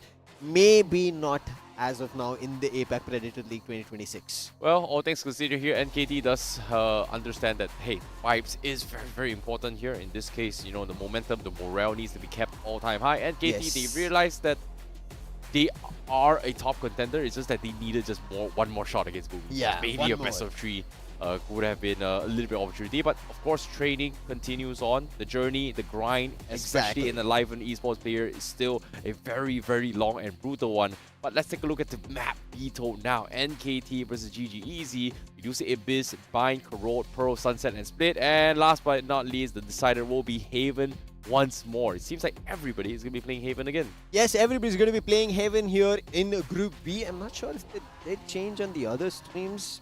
We'll get an update after this for all of you, but yes, Haven all across, and I'm pretty sure it should be Haven all across all the streams and all the matches that we've been witnessing. But on Haven, it's going to be NKT starting off on defense, meaning GG Easy have the attacking advantage at least for the first 12 rounds, and if they're able to squeeze in as many rounds as they can, maybe it could get a lot more closer and maybe even denial for NKT on a victory. Yeah, it is going to be the way to go here. Haven, pretty much the decider once more here in Stream B, NKT versus GG Easy. I feel like this is going to be a really fun one here, because NKT is going to be as close as it gets as GG Easy. And it is, I'm looking forward to see Lightning Fast. You know, maybe he could be the Intel MVP, but after seeing someone else, I don't know, I'm subjective. I'm keeping my hopes alive first. I think that's what everybody is doing for, and hoping that there is a loss on Boom somehow and something works out of the blue to see their favorite teams qualifying, along with, as we said, the Intel All-Stars, where you can vote until 11th of January, 4 PM, and that's when the voting lines close. But for now, let's talk about the agent selection. There's nothing much that's changed, all of it being same. I was kind of hoping that maybe there's a change here and there. It's going to be the same ditto lineup that we were seeing from NKT in the previous 2 games, and same goes for GG Easy, with both of them having a Vele, with both of them having a Cypher, not a SOA as an initiator, not an controller as an Omen, as well as their second duelist. I really like how NKT is designing this composition in the draft here. They're playing towards the strength, which is post-plant composition. The idea is to get in and then hope that this breach is going to be able to buy time here. It's kind of very similar to how back then the Brainstorm's orbital strike has been used here. It's like, oh, you can stay in a very, very safe distance. And then, oh, if somebody taps the spike, boom, drops the orbital strike, Hunter's Fury, etc. But the breach is able to do that almost every single round, especially when it comes in Haven in particular. It's going to be the side takedown. But that's only possible if he's able to get the garage control. So that's going to be another thing that NKT is looking forward to. But without further ado, let's waste not any more time. We are going to be jumping straight into game now. It's going to be NKT versus GG Easy for the 5th game for Stream B here. Hey, when it is, and Team NKT looking forward to their second victory. They're sitting at a scoreline of 1-1. Same goes for GG Easy at a 1-1. And there could be a situation of a 2-1 and hoping for something to turn around out of the blue. Maybe there's a blue moon here, one of the red moons itself. But for now, it's going to be the first round on defenses, NKT and GG Easy. Looking forward to keeping the hopes alive for the Indian contingency here in New Delhi. Very quick reactions here. Spags coming in, Lightning Fast. Not able to get a couple of picks here. They are able to take a little bit space, but Trinity finds out so cool for his aggression. And GG Easy just sees that, hey, there's just not one player here. There's at least 4 players here. Let's back off and re-rotate for side. So great call here coming from team GG Easy to actually going for the C push here. And NKT, they actually doubled down. At the same time, they're all pretty weak themselves here. The trips has been spotted out as well, but the spike will be planted. Now they're still grouping out onto his garage. What is this stack here coming from GG Easy? It feels like everybody's going to be crab walking their way out of this. You see? Hello? I don't think Oh no! Hello, there's 2 guys here. Surprise! And they're all walking towards this. There's more than they kind of fought for, balanced here for, and they end up losing all of them. One last player, Poom One Love. Again, he's also tending towards garage, and again they've repositioned. They've re-strategized to get 2 more players inside, make it 3, all of them ready for Poom One Love. And Poom One Love is just making threats here for every kill that he's getting. Almost the 4th. He could have made close. He's already made, what, 600? Probably a lot. Could have made 800 as well. Yeah, but all things considered here, there's still a lot of ultimate all points here. Yes, that coming too. in from Poom One Love. But all things considered here, first round goes towards the hands of GG Easy. And NKT, they're hovering here. Do they want to force the marshal here? Especially like you said, Poom One Love has been able to make a decent amount of credit with this 3 kills, but it seems like he's gonna just go for the marshal. Oh, he's actually gonna go for the marshal here, trying to ego challenge And Sheriff. Alright. He actually got both? Yeah. Wow. Doing a thing. A little bit tricky spot to work with here, but here comes the camera. Recon bolt has been taken up, a 2 more floors has been spotted out. But what they don't realize is that there's 3 people hiding behind those boxes, so easy. And look Looks at like that. they're a little bit hesitant about this. DC picks out Poom One Love, the man who had made an investment. The Sheriff was dropped to his teammate. However, Dav is pushed out window, holding towards attacker's spawn, but somehow it was already red. They knew if there's no sounds being made, if they've not tried to kind of initiate anywhere or at least use any amount of futil, there should be somebody on the flank and sniff it out. But for now, another player has been spotted. It doesn't work. Another player gets taken down while being stunned. Hipsy will be able to pick one off, but the charge doesn't find anything. It was just a weapon on the ground that they were able to pick up, not the round at all. That's going to be a 2-0 start for GG Easy. Oh, small little chip damage onto a GG Easy, but NKT definitely wasn't expecting that, but this is going to be the buy round coming in from NKT, and GG Easy on the bonus round. See Sheriff's available, a couple of armors in. Not sure exactly what Cody is going to be holding in. It seems like he's bought the armor, and he's expecting if his teammates die, he is going to pick up his gun instead, but nope. A little bit switcher as well as half shield as well as a stinger. For a second, I thought he's going to be a little bit of a loot goblin situation, but alright, okay. Go, go, go! That's something I would do all the time. But for now, quick plays right at A-Long and gives him in deep trouble. The judge right to his face with the Bulldog. They should be able to recover the Vandal, and so along with Poom One Love will not be able to do much. Saturate being used. They will be attacked with stun, and Poom One Love and Sokul's together pick up. And now all DC is doing to try enemy remains. Gonna fall back Last here. teammate also fallen down, but DC, oh wow, what did he just do with the ghost takes both the players who are anchoring A side down? wow, what a shot as well. He's got the outlaw done as well. The damage has been done. It's chipped away the way through, but eventually came down to a 1 versus 1. Weapon here. Oh, what a whiff here coming from Poom One Love. Just like That that. was the buy round. They actually lost their buy round as well, which is kind of surprising. But GG Easy definitely making work here. As NKT maybe fatigued, maybe red out here. But you see a couple of soft buys coming in from them. Sheriffs across the board here for NKT to try and chip away at GG Easy here this round. 3-0. GG Easy again having a strong start here. But they know they're not out of trouble because NKT can pull out something out of their hatch at any moment. But for now, at least, NKT, they know they're on the defensive side of things and they don't have much that they have to be worried about. But also making sure that they're not giving a lot away to NKT. Patience coming in once again. Easy trying to spot things out. Nora scouts out that thing here. A little bit of cover fights here to op here for RBK. Take flight. One more point away from this Hunter's Fury. Now, drones coming in, scouts out the Cypher. Cypher is in C after all, but who won love? He's gonna try and win aggressively as well. He does have a little bit of time here for the C1. Yes, he goes, but misses the shot. Here comes the rush. Seafood comes in. Lightning Fast is looking for a little bit of a time here, but RVK on the side cleans out everyone from site out. The site is on the hands of Easy now. NKT down to the last two. There's getting the breach as well as Astra and Soku picks up with the bucket, but only one, as his teammate and himself will be eventually found by Trinity.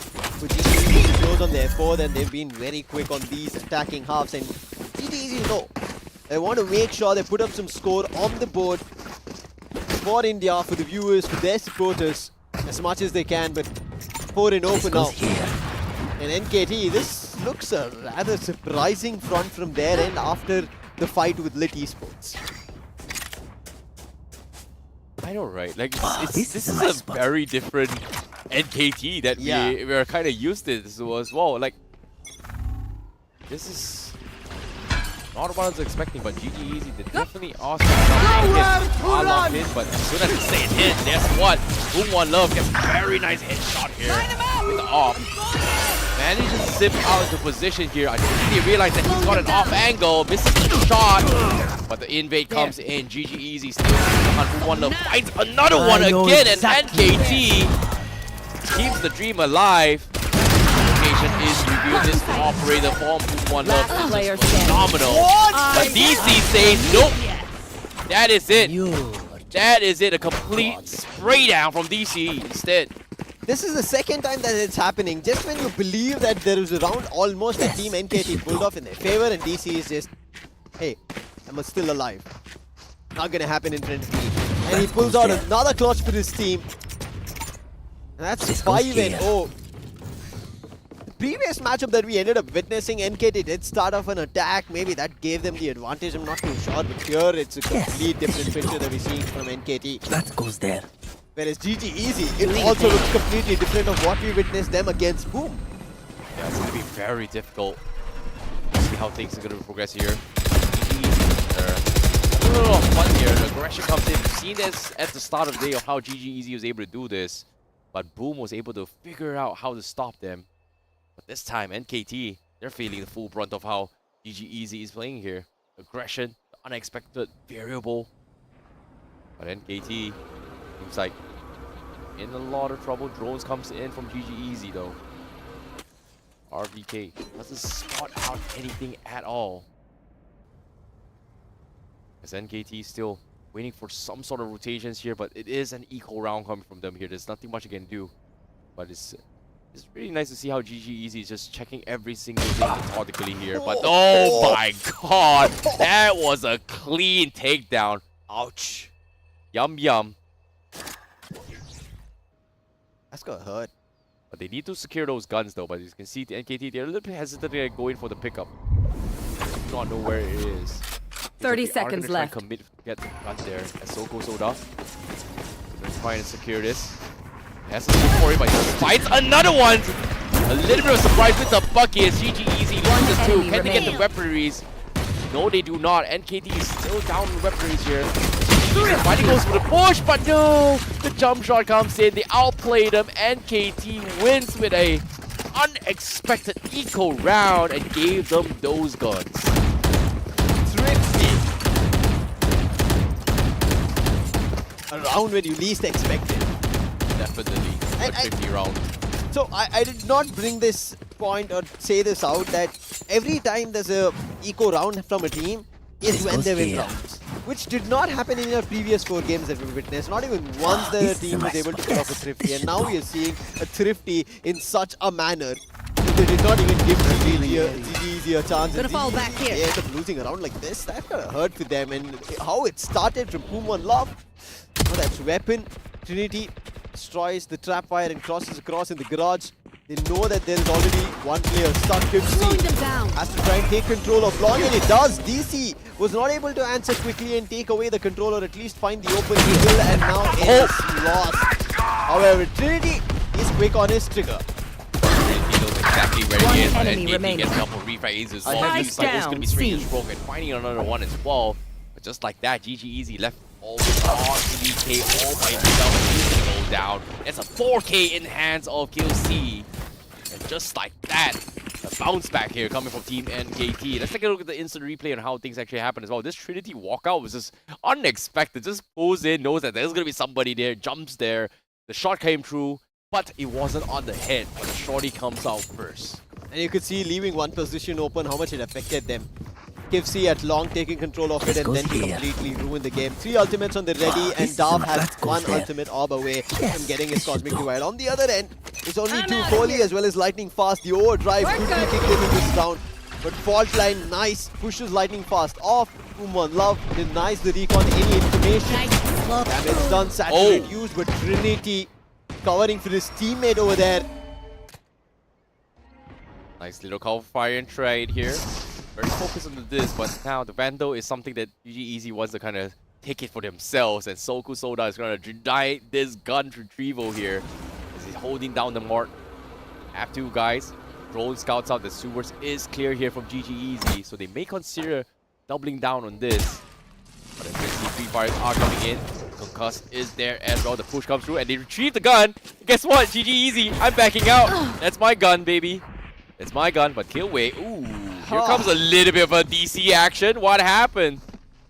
Now they're all trying to go towards B as it required as well. Adura should be able to find overdrive completely denied. Can he deny a lot more? Tries his best. Daft is still on his feet to try and help his teammates recover. Brings this down to more 2v2 from a position which should have been closed and smoked off.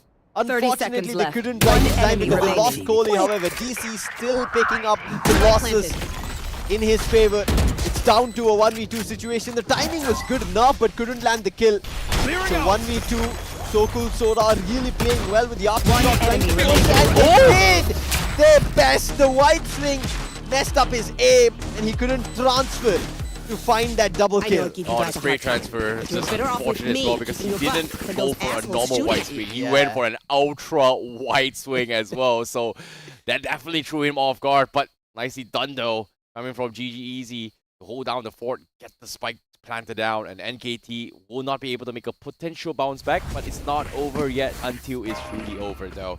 But as of yet, NKT now this time they're going to be bringing in the operator on Pum One Love again. We saw it just now. Looks flashy, position was great, but missed the second connection. But this time, they're trying to open up with A here. When you get someone, location is reviewed, they know that he's there. Here comes the jump shot, but does not connect. Gets tagged up a little bit though. Looking for another attempt again. But the operator shot has been made, so A is going to be, the plan to go A is going to be bailed out here. As GG Easy looks to try and contest Garage instead. But no sound, no noise from NKT at all. Just because of that, because long control is there by Pum One Love. They are slowly moving towards B and C. And now they finally decide as they're pouring towards Garage. But there is a charge ready. If C finds value, he gets stunned initially. Position nicely checked and revealed. Cleared one by one.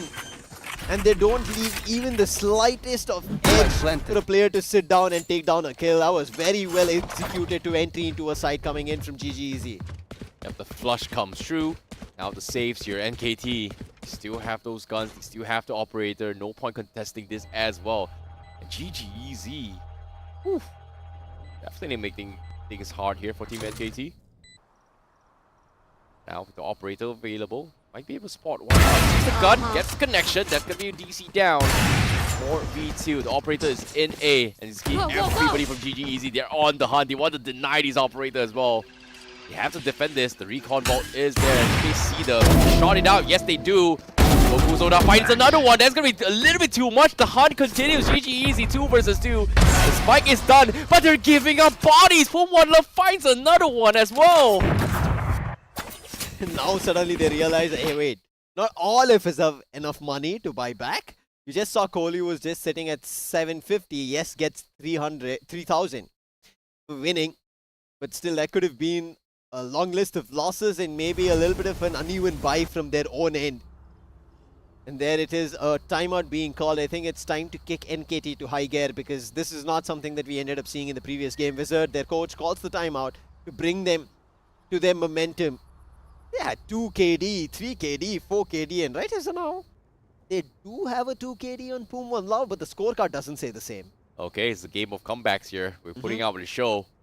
Now, with this operator, what can they do? Because as of yet, GGEZ, they are still on full buy, so they still have a little bit of economy. Maybe not so much on RVK, but it is going to be a little bit of a tricky situation here because I agree with you. What happened to Lightning Fast? Yeah. He's on 1A2. Trinity is at 11. DC on an attacking Cypher is at 13 and 5. I mean, you could say one thing that Lightning Fast is getting themselves a little space, but we are actually seeing Trinity being a lot more proactive than Lightning Fast. We could see his aggression, we can see him refracting, we can see him using his speed and making a jump right into the side as well at certain times, and I think that is the reason he has a lot more kills. Yeah, but at the same time here, let's see how things go. One Love now holding down the fort, trying to bait out the operator again, doubling down that they are going to be pushing A. I was expecting maybe a C push here. It seems like GGEZ realizes that the operator is waitable. No point playing long range, just take barrage. Noise has been made and it's going to be the exact here. Everybody's going to be walking in front line. Oh, doesn't connect. A couple of jabs in. Seems like GGEZ, they are going to try to bait rotations in. And utils. But no hard utils though. Coming in from NKT. But GGEZ, they've put out a lot in this scenario. Deploying drone. Now, has the drone up to re-clear the sector. For A site at least. Nobody's pushed out. Disciplined plays coming from NKT this time though. Op is still stationed out at long. They know they cannot push now. But on the other end, 3 players have made their way towards C. That's where the run is. That's where the spike is. And if they're able to line up all the kills, it could work. The spike's down. Gives the fine one on Trinity as well. It's only Lightning Fast. They not get cleared, but they will. They're hard on it, and it is Hardura itself doing it. And with that, So Cool Soda will put down DC as well. And that timeout. Wizards called it end of games. It's time to get serious, and they pull off around him instantly. Yeah, this is phenomenal here coming in from NKT, but it's not over yet. It is going to be on the defensive side still, as NKT is struggling to try and defend this, but this time no operator. 3 rounds are still fine on the defense. Yeah. It's not at least 4 would be ideal, I would say. That's the best. Goes here. All things considered here, this time NKT just in middle. They're going to get a one. There is one. That's going to be second one as well. As they go for the double peek from up top and middle. Was expecting this, and now GGEZ looking for the tree. Going to go for a bait here. Expects some more rotations. Nice little small fake here with the Omen TP. But QC says that there's no one outside. There's no one inside at least though. Does not leave the fake out. That should be a little bit of small pause here before they go to re-engage. NKT slowly getting out of B side, expecting the GGEZ may have relocated away. But here it comes. That small little pause actually forced NKT to back out, but it looks like they want to try to do something. Here it comes, and no, there was 3 people inside the smoke. A complete disaster for NKT. GGEZ knew that they would push out, and it actually happened. The double push from NKT was spot on, but what they did not realize was that there was 3 people instead of 2. Cage triggered. Now, 30 seconds left. coming in. It's gonna be Planted. One enemy comes in. remaining. Adora finds him as well. RVK getting back. He knows exactly where he is. Here comes the shorty, and that's gonna be NKT making their bounce back. Gets the retake and defuse the spike. They're closing the gap here, Slowly. and looks dangerous. This is where it all started. Puma in love with his outlaw, and then Kivsi. And Kivsi is just having a really good game from game number 2, now game number 3. This is also the last game for both these 2 teams that we are witnessing here in Group B for our viewers who might have just joined or who are wondering if there are any more games. NKT is on their last leg, as well as GGEZ, while Boom still have one more game to go, and there's going to be fighting against Lit Esports right after this. But if this keeps continuing, as we are seeing, almost all ultimates are going to be ready. Hardura, he's the only one who needs one more ult orb, and it's going to be 5 ultimates on the ready for the defense. Whereas GG Easy, they just have 2 to right now bank upon, and it's going to be DC striking hard, taking Boom One Love. You're completely denied and put to dead rest. Yep, DC's opener coming in as well. Hunter Spirit from RBK trying to zone out and trying to make space here. Buy a little bit of time, but he's holding the spike. The spike is not on site yet. So GG Easy may consider re-rotating this, knowing that they do lose out a bit of time. Finally, the repick comes in. Dwarf is able to get RBK. Spike is still not down yet, but Holding Thunder comes in. Try and make a little bit more space, but NKT says, I don't care, I'm pushing ways through. But Trinity, a spray transfer comes in. DC also with the shutdown. Just like that, GG Easy. They take 8-4 in this first half, I would say. Almost first half. Well, yeah, they do take the first half, so now they are going to swap. Yeah, that got a little bit messy as well as close, and it was a lot more scarier, because if that loss did happen, then GG Easy would have given a 5th round away. You were talking about maybe if they get 4, NKT should be happy, and they've already gotten 4. They could have gotten 5th over there. That's how close it was. The retake almost seemed doable, but somehow Trinity as well as DC held their ground. We have ourselves a match though. Yeah, 8-4, and now the side switched. NKT on attack, a side that they're a lot more comfortable on, and this is where they would have wanted to start things off. GG Easy. India versus Thailand. As of yet, a lot of sprays here. RVK hoping to get lucky ahead. Sheriff's Pass. Taking that back. Making it a little bit easy here. It all comes down to early pistol rounds. Boom One Love. A lot of action here on towards Garage.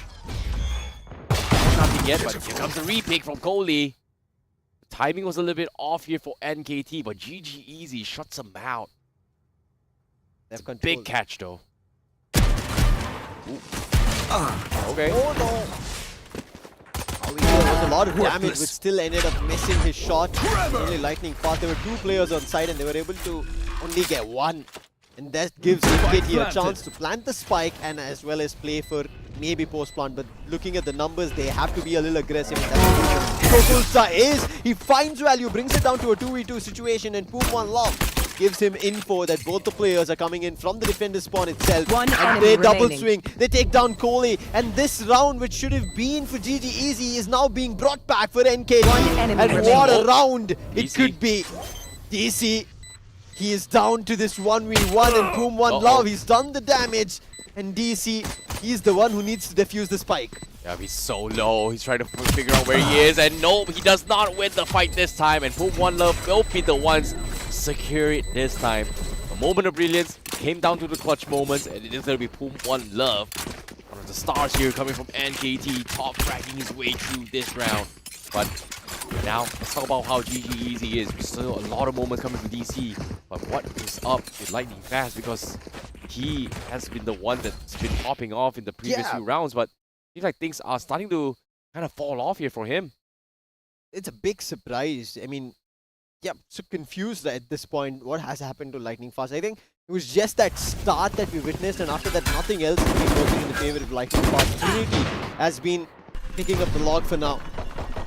And it should have been a round that GG Easy could have somehow maybe tried to pull it back. They had the numbers in their favor, and all odds turned against them. And a buy down here for NKT as they're moving in. Lot of issues slowly sparking up, even though GG Easy had a little bit of a buffer starting off in the pistol round of the second half. It's come down to 3. It should be, looking at the buy that they have, go down to a difference of just 2, but they're stacking at the same site where the execute is about to happen from NKT. Here comes the rush. Can't expect it this year, but Boom One Love lights it up. 5-1, 5-2. And now it's going to be even more here, as the attackers goes in for a very, very clean takedown. And NKT rises up from the ashes and looks for the comeback. And let's take a look at this replay as well. My goodness. The Concuss comes in instantly, lines it up. Boom One Love just cleans house here in this A execute. I've got hurt, and Astra's utils have been on point to get that stun down. This goes here. Both the players That stuck, goes there. nothing much to do. Oh, this is a nice. That's gonna hit her a little too hard. A bit unfortunate, I would say. For now, KT gonna be switching things up a little bit here. GG easy to defend this, but here comes a jet here. Updraft comes in. B has been retake here. Now it's gonna be going here, but Cage trigger. looking in the wrong angle. Catches him off guard. Cage Takes him out. Now retake. Last player standing. GG easy gets cleaned out, but the rest of NKT completely hunted down as the spike from B actually pushed in all the way to C though, which is a little bit of a switch up here. Time for NKT. A 1v3 here. RVK not much with him to work with. DC tried his best before RVK could get closer. He was hiding as an enemy in plain sight, hiding behind the elevators, tried his best, but eventually with too many targets that he had to shoot at, Daff cleared him out. The difference, getting a lot out of the hands of GG Easy. They don't even have economy to play with, whereas on the other end, This goes here. has his Rolling Thunder ready. They have money that they could buy for, and Kifsy is That still goes kind there. of banking upon the Outlaw. Even though his teammates can go for a buy for him, it seems like he's just now loving that he's in momentum. He's able to play these ranged weapons. Let's see if it continues for an equalizer. Yeah. But now it's all about those patience here. DC sees a little bit glimmer, does a double pick, doesn't want to re-engage it. He's gonna try repick this here, almost getting one the waylay, but no! Boom one love says, you know what, you've got a Sheriff, I've got a Shorty. Gets up close and personal, takes him out. And now, everyone from NKT, they might actually consider backing out. They hard committed it. They are backing out. They forced a couple rotations in. But they're hoping GG Easy is gonna overcommit and overtake this. Face the question here. There's a lot of noise. GG Easy realizes that they may have re-rotated this because it turned out outside of Garage. But with this noise coming in and with Hadora selling the kill here onto his A side, enemy that's the remaining. third one. Hadora! Not one, not two. Make that three. Can he get the fourth? No! He cannot. The cell is real. They think the spike is in A, but guess what? It's planted all the way in C. GG Easy was completely bamboozled by Hadora. Kifsy as well, the confidence coming through. He clearly knew where the player is going to be, and that is a kill. But this shot missed by RVK, it was a big whiff. He did spot the barrel. He was just making sure he lined up the player, but he missed completely. And unfortunately, that opened up a big pothole for the side of GG Easy that all the players just up and died against his rifle. 8-8. We are currently tied, and now the timeout has been called for GG Easy Hacker. But it's interesting to see how one timeout just completely shifted the momentum for NKT. Yes. Will we see the second momentum shift here for GG Easy? They did this once in the very first game that they played against Lit Esports. There was a time when Hacker called that timeout and then a switcheroo happened, because that time as well, Lit Esports were getting too close to comfort, and instantly GG Easy realized that and ended up closing that matchup at a similar scoreline right now that we are seeing both the teams at an 8-8. It was 13-8. But this time, the swing could be on either ends. On one end, we see a lot in terms of economy for NKT. They can buy for days, maybe lose even a round or two and still have an advantage of a buy. But on the other end, no economy going in favor of GG Easy. In terms of ultimates as well, DC has his neural theft ready. RVK is one ult top away, and the others at least a minimum of 2 kills. But on the other end, NKT have their ultimates ready. One more ult top for the player, and it's going to be 4 ults on the stead ready. Speaking ready, DC, Gums picks it. Spots here. Burgess comes in, connects on 2. Now he needs to buy a little bit more time. They all surrounded. Kohli is trying to survive his way through, and he will. Oh, he whiffs the shot. He gets one. Here comes a little bit back up, but GG Easy, they hold on. They push back, and they somehow put NKT now in the spot to try and retrieve those spike here. Pum One Love chipped down so low. Needs some sort of backup. But Trinity has cleared out the entire long. They're all done for, but Dwarf He realized that they're also creeping up on him as well. Doesn't check his back. The shots come in. Does not realize. And gets traded off as well. Leaving only one love left. All by himself. Tough beat here. 1v2. 34 health left. Doesn't have a lot of juice left. Gotta make every single shot count. Spike out in the open. 35 seconds left, boy. This is your clip. This is your moment. It could happen here. No. The Knight, lightning fast, sees him.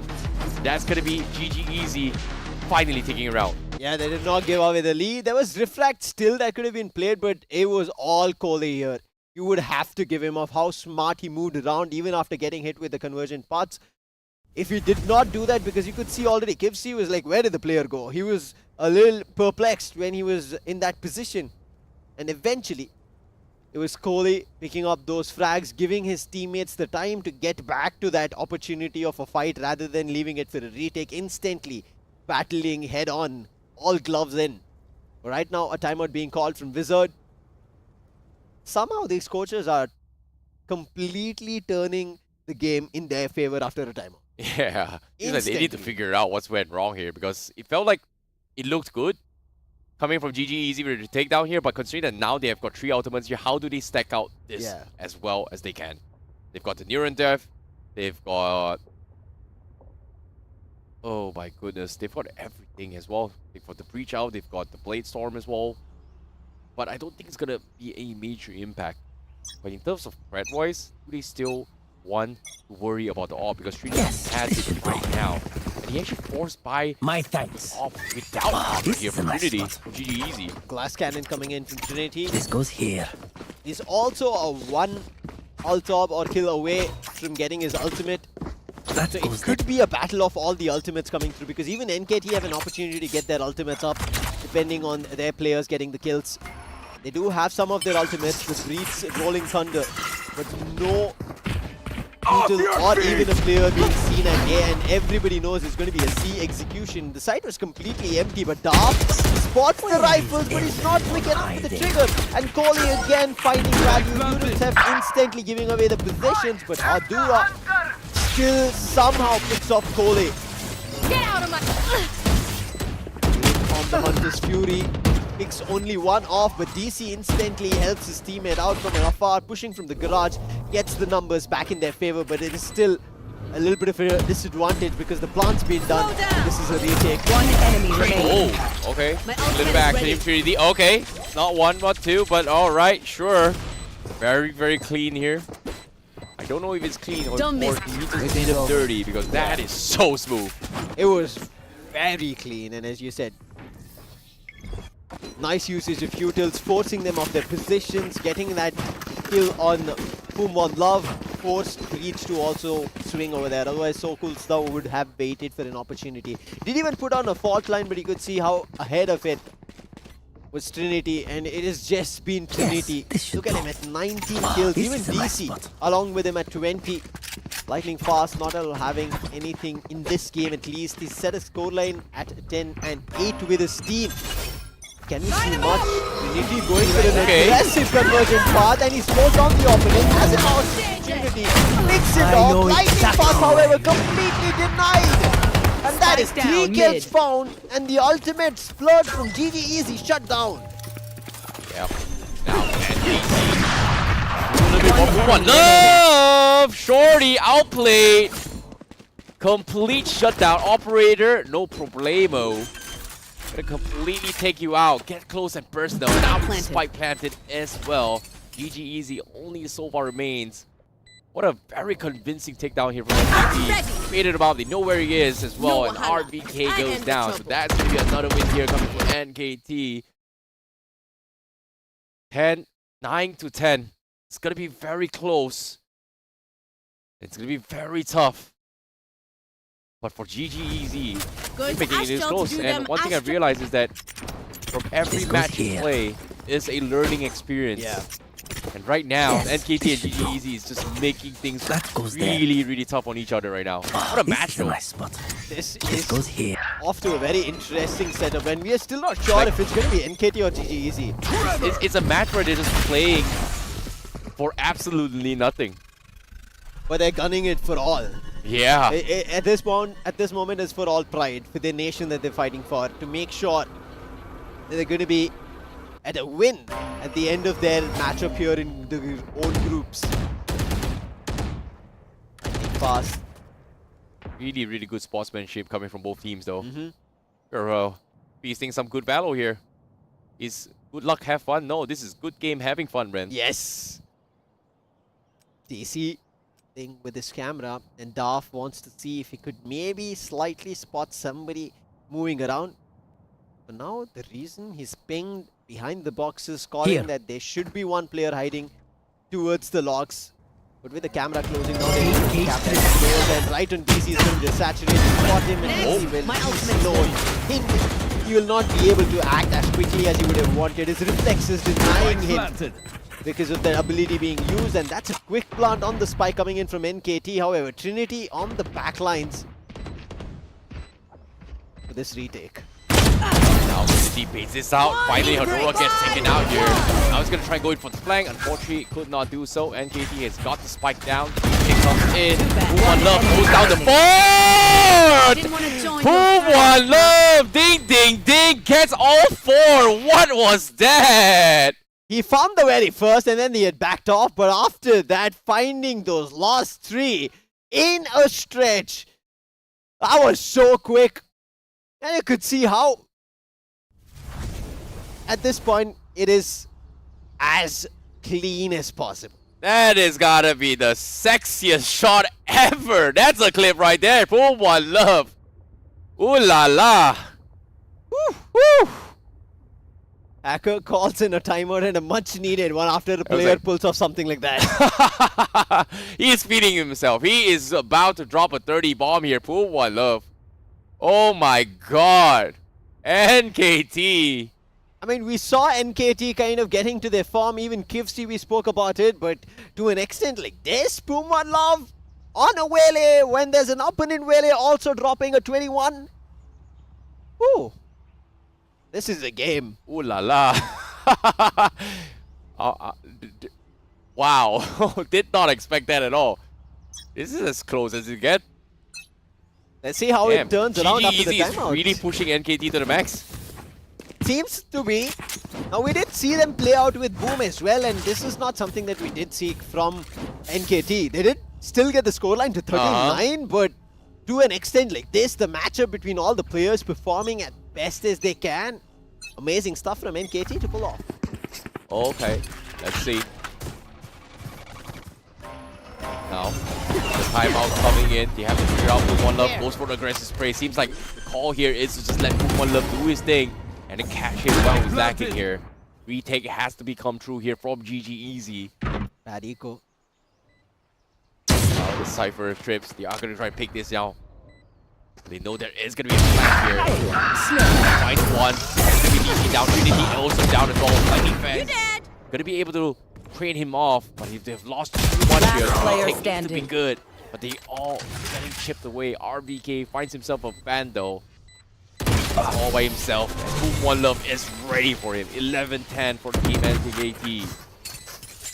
That was written 11 for the favor of NKT, the Reds, and this is something that we've been talking about. After the second half, it has been all NKT. And you can see it's only 2 rounds that we end up seeing coming in from GG Easy, and that was also after a 4-round stretch coming in from NKT. And that is the reason their economy is not even working out for GG Easy. They've been finding nothing of value. No op in this round, but it's a crucial round in their end. If they don't win this, it's going to be match point for NKT. You want to fight it? Rays coming in, Cody not going to be able to do much of the fight before he popped off. Soda chipped him away. And now with the spike planted as well, a little bit of an awkward spike to be in here as a divide. That's a nice pocket. Nobody can spot you. Yeah, very interesting pocket, right? Yeah. And I don't think they can actually walk through it. No, they can't. They're gonna just get stuck body block, Puman now. Yes. And now look at him. He's just holding the position, but lightning fast. He was fast enough. But Rolling Thunder's on the ready. Tipsy did spot them, but that's information. Rolling Thunder. It's done only one. Okay.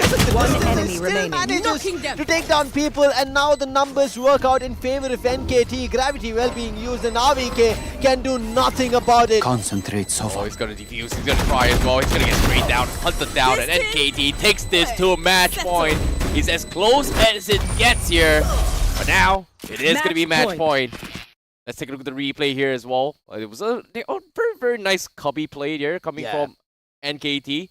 Catches them all out on the side of the cubby and goes in for pick. They were all completely finished off. So I was very surprised that GG wasn't able to push out. But again, they were all boxed in. That goes They there. were all, they This all is a tried nice to push spot. out This together goes to make here. sure that there is no proper force plan positioning. But the Rolling Thunder came out at the right instant as soon as they found one kill on Kivsi. But now moving into this maybe last round, because it's match point for NKT. The economy is not at all great. We saw a mix of Guardians here and there.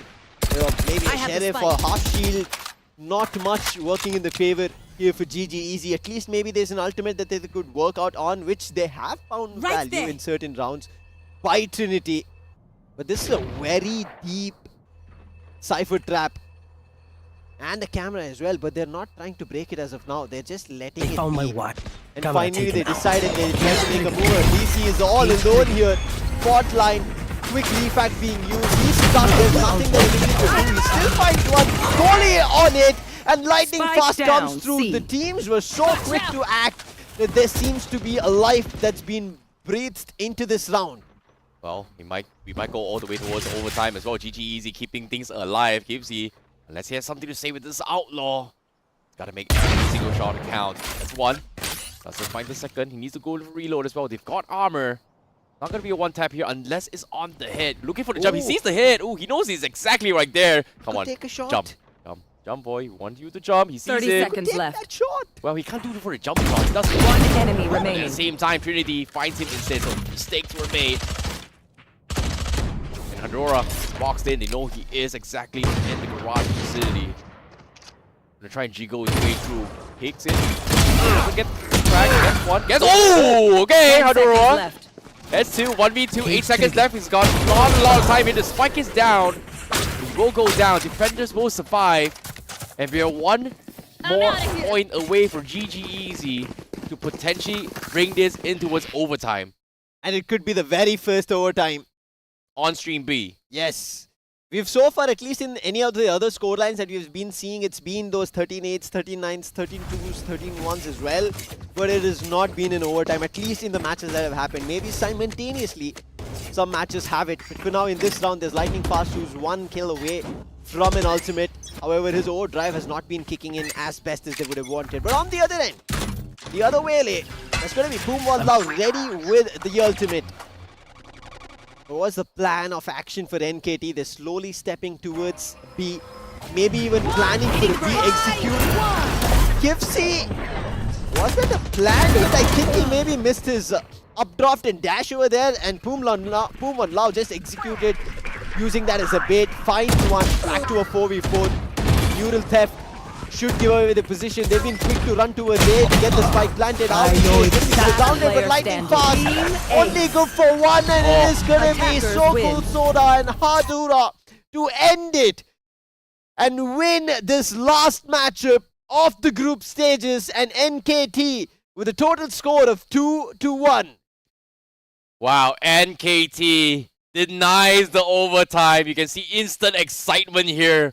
I don't know if you guys can hear it through the mic. I can feel the energy. The players are just absolutely happy. It was a very, very good game. Yeah. They had a lot of fun. I'm curious to see what the reactions are coming from GG Easy, but still, that was a performance I did not expect at all. Not at all. I mean, this game was supposed to be a lot more favorable for NKT based on the result of how they played with Lit Esports. But that was an eye-opener. It did go the distance, but hey, NKT eventually still managed to close it, because kind of how the match started, it should have been GG Easy ending it. Yeah, but GG Easy at the same time, sir, really gave us a very, very good show here.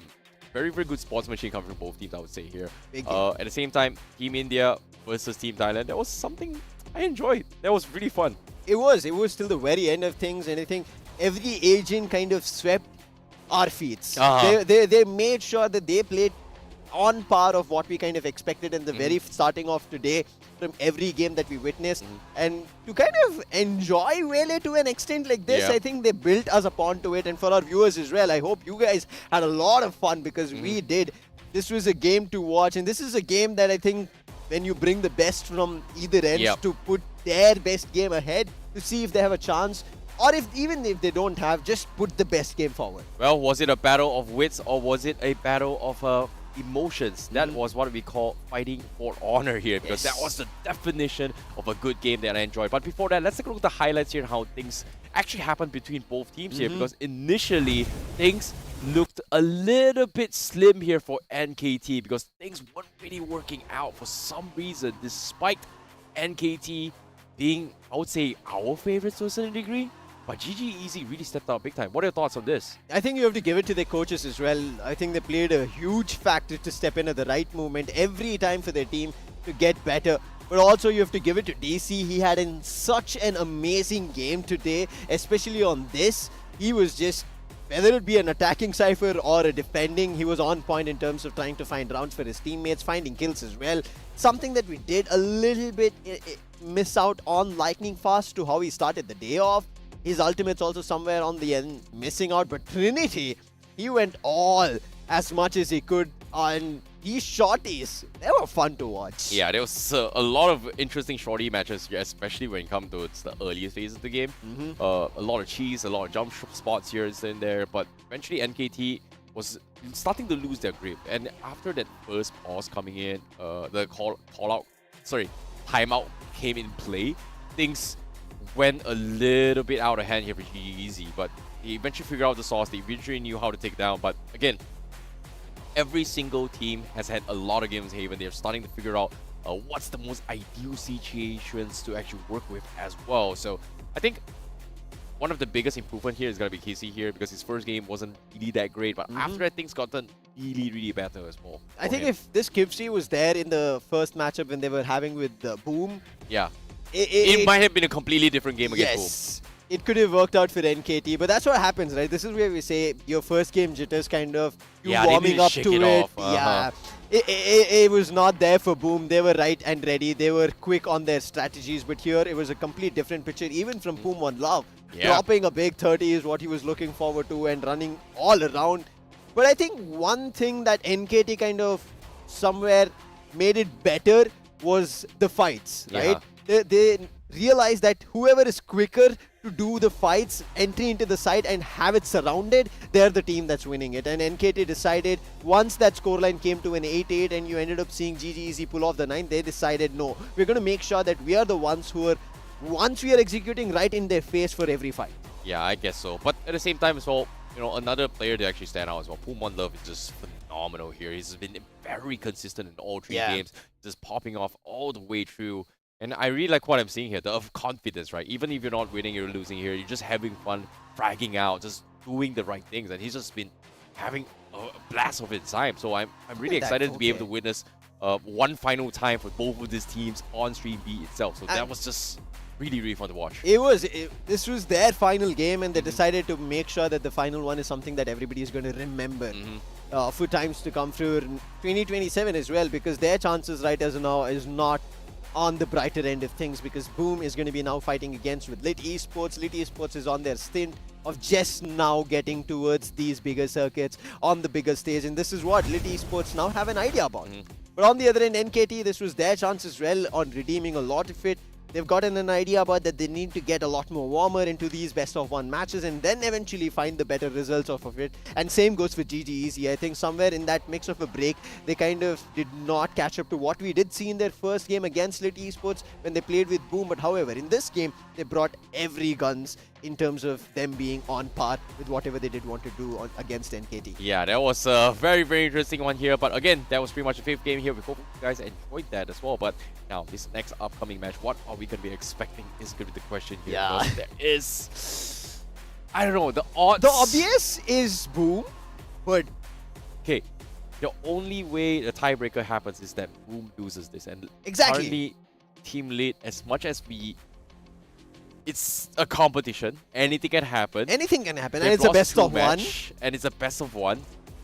And it's only been Haven so far. If Lit decides to take a win off Boom Esports, which the percentage ratio of them doing that is very, very slim. Yeah, very slim. They've not had other circuits that they've played for, Yeah, except for within Taiwan. So Correct. taking down Boom Esports without having any experience from the teams from Indonesian lobby, I don't think is going to be an easy feat to achieve. Yeah, but if that were to happen, we might see a tiebreaker. We let's see if that happens. We will try to figure out all the head-to-head of what we discussed. But for now, we'll take a look at the scoreboard of what all these individual players had a great time in this final game for the Asia Pacific Predator League 2026 that they were playing here in the group stages of Valorant. And there is the 30 bomber from Poom One Love. Not far behind, I would say. Even Trinity, compared to his previous games, had a big one here. 24 kills coming in at his end. Yeah, but we have 7 first kills here, at least coming from Poom One Love. He's been opening up the match as an entry fragger. And again, in theory as well, entry fraggers, they are supposed to open the map. But if they frag out, great. But most of the times, they are in sacrificial roles here. So I would say Poom One Love, he played absolutely bonkers. Absolutely out of mind here. And I really like the Waylay integration, which again is a hyper-focused, faster version of Jet. Yeah. But with Neon's movement speed. Neon speed, but not on foot. It really feels like Neon and Jet had a baby. And that's Waylay. Well, it was a very fast, intense, and amazing game coming in from both these players on Waylay itself. The variability that they were able to show. But hey, this was the game between NKT and GG Easy, the very final game of theirs in the group stages for Group B also. That's something that they played. And again, to end it all, NKT will have Poom One Love as their MVP. Yeah, he is undeniably the MVP here, but the whole one final time, we will see him on stream here. Will we see them again? Well, it solely depends on this next upcoming final match later on. So that's going to be something that we have to be watching out for. But congratulations, Poom One Love. You have definitely won a spot in our hearts here. Oh, yes. And of course, when it comes to the votings as well, do you think, if you guys believe that Poom One Love deserves your love, be sure to vote for him as well. Yeah, he has love in his name. I think you guys should shower it for Poom One Love. He's been the player, I think, very consistent when we were talking about Nakia as well, right? Somewhere down the line for Boom Esports, it was a team game. But however, Poom One Love, he's been there from the very first game for his team. So I think he deserves all that voting that we were talking about. You should be getting the QR code very soon. But this concludes the matchup for GG Easy. This concludes the matchup for even team NKT. But there is still a little bit that we would all have to wait for, is the last matchup to see if there is even the slightest of chances that NKT could maybe hint for. Now this is where you have to start chanting all that you know, pray for all that you know, to see if there is that slight chance and the belief if it works out. I agree. But all things considered here, if you guys are currently watching here, this is pretty much group stages here. We're almost nearing the end, but it's not exactly over yet. So be sure to take a little bit chill here. We are going to be continuing on, and be sure to check out everything from Predator as well. Remember to check out the social media as well, because we also have our main event, which is happening this week here. Weekend, we have concerts, we have activities, we have a lot of things. But for now, we're going to be taking a very, very short break. See you guys right after this.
Welcome back to Asia Pacific Predator League 2026. My name is Lucifer. With me on desk for one last game is going to be IC Baby. And it's not sure if it's going to be the last game, because if there's a tie that comes in, then we might end up seeing another best of one happening. But before we jump into that, let's talk about the match on hand. It is going to be Lit Esports to see if they can take down the ones who are on their winning streak and qualifying to the semi-finals, Boom Esports IC. Yeah, this is going to be a very, very important one here for Boom. So, in order for Boom Esports to qualify directly to the semifinals here, they need to win this round against Team Lit. And if they win the 3-0, they're guaranteed in towards the semifinals, which we will be happening this coming Saturday itself. So we are going to be having the LAN event. The playoffs is going to be happening. Semifinals, grand finals of see who is going to be the champion of the entire APAC Predator League of 2026. Now it's going to be interesting to see of how Boom are going to step up, and because we were talking about the storyline from Boom as well, they've been stuck in these group stages. They've not been able to go forward irrespective of the year it's been. Now this seems like this year's Boom a tad bit different. They might make it out of the group, and looking at how they're playing as well, it seems like they have a good chance to fight off against their rivals as well from their own region if they make it, because they also had a loss. Oh boy, that is going to be a really, really rough one here. I'm glad I'm not going to be worrying about some three-way tie. I'm not glad I'm not worrying about here, but all things considered here. But if Boom decides to lose this match against Lit, well, we will have a tiebreaker. It's going to be between NXT versus Team Boom again. Yep, it could be an opportunity here for both of these two teams to kind of put up their best foot forward. But before that, let's talk about the group standing to see, except for our group, who has a lot more three-way tiebreakers if it's possible. On Group A, we see Fancy United have defeated ENG, meaning that it should be Fancy United if they win their last game up. On the other end, if you go to Group C, we end up seeing RRQ at a score and a status of 1-1. Torak have 2-1 and Zipto are at 2-0, and Zipto have their last game against RRQ. So if even Zipto lose and RRQ win, they have a three-way tie going on. I see not something that we have to crack our heads on. And in Group D, IAM has won against Motive. The team from South Korea have become an upset on that group, whereas Benkai from Motive, we all thought could have been even minimized. A player from ENG ended up going towards Motive, right towards this last finals that we are having for Asia Pacific Predator League 2026.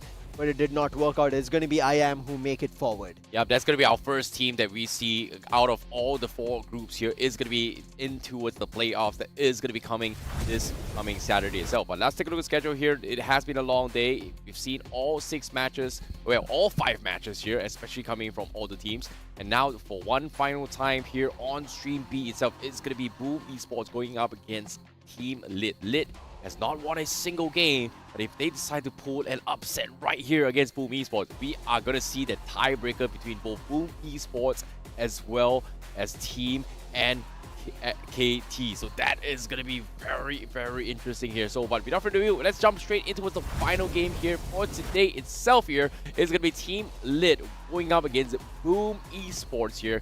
And I'm genuinely curious here, what is going to be happening in this upcoming match? Because the maps here so far today, every single game in Group B has been in the map of Heaven. Yeah, none of the matches have strayed away from this map.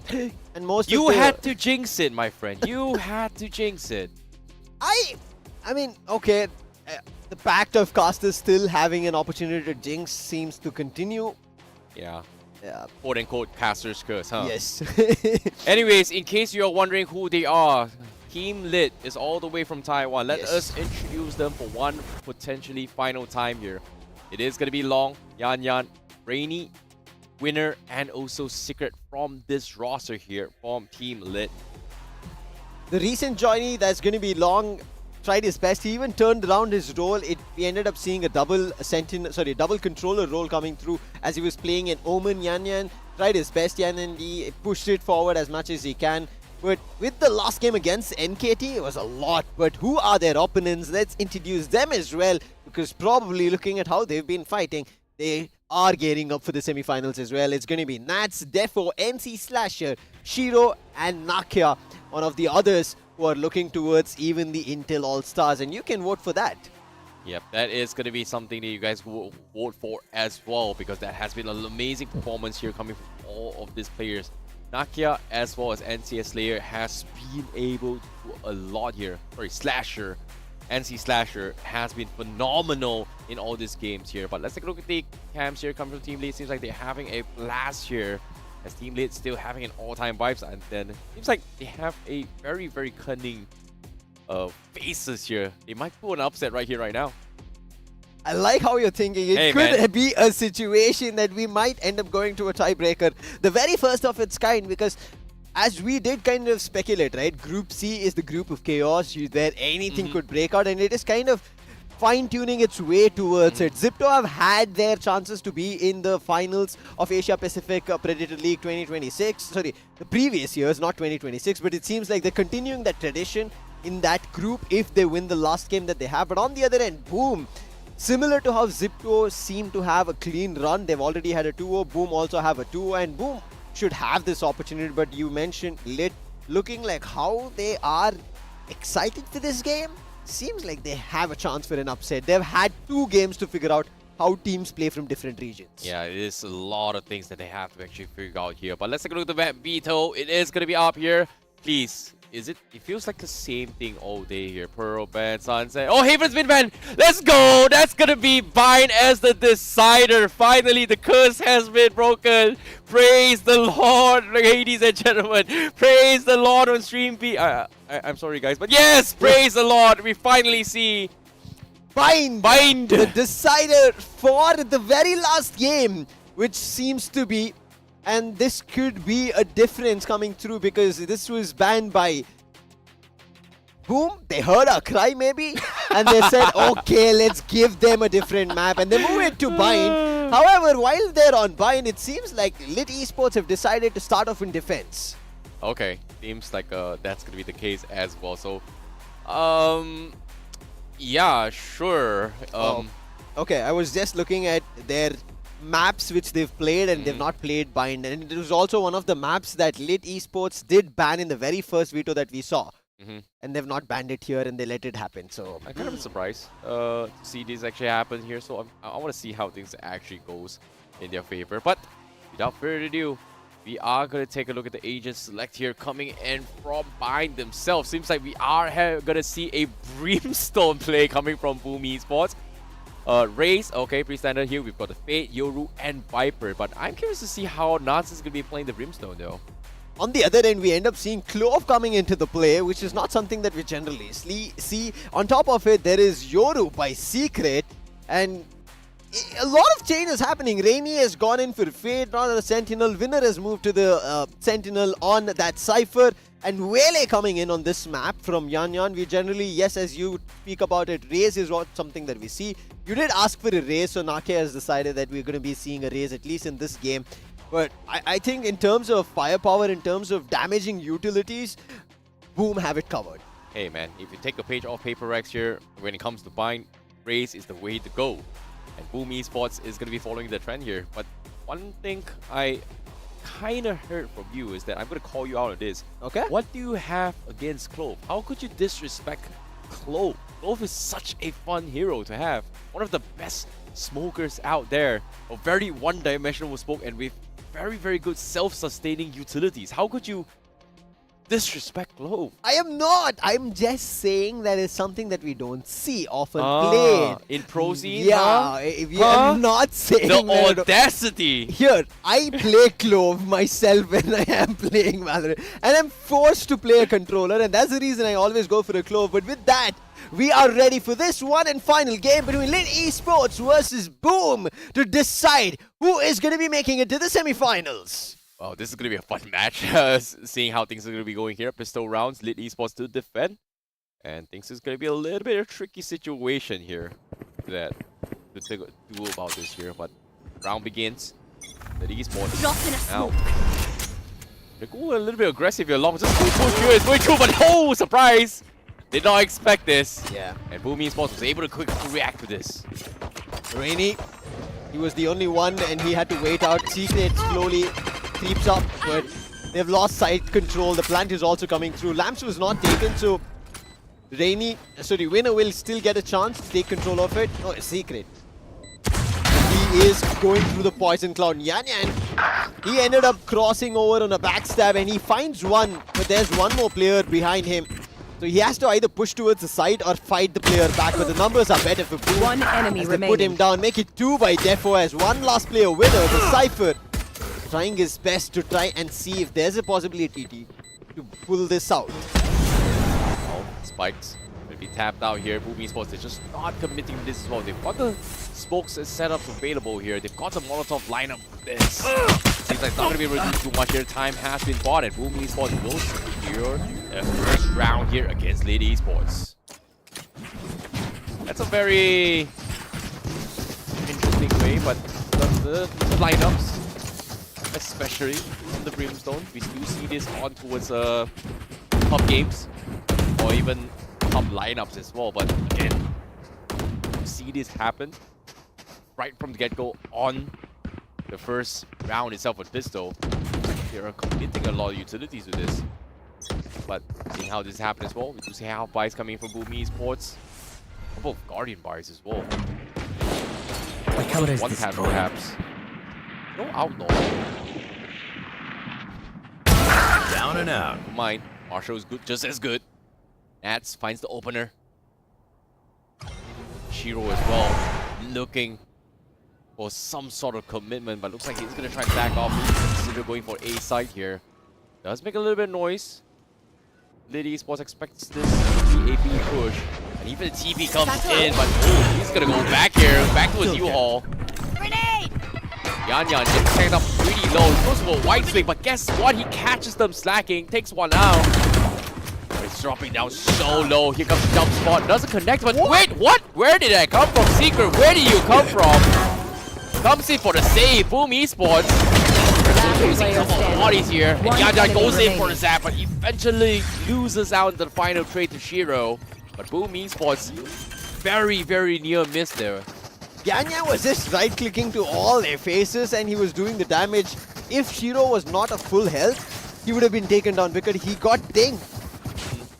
Thankfully, it was just a classic and was not much in terms of damage. Otherwise, this could have been a round that Lit Esports could have pulled in their favor. Yeah, that was goes a there. very, very This flash goes play here. there coming from Yan Yan. Oh, this is a nice spot. Chelsea. All things considered. Boom Esports now. Forced to go in for a little bit of a soft buy there. Kinda let out a little bit of that high round. For a little bit of push, but fortunately, Boom Esports going to the run to get the thing. Nice spray there coming from Winner. Basically looking for the first one, and the tap comes through, double tapped. 2 down. In the smoke, that's why he shuts him down, but Lit trying to hold on, wants to go for the reset. Esports there. enemy There's a couple remaining. shots in, but Spike Devil down. shot. Now comes those 1 versus 1. But that's holds down the trigger, clutches it out on the 3rd round here. But Lit Esports making it very difficult for Boom though. Yeah, they're matching toe-to-toe in terms of performance and something that we kind of were thinking about. There could be a matchup, there could be an upset. But so far, at least in those individual duels, we've been seeing that Boom Esports are the ones who are standing strong, standing ahead of it. But Lit Esports, they're trying their best. However, that was their buy round, and after them losing it, they're on the eco. Sheriff's across, a half shield in the mix of it. There's Wele with the ultimate, but in this round, we might not see much of its use at all. But on the other end, Yoru is going to be trying jumping from the opposite to see if there's any information that is information from his end. Take shots from the Sheriff, quick rotation using the teleporters as well as the defender's spot, making a run, but they get forced off back into hookah. Wow, Yan Yan re-aggressive, knowing that they were Spike a little down, bit aggressive. Picks up 2 players, and now it is comes down towards a 3 versus 3 retake. Gonna be in play. Lit Winner pretty much smoked up. Looks like he's gonna try and find the lurk behind. Seems like Defo doesn't scout it out as well. They don't see each other, but eventually Defo checks. Takes him out. 2v3. Spike finally planted here. Long enemy smoked them remaining. out as well. But it's too late. Boom was able to clean both of them.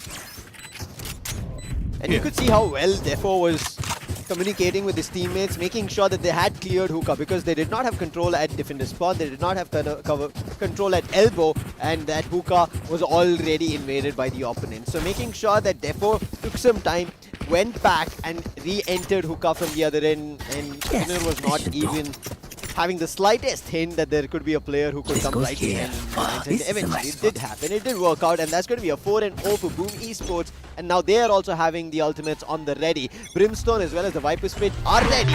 Race should also have one of its own along with the Yoru. Just waiting for it. Speaking of plays.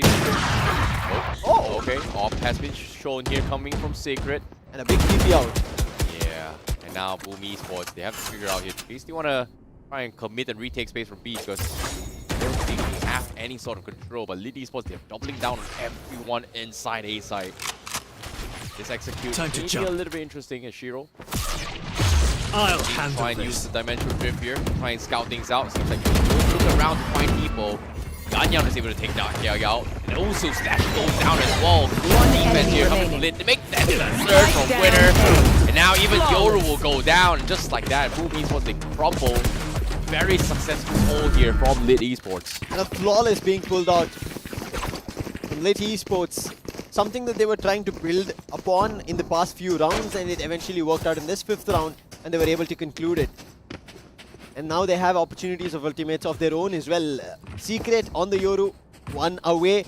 On the other end, Winner has his neural theft ready, and Yanyan on the convergent paths. The others a little bit far, but on the other end, it's yes to the Brimstone as well as the Viper Spit. For that, they have to get towards the entry or go for a full aggressive execute on the orbital strike. Very, very tough battle here. Big damage on Nakia. But seeing this play here, he's big. But oh, he gets Nakia. He gets the second though. Here comes Convergence, connects on it, but no Spike instant down. trade-off here Three. from Defu as well. 3 for 3. Shiro finding those angles, but Lit just holding down here. But with the trip comes in play, it's pretty much a clone in play. Does they realize that it is him as well? Looking for those off angles. Wait, but here with the orbital strike, looking for the flick, but no! He gets picked off by Defu. Instead, Winner goes for the flick, and that's gonna be the third winner! My oh my! What was that shot? We saw something like that where Kivsi was getting stuck at the entrance of Heaven's B, and just as happened him to exit that hookah, he got stuck, that jump, and eventually Winner just took advantage of it. But that positioning from Winner, Defo was caught, he was not aware of it, but before him, the Brimstone itself, and by the time that Shiro could react, and Shiro is playing on a duelist in this matchup. Boom Esports, the winning run that they had started with now is in big trouble.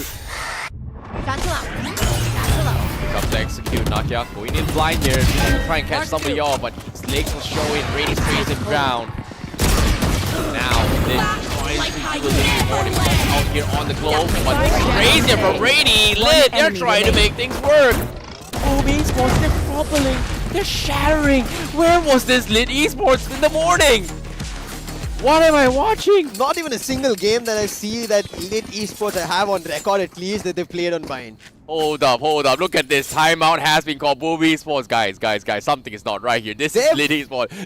This is should not be happening. What is going on? This should not be happening. Fields is being forced to take a timeout for Boom Esports after seeing that they've lost rounds. And look at this. It's not like the rounds have been back and forth, I see.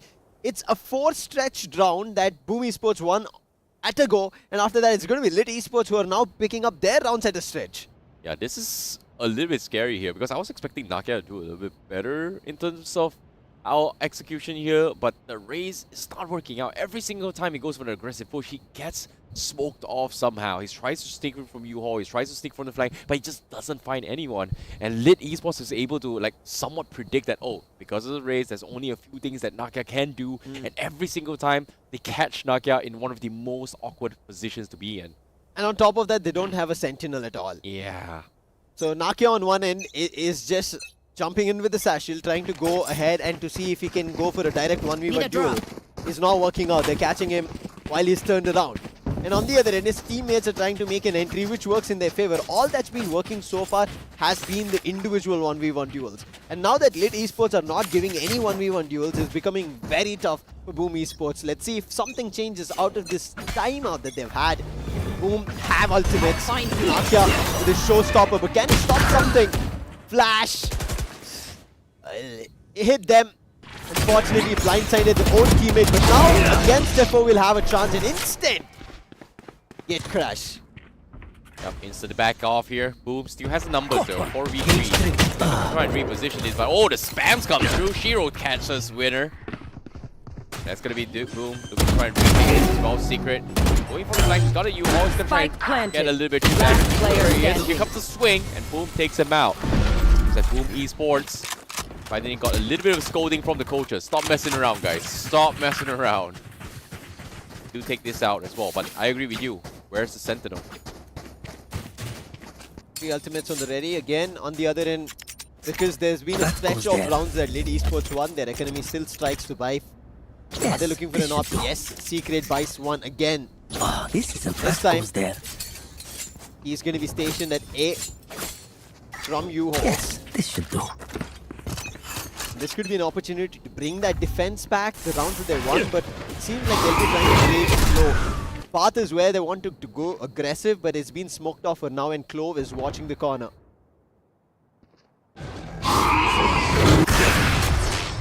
It's going to be baited out here. It's going back all the way back. Hero looking for a couple of picks here and there, but doesn't find anything though. But oh, the jiggle comes through. Long. Getting taken out onwards, bathhouse. But this is so tricky here, especially for the esports. Who's next? The players. Now, oh, he makes a winner. The timing, the barrel. Oh, that's so unfortunate. The thing comes through as well. Default also flanking from the sides. Timing is impeccable. As the spike gets planted through, Lit Esports is on them to retake. 2 from the front, 1 from the back, and Yan, oh, nice crouch peek there.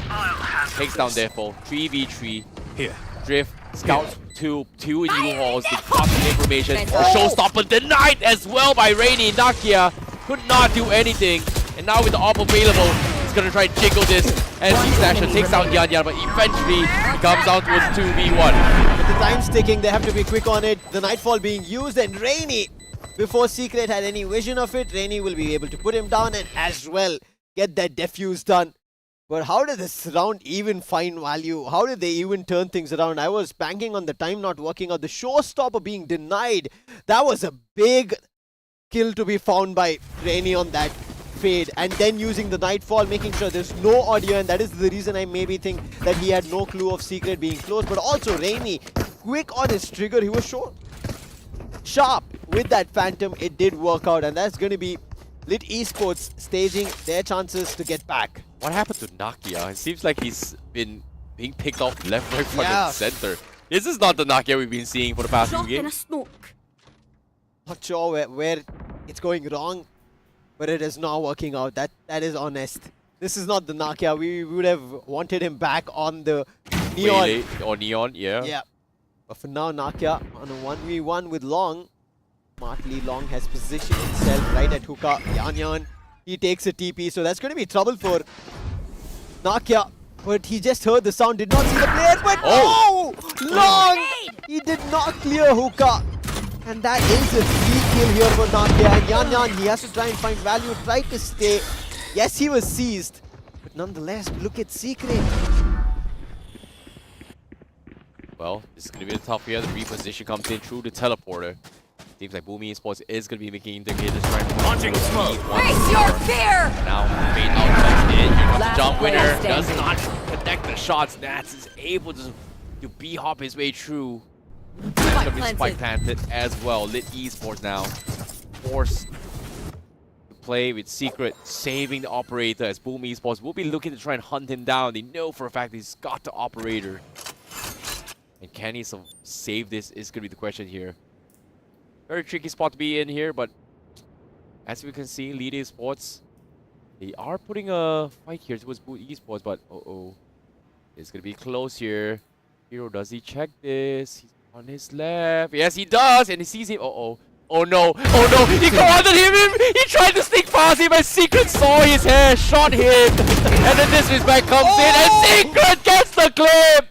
He gets the second one as well. Mistakes were made. Boom Esports, what were you doing? What were you doing? Oh my Can we get a replay on? Watch this replay. The first one. I'm sorry. He tried to go in. Saw his head. Oh. Guys, anybody styling your hair, next time, make sure you don't make spikes. You don't have a little bit of a showing up. Oh, that's gonna hurt, man. That was almost a sneak. I'll find you. I have a loss of words.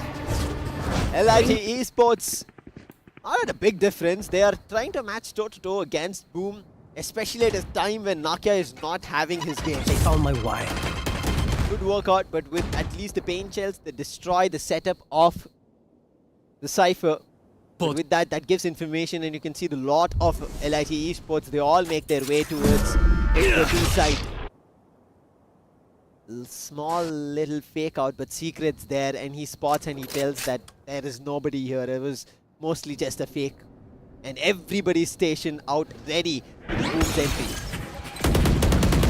We'll catch them. The push coming through. They found my wire. The pick your close.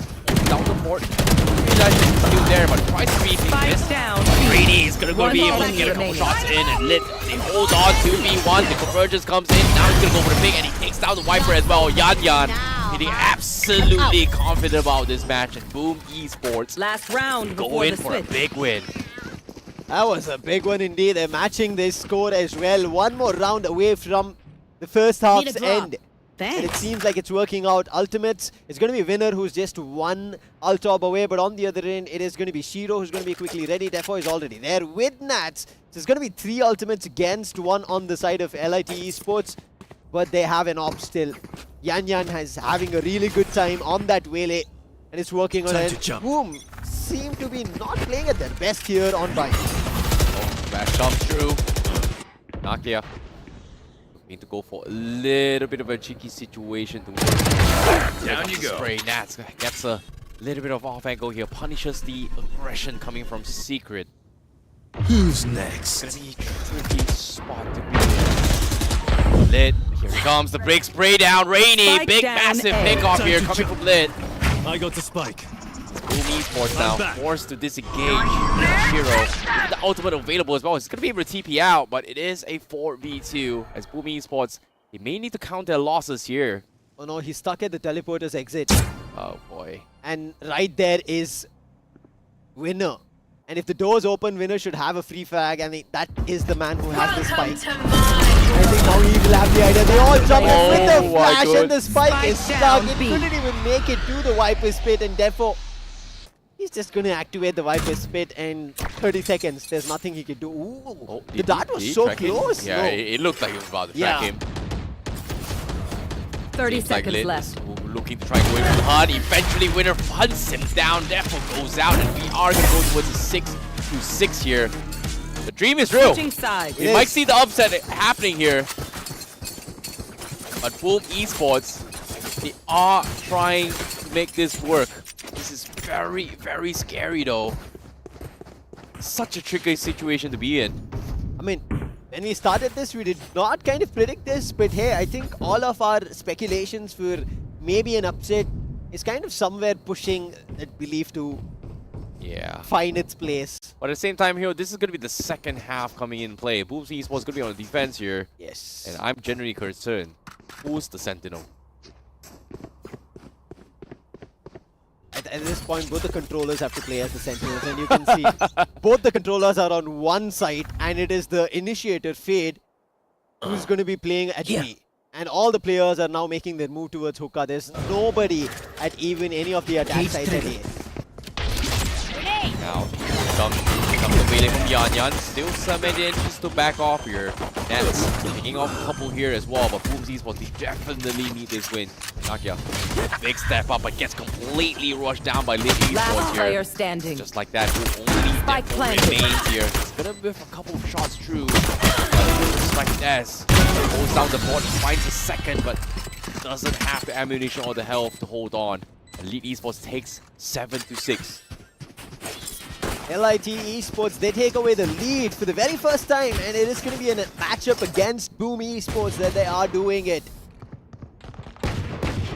What a situation to be in a matchup which is the very last from the Group B, and this is why we told you all that Group B is the best stream that you're going to be witnessing.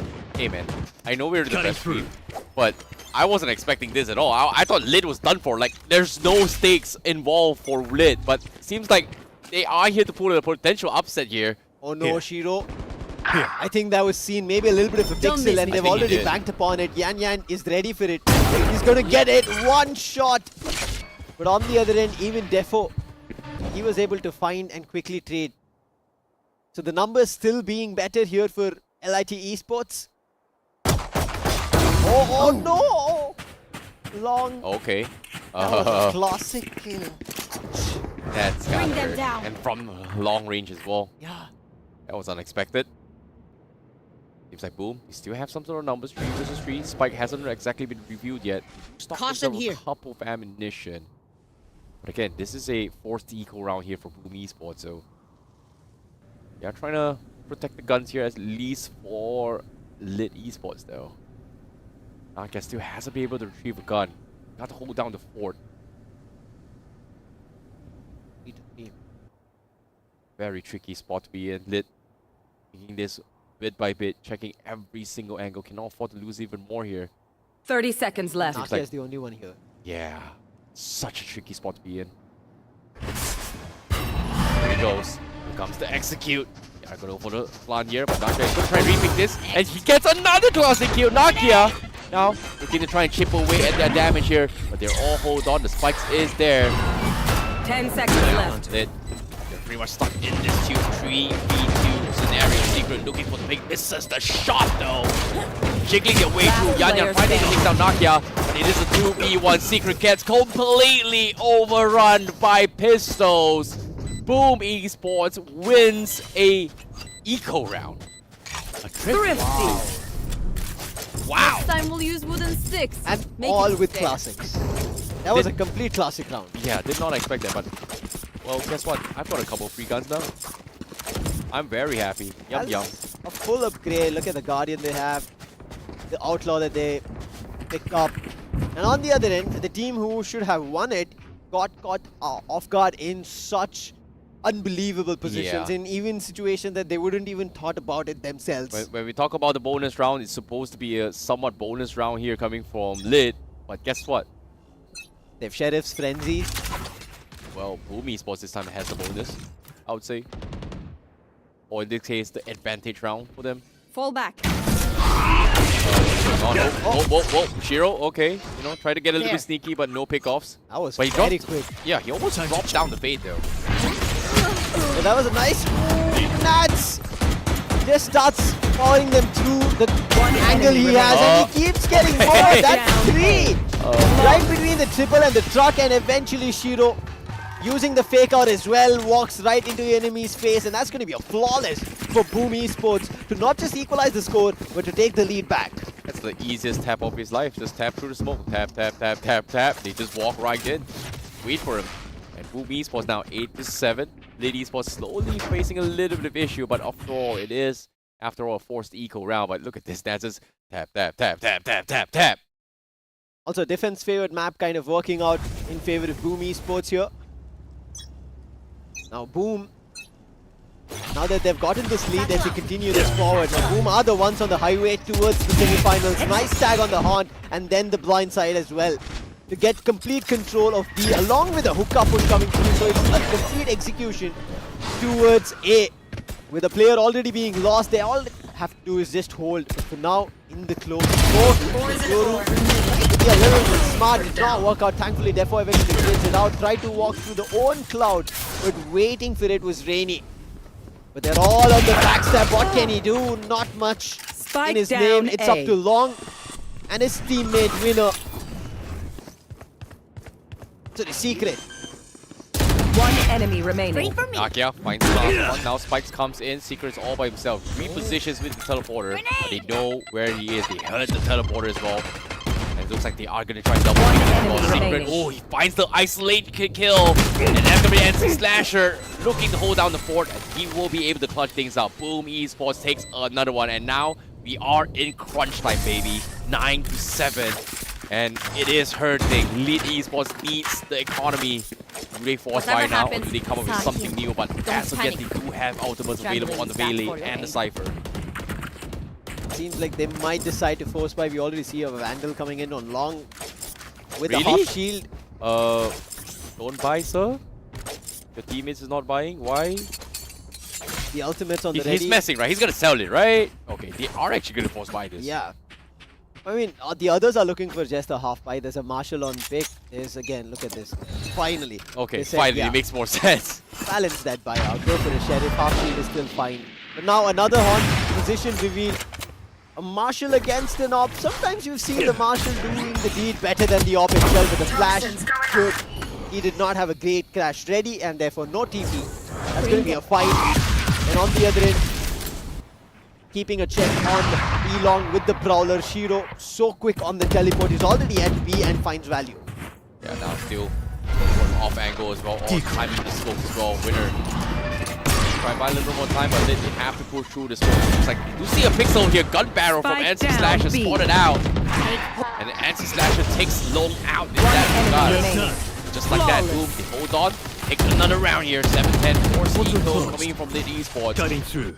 But this time, it's going to be the buy round here from Lit Esports here. It's now or never if Lit Esports wants to make a complete turnaround. Full buy coming in from both sides. And even the operator up on Secret as well. This is going to be the battle of wits in this particular round. They could even have all 5 ultimates on the ready. Rainy is 1 ult away. Long has 2 ult ops away. On the other end, same goes for Shiro as well as Nats. So if they are all going to be getting their ult ops or kills, they should all be available on the ultimates. But for now, it's going to be a 3v3 on the ultimates as well. And a very quick Viper's Pit committed at A shot, making sure they block that entrance completely. And Secret, he's slowly losing health. Who's next? Face your fear!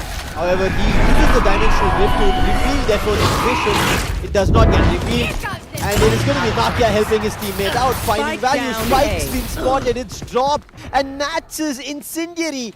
It files long. Lit Esports, this round is out of their hands now.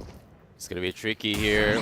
The fix of Shiro. Connector shot, that's one. My ult's Second ready. winner knows he's trapped on as well. He's got to make Yoru clone. That's going to be big, give him space here. Reposition, but he misses the shot. Winner goes for the swing, takes him out. And just like that, boom, Esports denies the potential comeback here. Another force eco for Lit Esports. And we are going to be expecting the impossible now for at least for Lit Esports here. But you do have enough creds here. Seems like Winner is looking to try and force buy this. They do want to go for the overtime situation. It's now or never. And whether or not does Boom Esports realizes this is going to be the question. See, as soon as defenses come out, there's been only 1 round that Lit Esports were able to find. That was the very pistol round. And after immediately the anti-eco was taken away.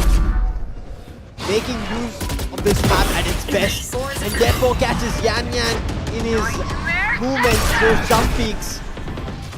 In trouble is going to be every player. Shiro covering the paths. And there is no way you could dodge their sights and step a foot on the A side.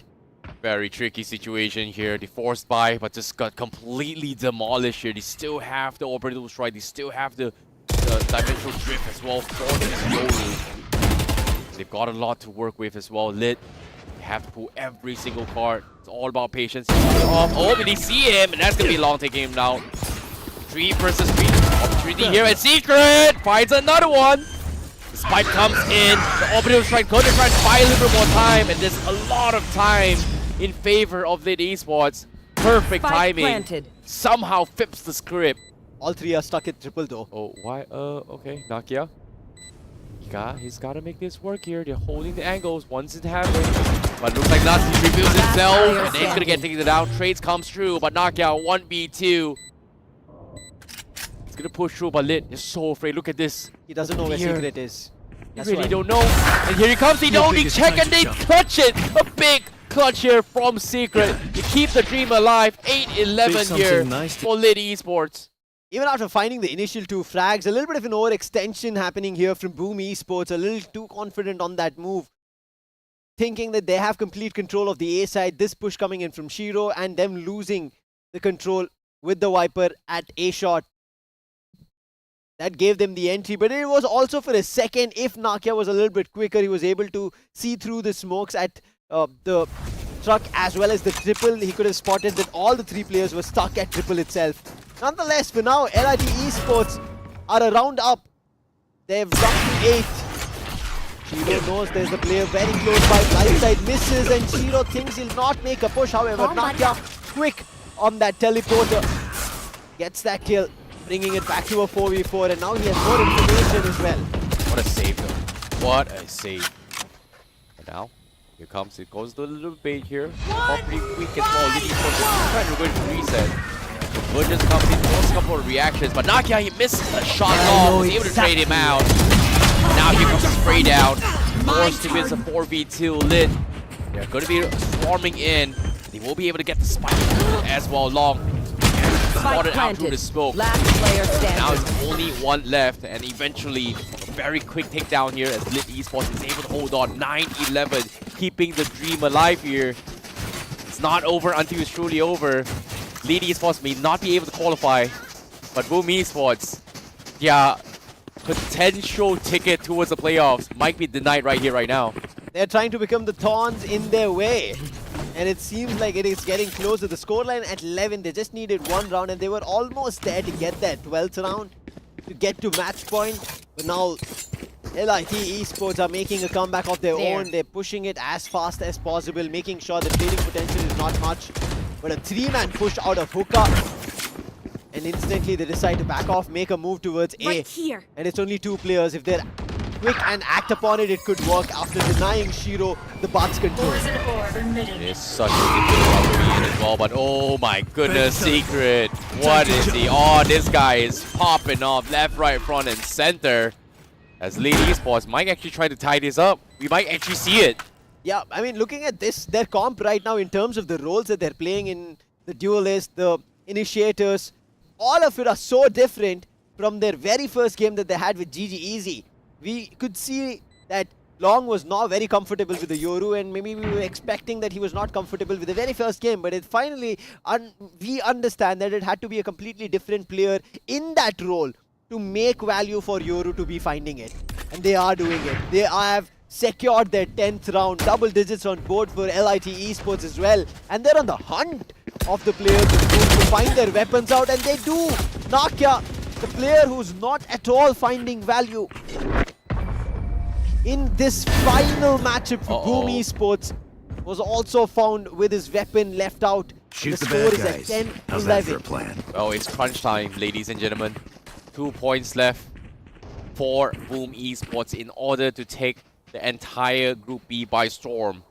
But right now, Lit Esports is their biggest spoilers for them right now. When we started, you asked me, do you have any surprises coming through? None of us would have ever been prepared for this surprise today. And that is the last game of the day in Group B. Yeah, I wasn't expecting this as well. I was pretty much done for Lit Esports, but guess what? Today is a day of surprises. Expect the unexpected here. It's not over until it's truly over. Formalities or not, we've got to watch them all. And Boom Esports might actually trouble leaving Lit or not. Here comes in, here comes Nimble. Another push coming in. Oh, the end gets picked off, but there is going to be a little bit of trees here coming from Lit. Shiro now fighting for dear life, but that's with a big flag from U-Haul. Completely denies the entry. And now they know exactly where they are. They're pinging him. They know where he is, and they will clean him out. And that's going to be Boom Esports on match point.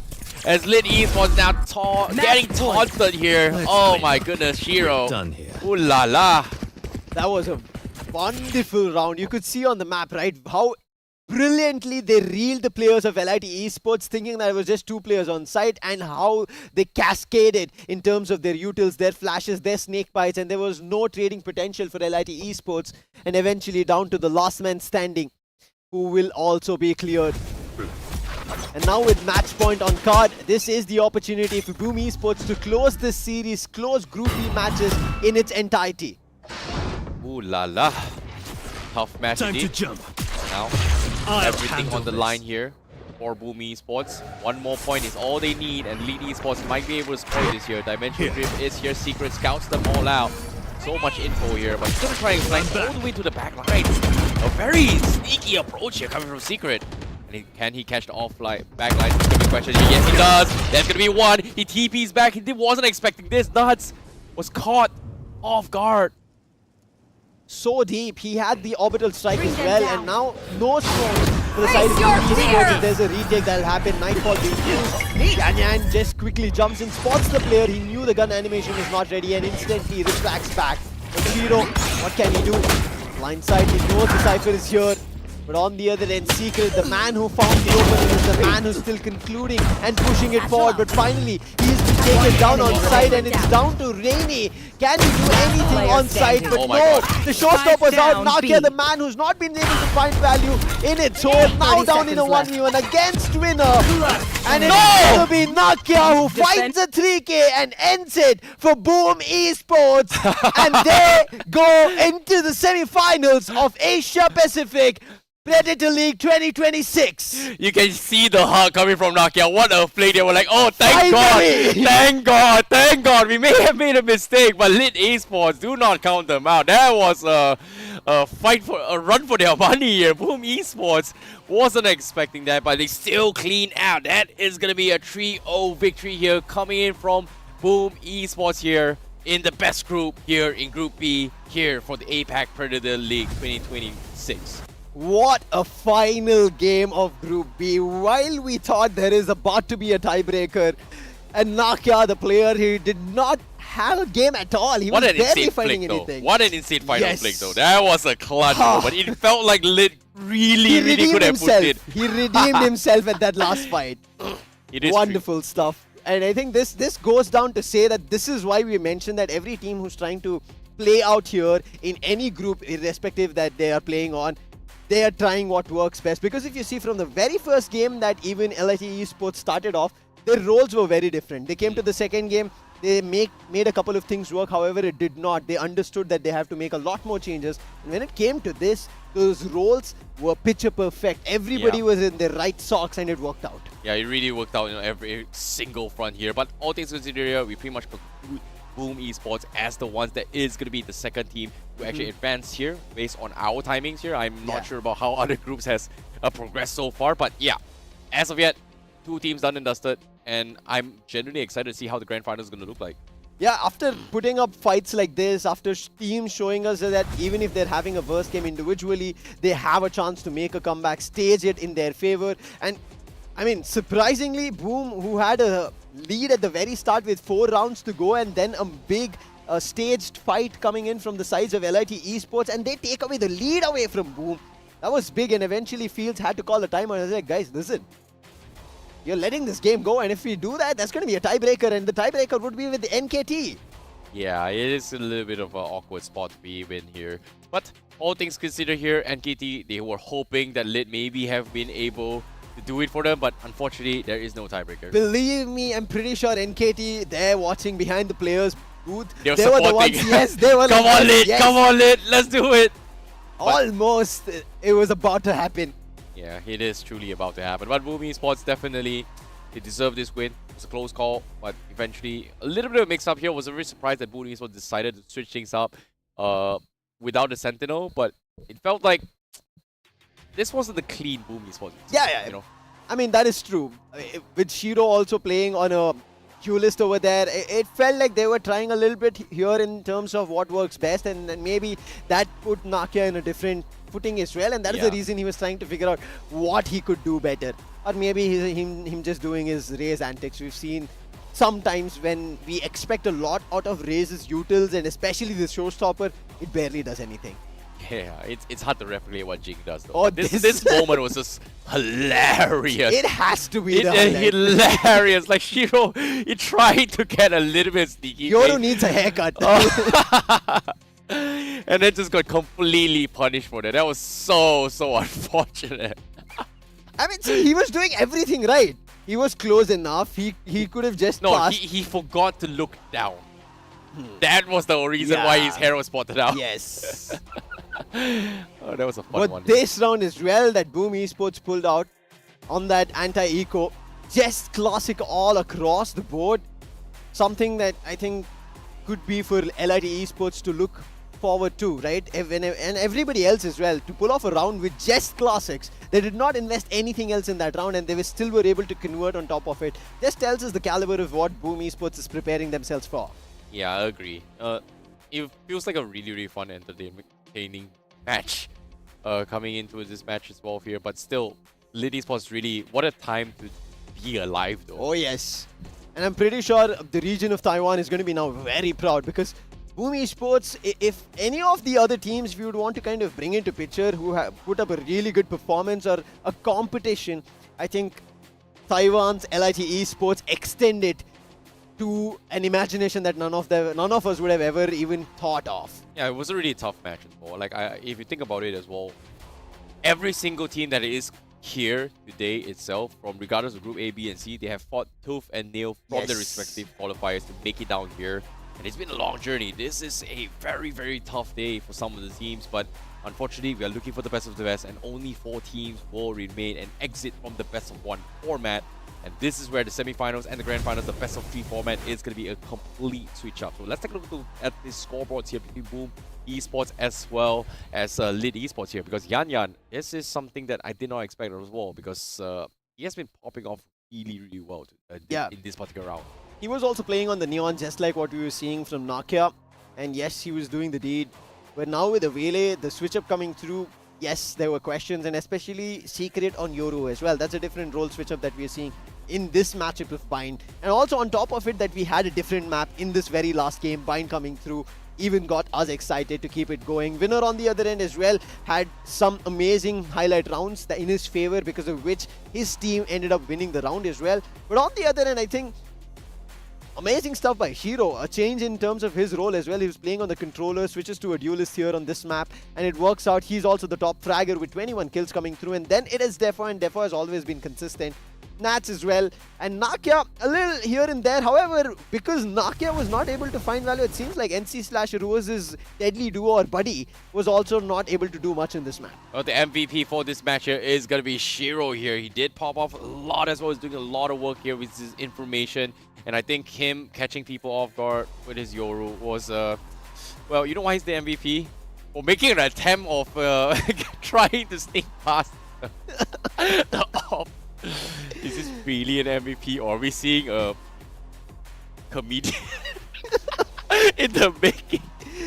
I mean, I'm pretty sure he would also take a look at this stream after that happened. Everybody watching that was also caught off guard. Move on. That was a moment that everybody had to take time on. That was nice.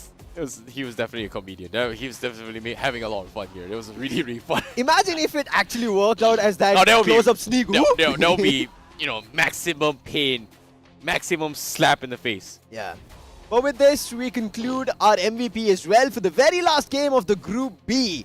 While the other groups maybe are still going on, we will still talk about that. But right as now, the standings, as we said, of the groups, and as you can see, concluded is the matches in Group A as well. Fancy United, they're going to be the team who make it out of Group A into the semi-finals from Group B. We spoke about it, we saw it on our stream. It's going to be Boom Esports on the other end. The 3-way tie that we were talking about has happened. RQ, Zipto, and Todak, and meaning that it is going to be based on their stats. It's going to be on the round differential that their qualification will be decided. On Group D, we already spoke about it. IAM as the team who make it through. So we are still waiting for only one last team, and it is depending on the group differential. Sorry, round differential here, I see. Yeah, this is going to be a tricky one as well. I don't really know who Group C is going to be advancing through as well here. That's going to be a very tricky situation to be in. But all in all, well, GG well played to Boom Esports, because Boom Esports will be the ones that advance from our side. Fancy United also going to be the ones coming in from Group A to advance. But for Group D, we have IAM that is going to be qualifying as well. So who do we have? We have Vietnam, Indonesia, and South Korea right now in the semi-finals, and it'll be dependent between those three of who make it through. Is it going to be Indonesia or Malaysia making it or is it going to be Philippines? Yeah, it's going to be tricky here. I don't really know how the system is going to be Group C here. We leave it to our Group C casters to actually decide the fates for some or what's going to be happening on that side. But of course, we would like to thank all of you guys watching here because we told you guys, I would say Stream B is the best stream. Wasn't expecting here. A lot of ups and downs, roller coaster of emotions has definitely happened here. But what a lit. Why? You could have, you know, a little early if they had started. Yeah, yeah. I know, right? I know the feeling, but this is what gets us excited to see LIT Esports once again. Next time that we are going to be seeing them here, group stages and beyond is what they'll be performing in. Yeah, and of course, now speaking of this final 2 matches as well, we are about to sign off here. We hope you guys have been enjoying yourself, but be sure to check out all of Predator's social medias as well, because we are going to be having our LAN finals happening this weekend as well. Yesterday there was Dota, today we had Valorant, but on Saturday we're going to have the grand finals and the semi-finals and also the grand finals for the Valorant tournament as well, and Dota on Sunday itself. It is going to be live here in New Delhi. So it's going to be check it out. Championship weekend that we're going to be seeing on both the ends, and it's going to be fun. But before that fun strikes, now you have a chance to vote for your favorite players. The Intel All-Star QR code up on your screen. All you have to do, scan, and as you saw, you could vote for any of the players that you witnessed. They had such an amazing performance. Go take your pick, make them the All-Star. Yeah, be sure to do come so as well. Like, be sure to vote. Who are we voting for, Group B? Confused. We were on Nakia the last time that we were discussing. But after seeing that, yeah, we have Yan, also Shiro. Also, this is a tough one to vote. Yeah. You know what? Everybody played really well. That's the reason why we're not going to be voting here. We're asking your help to vote for your favorite. We are always a little players. diplomatic in terms of this. Yeah, says the guy who went GG easy all the way, huh? Says the guy who went Secho all the way, huh? Says the Indian caster here, huh? Wow, that is a nice way to sideline me all of a sudden, man. It was fun, man. It was indeed fun, though. Anyways, for all of you guys here, we hope you guys had a little bit of fun here. We're going to be signing out right here, and we hope you guys are going to be coming back here. Be sure to come to the visit event here as well. If you can't make it, it's okay. You guys watch the stream and support the Asia Pacific Predator League 2026 here.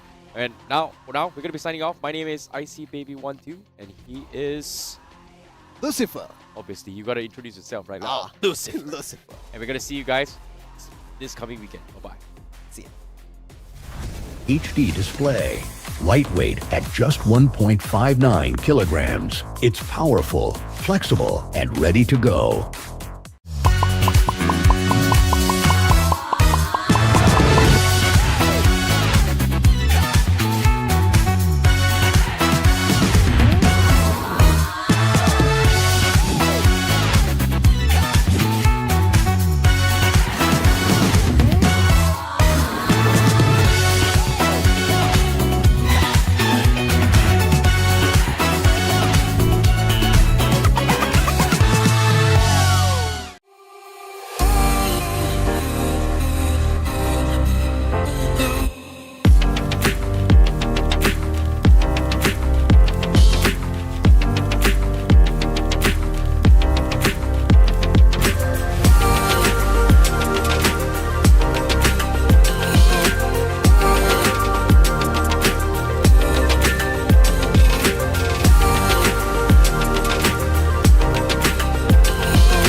sleek, swift, neo, power in hand, watch it go. AI smart, runs the show. Style and speed, you already know. Lightweight game, heavy on mic. Work off late, it's just right. Color that pop, style and glow. Swift neo, oh. That's how we roll. Click, sleek, swift, neo, power in hand, watch it go. AI smart, runs the show. Style and speed, you already know. Swift Neo. You feel me? Lightweight game, heavy on mic. Work out, play, it's just right. Color that pop, style and glow. Swift neo, oh. Let it lead, let it grow. Turn it with every tap and glow. Swift neo, that's how we roll. On the edge, vibes up, you feel me? Swift Neo.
The all-new Acer Aspire Lite.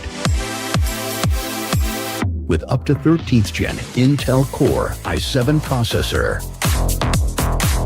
Enjoy sharp visuals on a full HD display. With a flexible 180-degree hinge.